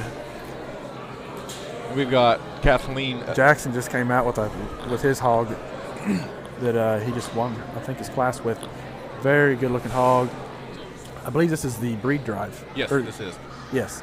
So these two are going head to head for Grand Duroc, and man, let me tell you, they are driving hard. Which, I mean, coming away from us here, away from the announcing table, those hogs looked very similar in their front half when both their heads were up walking away from us. Very similar, almost as if, I don't know where these hogs are at, and this may be a kind of a bold statement, but I would almost be willing to make a small bet that these hogs may be even out of the same litter. I mean, these hogs are built very similar. Movement, structure, and everything.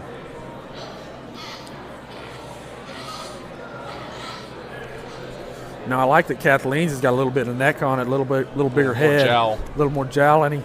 But but like I said, I like both of these hogs a lot. That's a tough call right there. I think there's some give and take in these two, and both of them have trade-offs and things that you would probably change about both of them. The bear that won the first class, really good from the side, and flexible and loose in his skeleton. You get on top of him, you just wish maybe at times there was just more genuine width and pullness apart, and watch him go, you'd like to see him just a little bit wider from hop to ground. And then the young lady that won the second class, that's your powered up hog. It's big chested, a lot of product from blade to hip, and big in terms of his forearm and blade. Super robust in terms of his skeleton.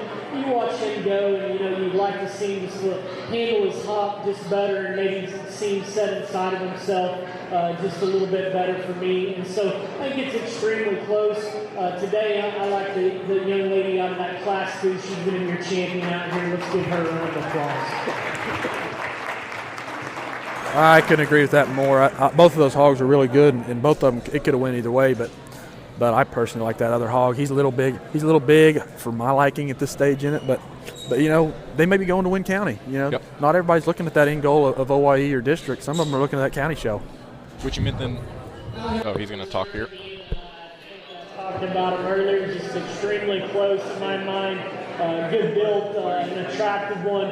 We're going to use that young man out of that first class for your reserve champion. Let's give him a round of applause. I agree with the judge right there. For me on those two hogs, I personally, that lighter colored hog that the older boy is showing, he's a little choppy in the back end. I really don't like it. He looks like he's almost struggling to walk, and that's not what you want in a hog. You want something to look like it is just graceful walking. Which you touched on weight right before that. And that's the difference between these market hogs and the gilts beforehand. A lot of these bigger hogs that we're seeing in this ring right now, this being the first show, some of those people are going to have a hard time holding those hogs behind a certain weight limit to 100%. Get where they're at. And like you said, talking about holding, they look great now, but if you're trying to get them to OYE, you might have some trouble. Just a single issue there that we have out here, and big in terms of his chest and back shape, and one's really big in terms of his hip. You like just squaring up in the ground just in terms of the angles and seating legs. I really like the product in that area. Congratulations to him. I like that hog a lot too. I'd like to see a little more motion in the back legs and the hips, but that's a good looking hog too. Good looking bearer anyway. We're coming on to our Poland class, the one and only Poland. Nathaniel Bronaugh showing this Poland here. I'm really looking forward to this cross class. Just walking through the barn before this, I saw 2 or 3 of this market hog cross class. That's really exciting me for when they come in the ring.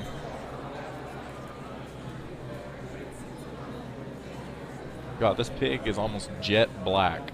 It really is, and that's good. I like a dark black hog. If the hog's going to be black, it might as well be dark. Out here, but I think again can hold his own and stand some competition, and like the product and shape that he has from blade to hip, and big out for his pin set. A nice bear. Congratulations. Talking about dark hogs, that's one design that I liked on that new ag barn that they got over there is they've got one side for white hogs. They can be shaded and they aren't going to have to worry about getting a sunburn.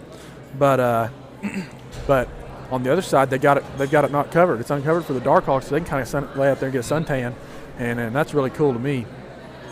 It's a really smart design. Maggie Carroll here really driving a really nice Yorkshire hog out out in the middle of the ring, it'll obviously be first in its class, and here to come to fall will be Bella Butler with her other York pig that'll determine the breed. But Holly's really doing a great job of driving this Yorkshire Bear across the ring. Yeah, she is, and you know, I like I said, that's why I like showmanship. But I'd like to stretch that hog out a little bit really myself. Nice bear that comes out here, square build, good in terms of the way he's made from blade to hip, and very flexible and loose in his skeleton, and still balanced and attractive from the side. Let's give her a round of applause. I also like the way that hog, you know, if you notice from the kind of armpit of that hog, he kind of tapers down real gradual and real smooth into that gut, and then back up into that hind flank, and that hog looks good. This one looks good too coming out. Really great barrow coming out here in this second class. I would not be surprised to see this one coming out on top in the breed drive myself, but these hogs are really similar in a lot of different categories, but I think I like this one a little bit. He's a little bigger up on top in the shoulder, I think, and now he lets that right leg kind of kick out a little bit, but that's a good hog. Other than that, a pretty sound hog. I'm not going to complain too much on that one. Young lady brings another one, or sitting with you out here in this class is really high quality one in my mind. Good out of the ground, just the way his angles, his feet and legs, and just how soft he sits. Very big in his forearm and blade, and very still fresh and good in terms of his balance and the way that he's presented. A nice individual. Congratulations to you. And the judge just hit on that too. I love the way that hog moves. He's nice and slow. It's almost like he's setting that foot down as careful as he can, and I love that in a hog. These two coming head to head right here. It's going to be a really good. I don't know if it'll be a hard decision, but it'll be really interesting to see the comparisons, because like you said before, the only thing really different that you can just pick off immediately is their weight. You know, yeah, and I really like these hogs. It's hard call for me. Start comparing and analyzing, and both good bears, really good livestock in my mind. But other two, to me, one that just probably has a little more extra bells and whistles is going to be the young lady's bear out of Class 2. She's going to be your champion out here, follow up for reserve out of Class 1. Let's give them a round of applause. Again, I've been agreeing with our judge today. He's been doing a really great job, and I don't think we could ask for anybody better than that. But, no, and a big thank you again to Dodge Nichols, our judge here for today. Really been spot on, and he's been picking some really good hogs. And like I said, I've maybe had one or two times that I disagreed with him, and on those disagreements, you know, I really couldn't argue with his decision because his decision was logical, and I agreed with him with what he said. Here we're getting into the first class of our crossbreds here, and it's really interesting to look at the weight difference between just the Class 1. So the first hog in Class 1 is 193 pounds, and the second pig in Class 1 is 216 pounds. There's a big difference there for them to be in the same class, which just shows you how broad the whole thing can get.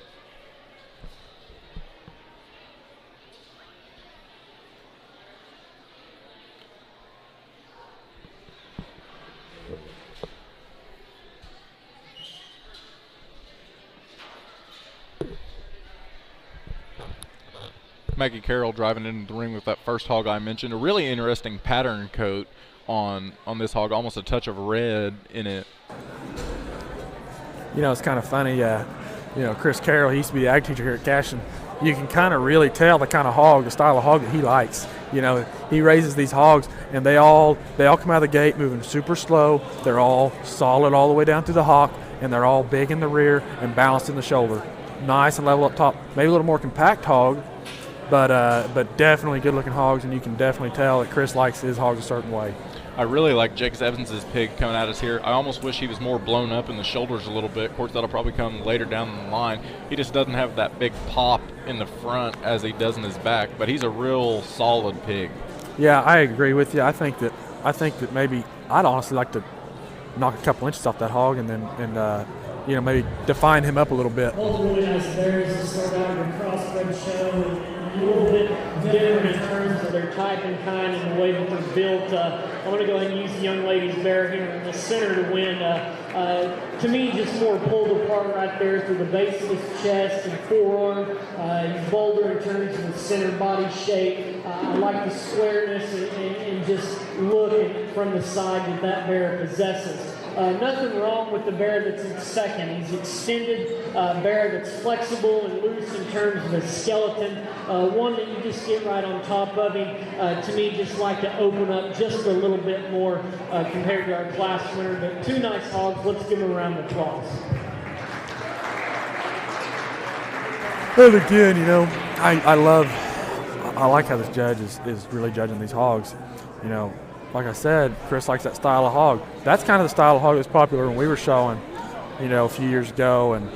And that hog blown out in the ribs, big in the back, big in the front, level up top, that is what you're looking for. I like that hog a lot, and I hope to see it in the breed drive. I'd like to see it win the breed drive. Here comes Kathleen Hamel with a really solid looking pig coming out there.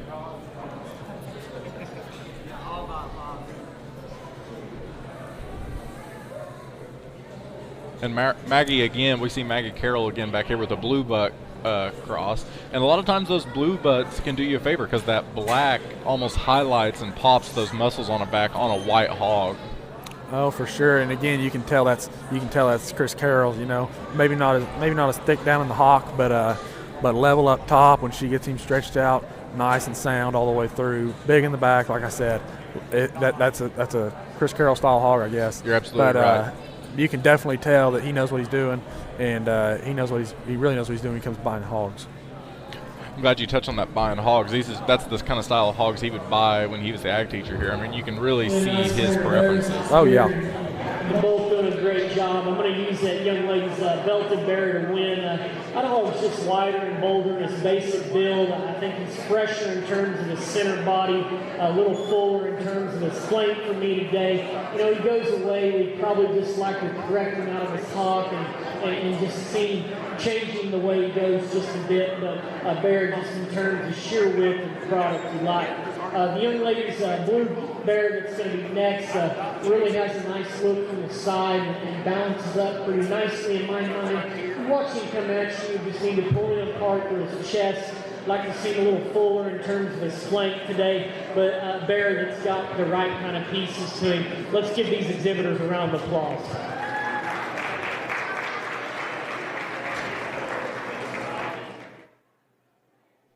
Coming on to our last class here of it's just a single cross entry for the last class before we do the breed drive. It'll be interesting to see the style of these bigger pigs compared to the style of the younger pigs that he's been picking, and then what he decides to ultimately take into the grand drive here at the end.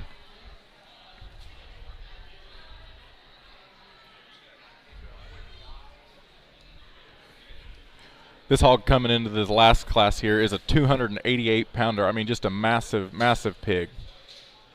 We'll get into your heavyweight bears and just kind of a big, stout, rugged fellow that comes out and, he's big in terms of his hip, probably one of the heavier muscle ones we've seen out here. Ideally, just probably like to change him just in terms of the way he's made and balance and design and eye appeal, but you really appreciate, just the amount of product that this guy has. Congratulations to you.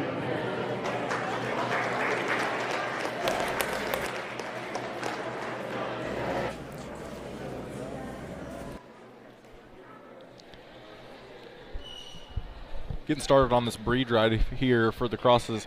He's bringing in the first place classes of the cross class. It's going to be interesting to see which one he decides to bring in to the grand drive.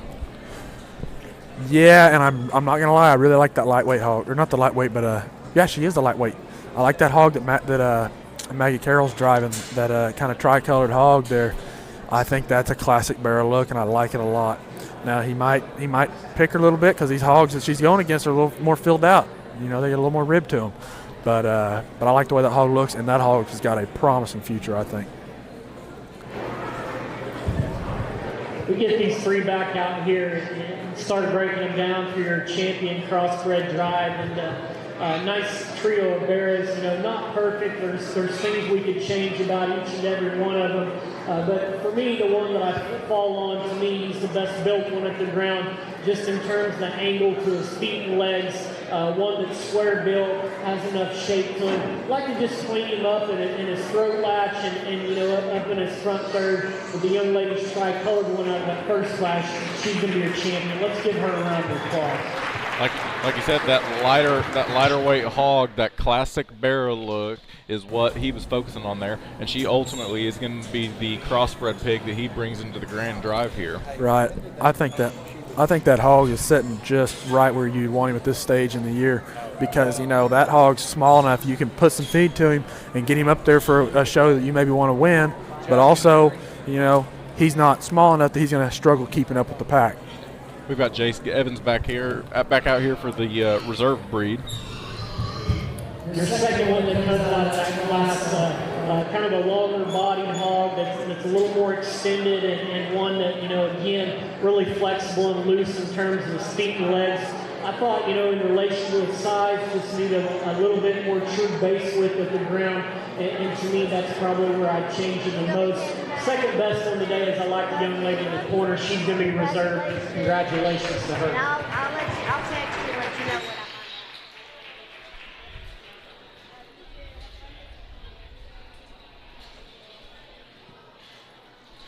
Kathleen Hamill's going to be the reserve choice for the crossbred. Getting ready to come out here for the grand drive for the market pigs.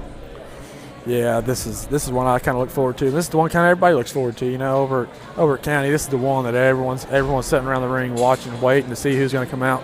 The bears are popular, and because of that, there's a lot more competition in the bear world. So, like I said, I will be going to the county show after watching these hogs, and I'm really impressed with the program that Miss Drake's running out here. They've got some great-looking hogs, great parents, great booster club, and like I said earlier, things are looking up around here. Very much so. I like how you said about the bears being a competitive deal. A lot of people don't realize that the district show, which is the third show in Enid, out of the entire show, they only take 2 female pigs to the sale. And there can be anywhere from 1,000 to 2,000 female pigs there, and they only take 2. Right, and like you said, and that's the kid's goal, is to get to that bonus sale, whether it be a county sale or a district sale. Try to make a little extra money back on that hog. You'll never make a profit on a hog, is what I've come to learn, but it is nice to get a little bit of that money back. And having a bear definitely ups your chances to make it in that sale.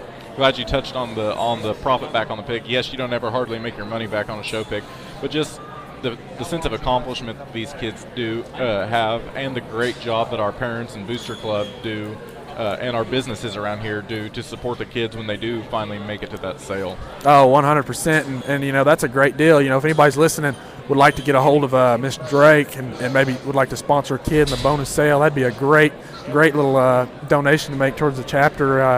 I'm sure they could probably maybe we work it out where you could give a little money to every kid that makes a sale or some way. But if anybody would like to donate to that, I'm sure Miss Drake would be more than happy to speak with you. I'd get a hold of her through the school or maybe even on Facebook. I'm not sure of her phone number. I can maybe get that a little later. But yeah, that would be awesome for these kids. This is like our guilt show. I'm not going to take a lot of time and keep these hogs out here.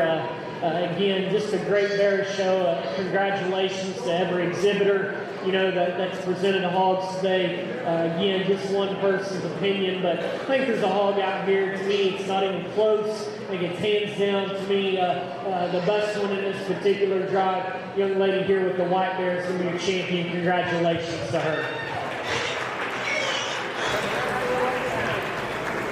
So he's going to go ahead and pick that Yorkshire for the breed. Which, like we were talking about earlier, a lot of times, usually the grand champion goes to one of the bigger breeds. You don't usually see it going to a minor breed, but that Yorkshire, Poland spots, you don't see it a lot. You're right. But that Yorkshire, like you said, I think it was the obvious best out of the class. Yeah, and another thing. I think he's gonna trying to figure out what the judge's trying to sign here, but yeah, they're bringing. Maggie Carroll's York back in. Okay. But Maggie's already out here, so somebody's going to have to go get her. She's going to have to have somebody show it for her. But that is a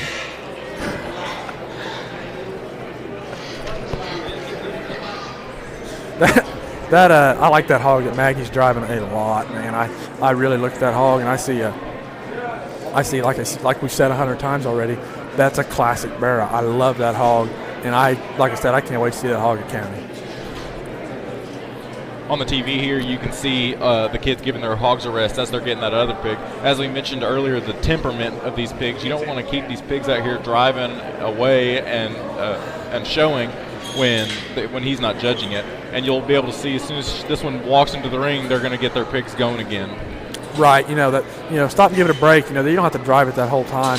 Those pigs, their stamina, they don't have a lot of it. It's a pig, so what little they've gotten walked already this early in the season, they've got to let them rest a little bit. And that's, it's a strategic thing, sometimes, Sean, you just got to say, hey, maybe I need to go over here in the corner and hide a little bit and let my hog take a breath, whatever it is, so I don't kill my hog here in the ring. But like I said, this is tough right here. Reserve, again, I think there's one that probably just kind of follows your game in that regard, and one's just being robust and opened up in terms of skeleton and stoutness features. We talked about him, it's just like clean up, his jaws, just a little bit of that cross-stretch with your third game. Let's give her a round of applause. There we go. That's Maggie Carroll with that crossbred. I really like that hog a lot. Like I said, that's a kind of a classic barrel look right there. Classic barrel look. Congratulations to Maggie Carroll and Bella Butler for the Market Hog Grand Drive for Reserve and Grand Champion. I believe we're going to move now just into junior and senior showmanship. That will be followed by our new event here, the Celebrity Show event, where the showmen of the FFA chapter pick somebody to show their animals. For just example, Miss Lori Blosser of the library here will be showing one of Tyndall Field's cows, as well as Principal Ryan Shank showing a hog for Grayson Stewart, Coach Robertson showing a hog for Kathleen Hamill, Mr. Jackson for Maddox Gibson, Coach Hardaway showing for Jake Wilkerson a hog, Lane Broadbent, Caden Harrell both showing pigs. It'll be entertaining. Like I said, here we're coming into showmanship. This is my favorite part of the show. It's not judging your animal, you're judging the kid here. How well are these kids taking care of this animal? How presentable is the animal, maybe on the hair care, skin condition, how much this animal getting walked. You can tell all that by how these hogs come in here and act. So it's really interesting, It's a judge of the kid, and it's a judge of also, the way they present their hog. So I'm excited. As everybody watching the TV, you'll notice at the end of every class, all the kids come up, shake the judge's hand. That's not just formality. That's that presentation, the manners of the whole thing, and the judge will remember that coming into the showmanship. 100%. I was never forced to shake a judge's hand, but it was definitely encouraged, and that just goes to show again how great of an organization FFA is. They absolutely they really key on that respect, and the future, and you want to be somebody that somebody looks up to. Exactly.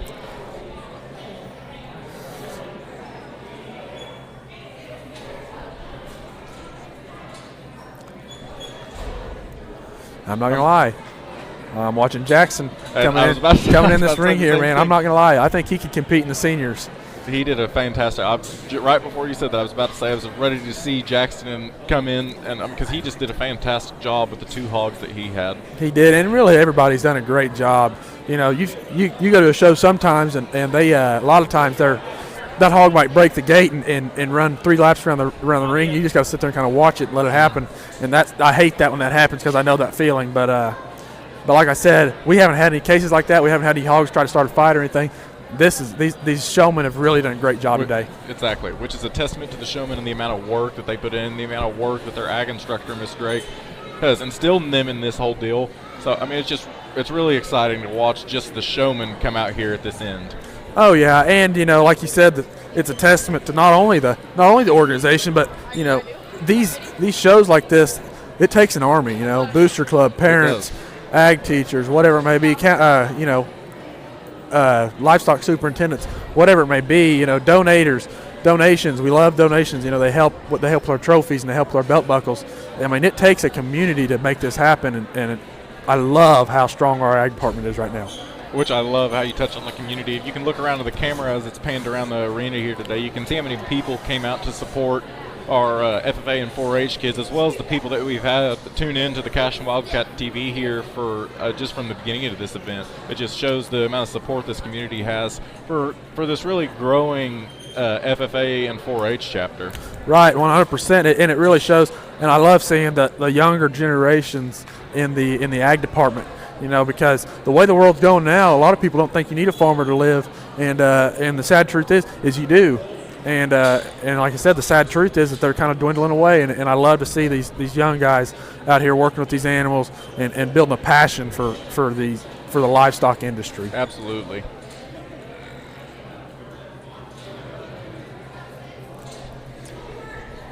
Not to mention all of the support we have from the faculty here. I mean, just today alone, I've seen our principal, our superintendent, I've seen several coaches, other administrators. Oh yes, I think I've even seen one of the janitors up here today. So it's like I said, this ag department is doing a great job. They're backed by a great community and a great faculty. So the sky's the limit around here in Cashion.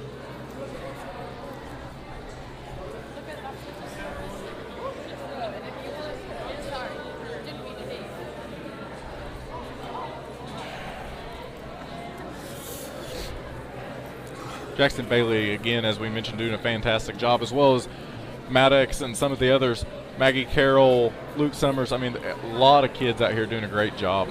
Oh, yeah, and another thing, too, is when we were talking about showing earlier and presenting that hog and keeping it slow, if you let your hog get out there and burn itself out, you're going to be hurting to come to the end of the ring because, these kids are out here. I promise you, in that ring, it's a lot hotter than it is over here on the sidelines because it is hot in that ring, and those hogs are working.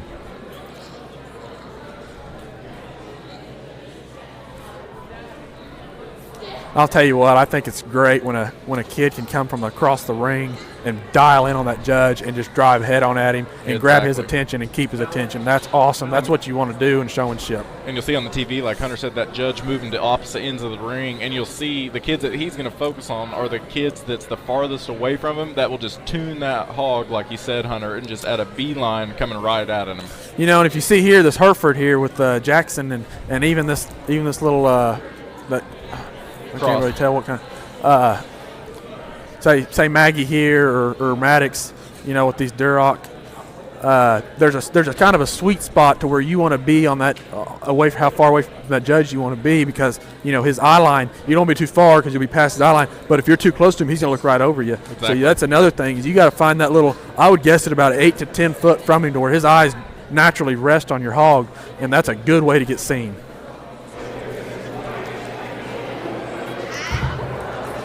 Really impressive set of junior showmen out here, and you can see the effort that these kids are getting, and they're giving 110%, and that's what I like. And showmanship is not something that just happens here right now in the ring, but it's throughout the entire show. It starts at home, and those are things of what makes you a good showman. And so I look at a handful of things. I'm paying attention to these kids throughout the day, just not through the ring. And so, I think there's a couple of them out here that have done a phenomenal job. Let's give them all a round of applause, and I'll get you a champion out here. And he just said, the judge just hit on about, it's not just here now in the ring. It's what you're doing at home. It's what you're doing behind the scenes. And I think personally, when I come to a showmanship, the first thing I look at is that hog's hair and that hog's skin. And Jackson's going to win it. That doesn't surprise me at all. He's a great showman, and I cannot wait to see him when he gets older. That was absolutely fantastic. I hope he sticks with it, and I'm sure he will because that was, fantastic. Yeah, that's good stuff right there. I love seeing that. But like I said, like I was saying, the first thing I look at in the showmanship is a hog's hair and a hog's skin because, it ain't that hard to have that hog's hair straight. All you got to do is go out there every day and brush it, and that's what it takes. So, so that proves a lot right there. If you got a hog come out with, crazy hair, it won't lay down, that goes to show that. What? Oh, they ask you if I can get a copy of this, or how we go about it. I think they archive it. Yeah, she's going to ask y'all something. Thank you. Coming up into our senior division of the showmanship, this is where it gets really competitive because you have most of these kids who have been showing in 4-H that were in that junior division that have now moved up to the senior division, so they have a lot more years under their experience, and you really get to see the kids that have invested a lot of time into this. Oh yeah, and I kind of like these seniors too because as a senior they get a little more competitive.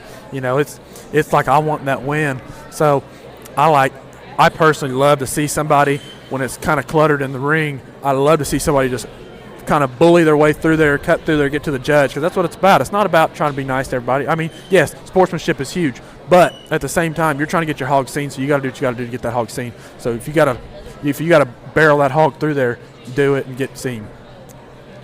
Which, and like you said about barreling the hog through there, here it doesn't matter as much, but like OYE, when there's 25 pigs in a class and you're in a small ring, you've got to make sure that your pig gets seen. I can't tell you how many times I've seen a good pig who's just been on the outside and not gotten in and ended up getting a lower place from it. 100%, and that's what I was talking about too when it comes back down to the barn.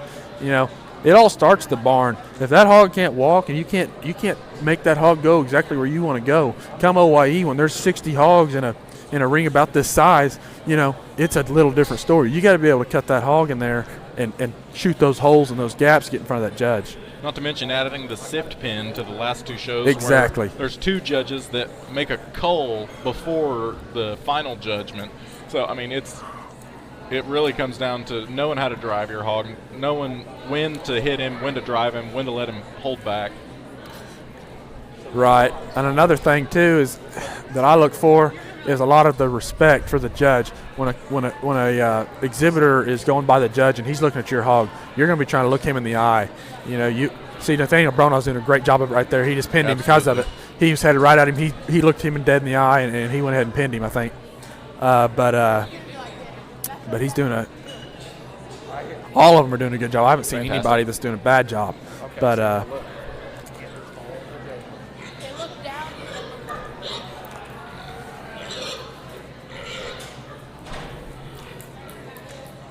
as you can see, some of these older ones like Tyndall Fields and Jace Evans, they've got that brush that they carry behind their back until they need it, and they don't let it be seen until they absolutely have to. Like Jace has got a little dirt on his side, he's going to casually wipe that off and then put that hand back behind his back. Right, and that's kind of like what I was talking about earlier. Say I've got some dirt on this hip and I see it, I got to hide that from the judge till I can get it off there. So here again, being able to drive that hog and put it exactly where you want, that really helps, and that's a lot about what showmanship is. Another thing that I love is when somebody really knows that spot of that sweet spot, the line of vision, like we were talking about earlier. I love when someone can drill that spot over and over and over. And a lot of times, unless it's a bad hog and it's a bad hog and you're wanting to hide, but a lot of times the hog that gets seen more, he's going to do better than if he didn't get seen. Yep.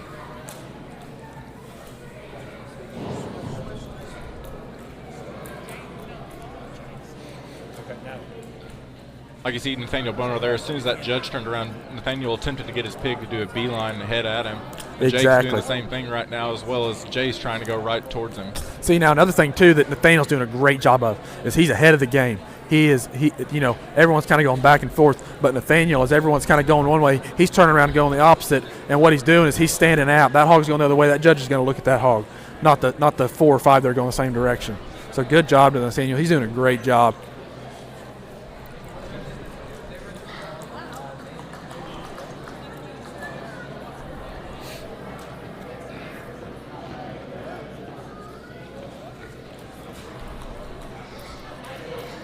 And you could see Nathaniel, when the judge wasn't looking at him, he was doing his hardest to get that pig back where he was. And then when he's back in the judge's view, he lays off, let the pig do its thing.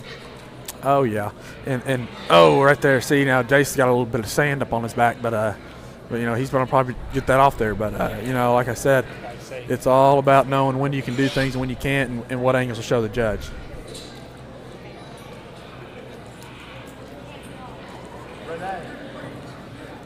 See, like Nathaniel right now, he's following that judge. He's guessing that judge's next move.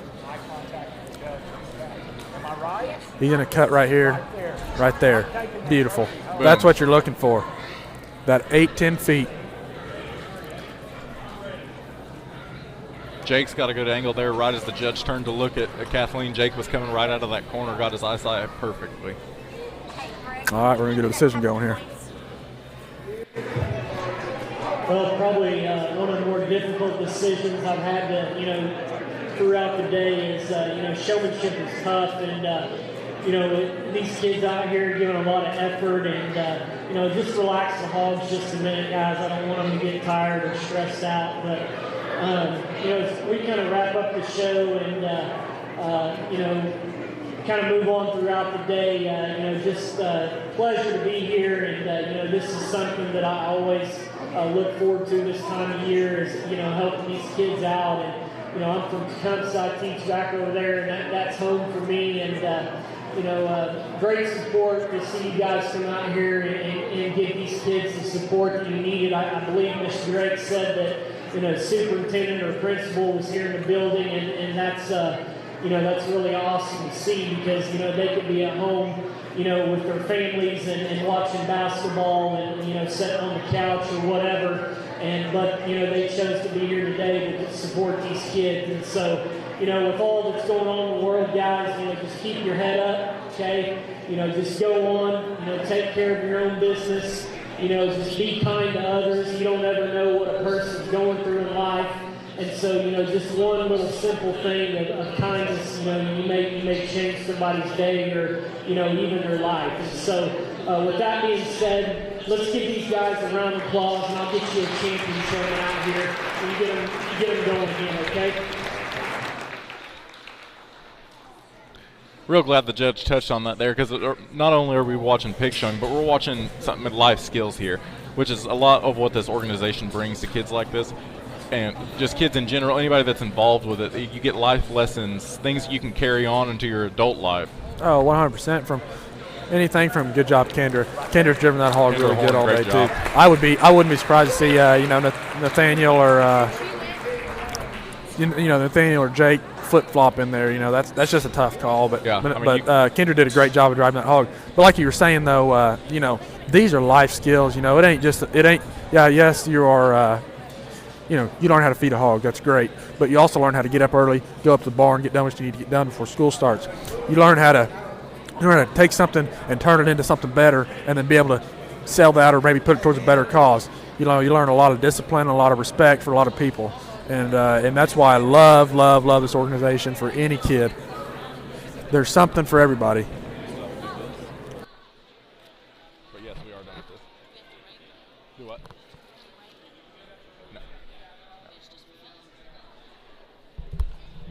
But again, congratulations to Jackson Bailey for junior showmanship and Kendra Bryant for senior showmanship. That's both did a great job. And like he said, that could have gone either way for the showmanship. You could have flip-flopped 2 or 3 people in there.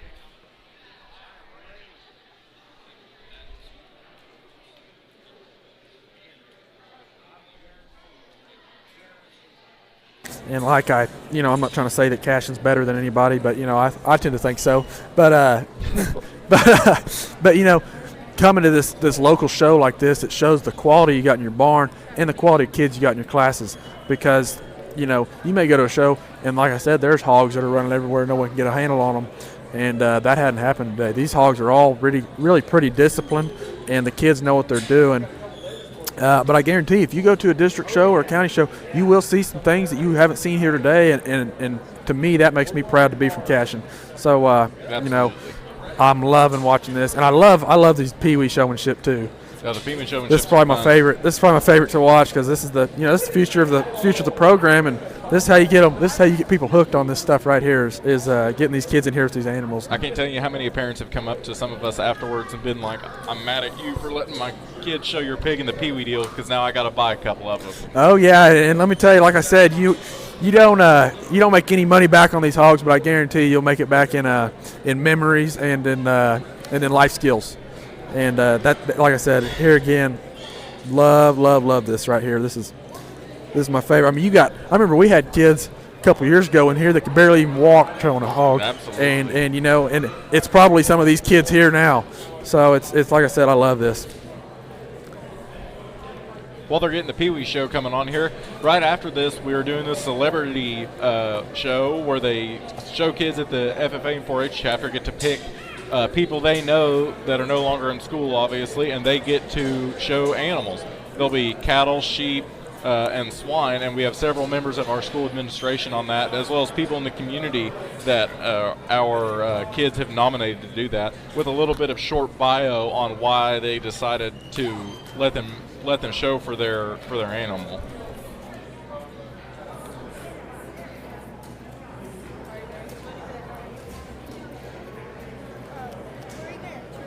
You know, this right here, actually, this Pee Wee showmanship, this is kind of why a lot of people even show up here today, because, you know, they've got these kids that are probably, I know, just nagging them to get up here and show because it's fun. It's a lot of fun, especially for a kid. So, you know, and kind of the way I see it, the more people turn out to this, the more people are going to be turning out to the next one. Absolutely. I find, like how you say, you know, kids drag their parents up here. Right before this started, you could see a whole slew of people coming in from all the doors that were bringing their kids that were wanting to do this. Exactly. Really a great turnout today. With as cold as the weather is outside and about to turn nasty, really a great turnout.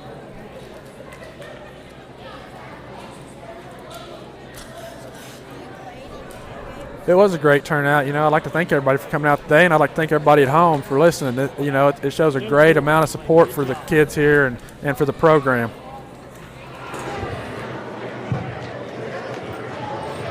We'll get these Pee Wee showmen out here, and you know, this is a good deal. Hopefully, you parents, you know, ringside, you're getting some good photos and memories of these kids, because you know, that's what it's about at this stage in the game and their lifetime. And I think that this area, you know, future is awfully bright. You know, you can see out here. And so let's give all these youngsters a round of applause. They're doing a great job.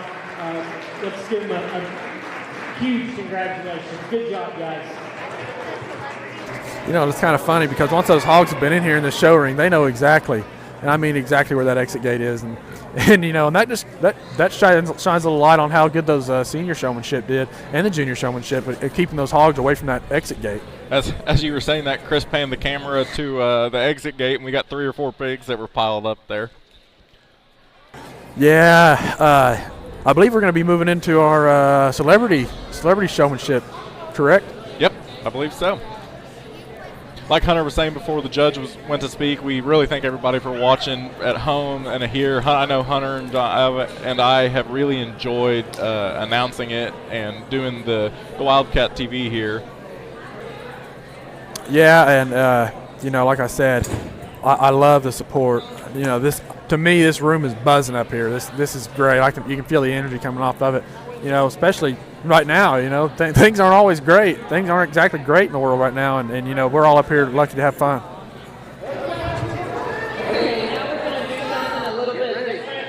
We've got our celebrity showmanship, but we're going to start, since we're in pig mode, we're going to keep going with pigs on our celebrity showman. So if you were picked as a celebrity and you didn't do the $20 chicken out, I need you to get with your kid that picked you, and we will get your pig. If you're a sheep or a cattle, just hang on.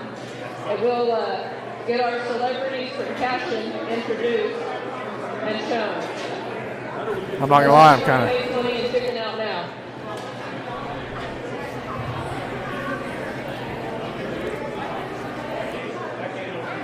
And we also want to thank Dodge Nichols for coming to judge today. I threw this on him. I didn't really tell him about it. But he's done a great job sorting all of our animals. He's the ag teacher at the concept. Thank you, Dodge. Yeah, Miss Drake was just thanking the judge here. He's done a great job today, and I would be.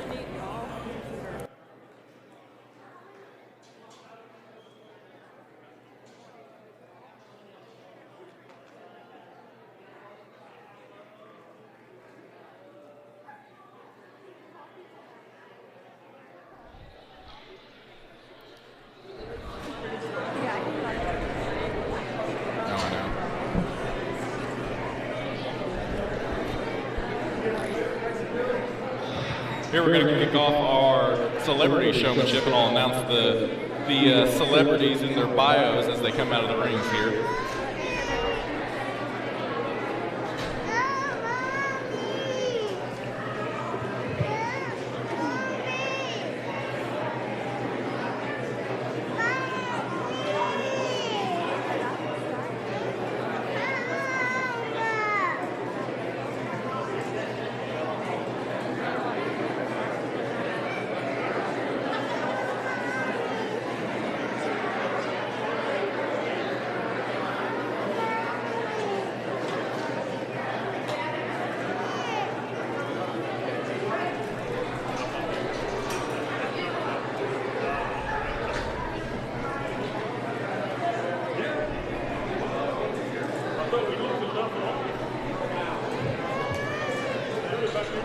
Coming out of the gate first for our celebrity show is Mr. Travis Hartfield, nominated by Mr. Jace Evans. Mr. Hartfield was chosen by Jace Evans. Mr. Hartfield is a math teacher at Cashion High School. He is known as an amazing teacher, and Jace thinks he can win it all. Let's give a round of applause for Mr. Hartfield.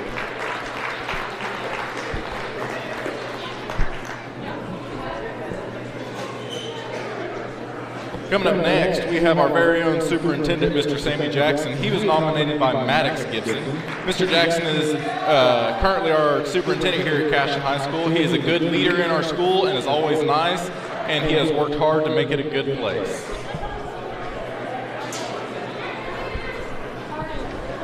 Coming up next in the celebrity is Coach Hardaway, is Jake's pick for the Celebrity Showman.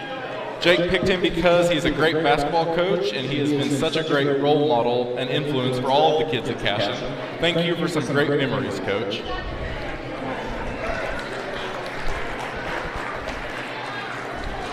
Coming up next, we have the legend himself, Mr. Coach Robertson. Coach Robertson was selected by Kathleen Hamill. Coach Robertson is an award-winning coach here at Cashion and is a role model and motivator to many people. He inspires those he talks to and challenges his students to be the best they can be.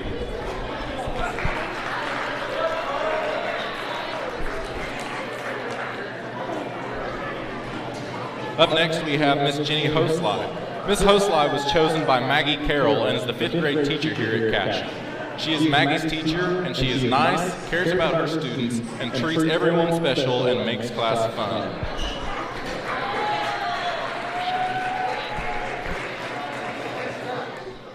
Up next, we have Mr. Ryan Shank. Grayson chose Mr. Shank because he is the high school principal. Mr. Shank is highly involved in all the activities here in the school, and he is always willing to talk and to help anyone who needs it, and helps out with all of the school events.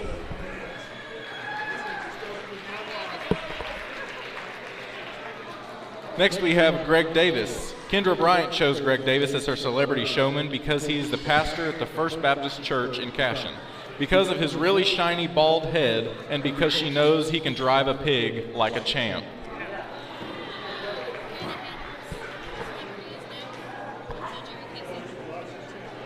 Up next, we have Mr. Jerry Casey. Hannah Hamill chose Jerry Casey as her celebrity. Jerry is a rodeo clown and middle school teacher and a veteran. Jerry is known as a great motivator and will always encourage you to do your best and leave a smile on your face.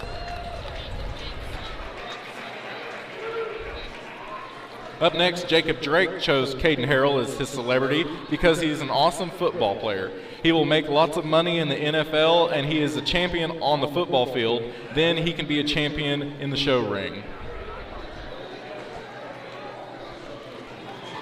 Let's give another big round of applause for all of our celebrities who were chosen and volunteered to do this for the kids.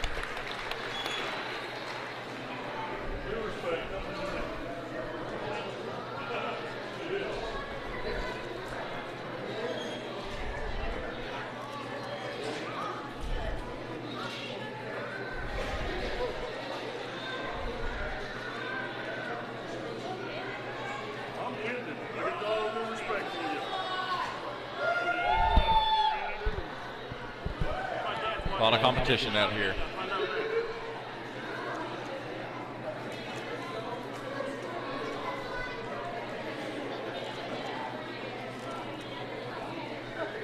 You know, I'm sitting here watching this, and it's kind of funny because the Pee Wee showmanship and the celebrity showmanship are kind of looking about the same. But, you know, there's a couple of dads in there that are probably driving those hogs a little better, but it's kind of funny to watch these adults get out here and kind of look like kids.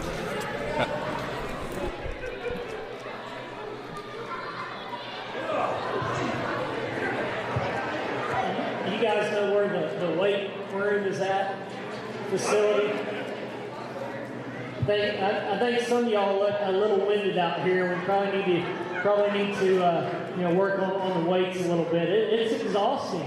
It's exhausting. You guys doing an excellent job, and you know, again, talked about it earlier. Just the support here in this local community to get teachers, you know, administrators, parents, you know, coaches out here. That's certainly impressive. That's not something that you see it, you know, everywhere. And so I've got one in my mind. I'm not going to announce it, but I've got one in my mind that I like out here. And so let's give them a round of applause as they exit. And some of them will get some other species. Congratulations to you. Absolutely great job by our celebrity contestants out there. Just shows the support that they have and that the kids love all the members of our community as well as people in the school. 100%. You know, the judge just hit that on the head. It is awesome. It is awesome. But you got math teachers, basketball coaches, whatever that really, you know, don't have anything to do with this program, but they're willing to come out here on a Saturday morning and support this program, and that's awesome. And I think that's what makes Cashion so great is you know, we're pretty tight-knit community, and we like to back each other up when it comes to sports and our different programs. So absolutely. So you know, that's great. I'm glad that the judge noticed that, being not from Cashion, and that makes me a little more proud to be from Cashion. You know. Absolutely. I'm not sure what species they're going to lead into next. It's either going to be the sheep or the cattle. Well, I will say the cattle are probably going to be a little interesting. The cattle one will be interesting. I may have substituted Coach Robertson to show a cow more than I would have a pig. Yeah, I probably agree with you there, but we'll see.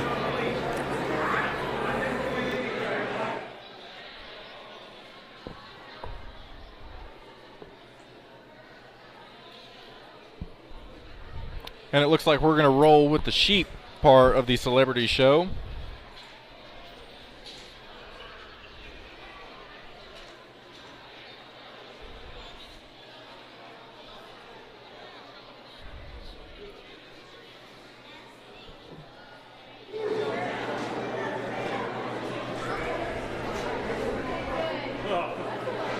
It is.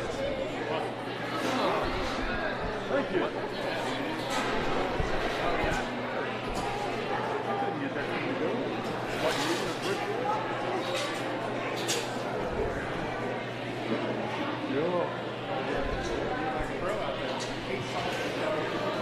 Miss Amanda Slimp is going to be the first celebrity guest for the sheep. Amanda Slimp, more commonly known as Mama Slim, was chosen by Saron. Mama Slimp is known for her youthful personality as well as her kind demeanor. She's favored by a lot of our local students and is definitely a celebrity to us. Let's give her a round of applause.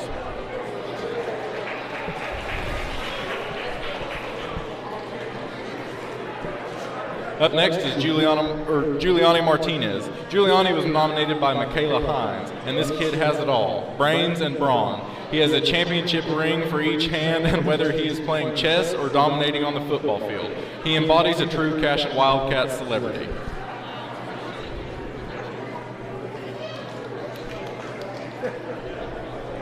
Up next we have Miss Lori Lyles. The next celebrity was chosen by Wyatt Collins, and she is back and better than ever. Better than Betty Crocker and the Pioneer Woman, it is Cashion's FACS teacher, Miss Lori Lyles. Up next we have John Schaefer. John Schaefer was chosen by Emerson Belt to be his celebrity showman. Mr. Schaefer works at the co-op in Cashion. He is always helpful and kind to the 4-H and FFA students, supporters, and Booster Bash, and Achievement Day. He helps the whole community of Cashion as well as the surrounding communities. Let's give these celebrities a round of applause.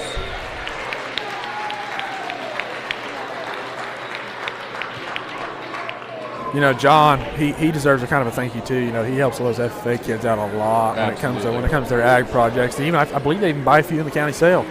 Absolutely. But John's a big help when it comes to the ag program as well, and a big help in town even. You know, I love John, but you know, go up there and see him at the co-op and tell him that the Cashion FFA said thanks. Absolutely, and I've known in years past when we've used wood chips instead of the powder pellets here, John's been kind enough to donate wood chips from the co-op for the students to use, which saves the ag program a lot of money and is just extremely helpful. Of course, and you know, and I remember in years past, you know, he's donated anything from panels to T-posts to whatever whatever we need to make it happen. And you know, we go up there, pick it up, and he's more than happy to take it back whenever we're done. So absolutely. So that's a great deal and a great connection to have in the Cashion community. Which again, as we've said a million times, is just a testament to the community we have here. Oh yes, 100%.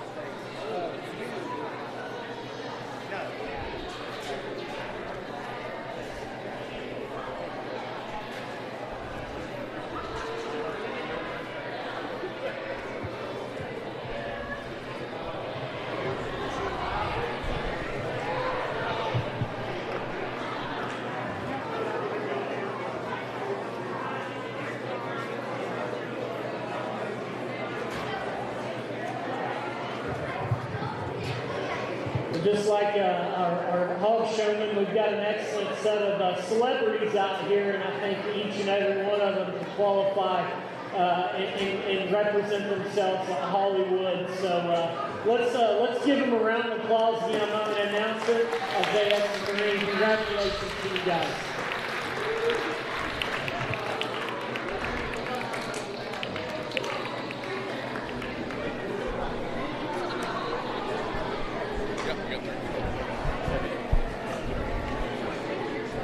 Up next, we're going to be doing the cattle celebrity showman.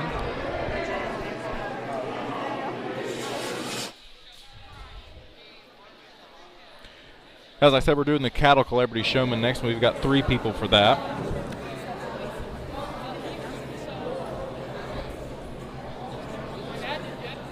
And for everybody watching that's confused on why he didn't pick, he's going to announce the celebrity showman winners at the very end.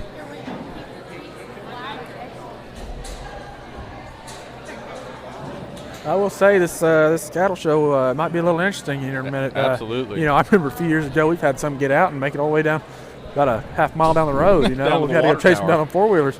So it'll be kind of interesting. Hopefully the celebrity showman will know how to somewhat handle these cattle and hopefully be able to do a proficient job in that. But if not, it'll just go to show how good of a job that the exhibitors did today on controlling those animals. The 3 celebrity showmanship winners will be announced at the conclusion of this 3rd and final group of the celebrity showmen.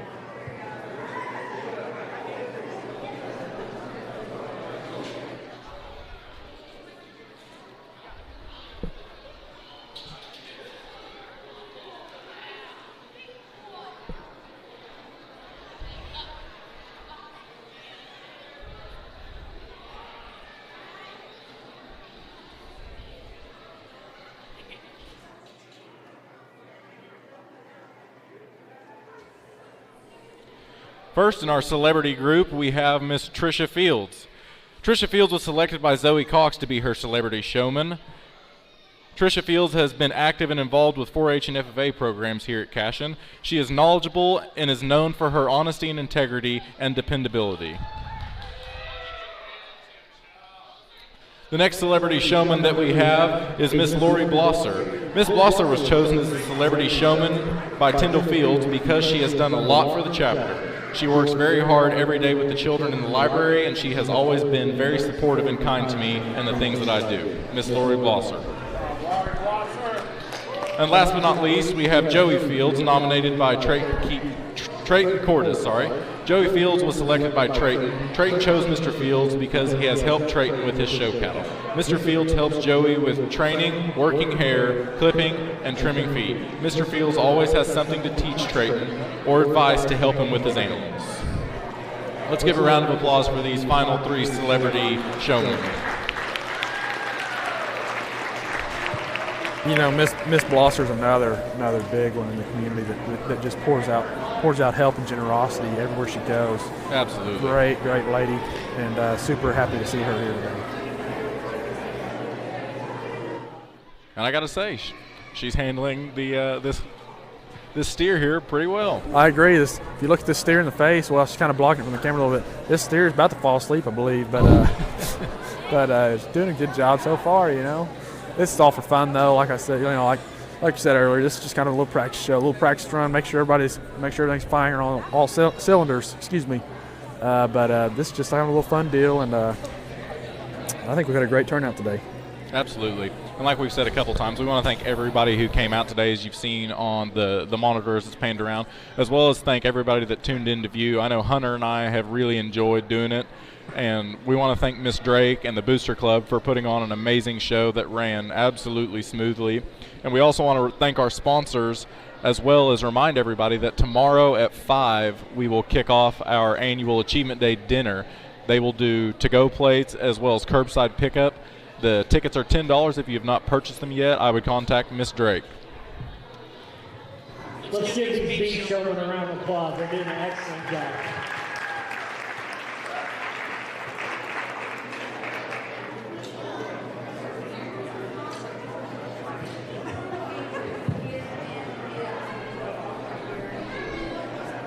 as I mentioned before, our judge is talking to Miss Drake, and he is going to announce all 3 of the showmanship winners at the same time, I believe.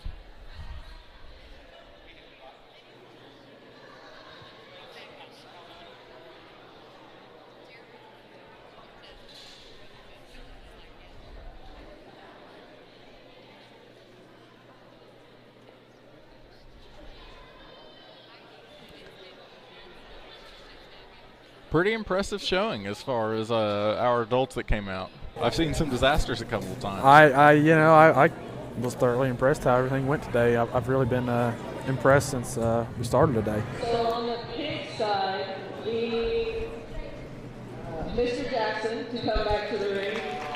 Mr. Jackson on the pig side for the Celebrity Showmanship, I believe, takes the win. On the cattle side, we need Trisha Fields to come back to the ring. Trisha Fields for the cattle side on the Celebrity Showmanship. We need John. And on the sheep side, we have John Schaefer, who won for the pigs. Or the sheep, pardon me.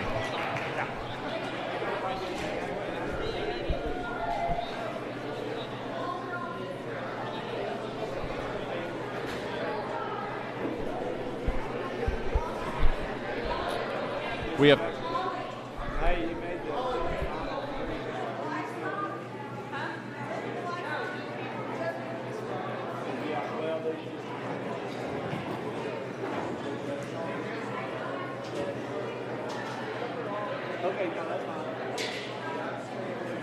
overall, in the ag mechanics projects that were not shown on film today, Jake Wilkerson won on that. And we have 2 awards to give out for our Celebrity Showman.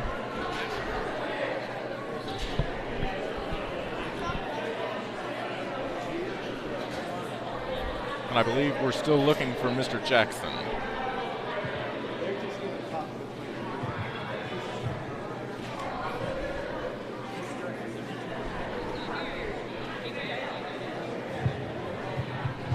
Well, I guess the superintendent, he got scared and had to leave or something. You know, he was scared of the competition. But I selected these 3 out. You know, again, great deal that you guys have going on. I thought these 3 in my mind won their individual species. We're going to give it up to the assistant principal. She's going to be your overall champion showman out here. Let's give her a round of applause.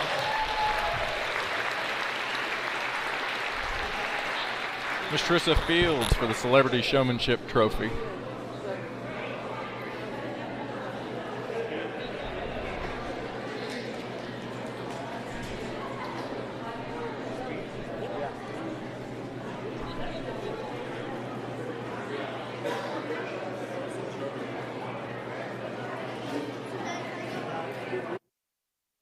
Well, that just about does it for us here at the 71st Annual Cash and Achievement Day. Again, we want to thank everybody that showed up and supported a large crowd, as well as everybody that came out and watched from home. I think at one point I got texted that there was 417 people that watched it. We want to thank our sponsors that I mentioned, our trophy sponsors, as well as remind everybody that about the dinner tomorrow. And Hunter, anything else? Yeah, like I said, the dinner, you know, that's a big deal.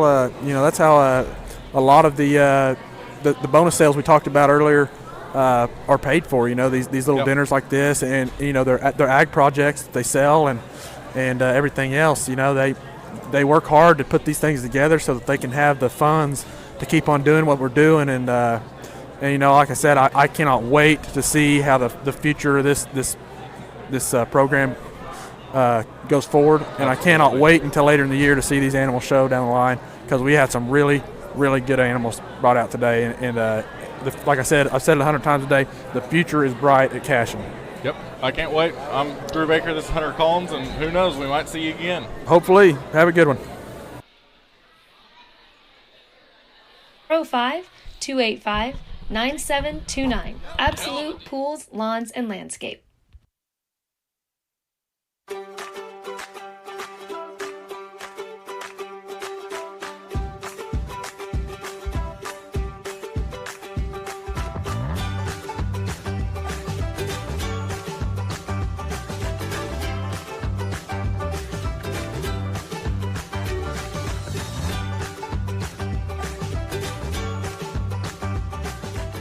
Like the pros with Squirtle Live. Find out more at squirtle.com/stream.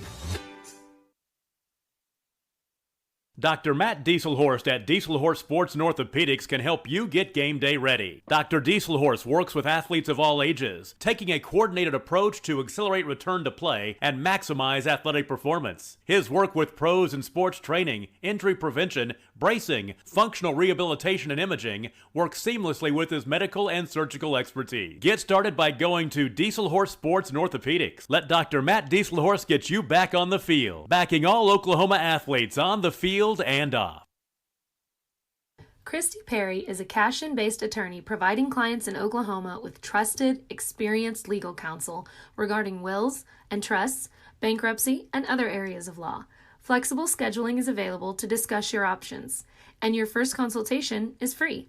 If you need assistance regarding a legal matter, call your local Oklahoma licensed attorney, Christy Perry, at 918-373-0882.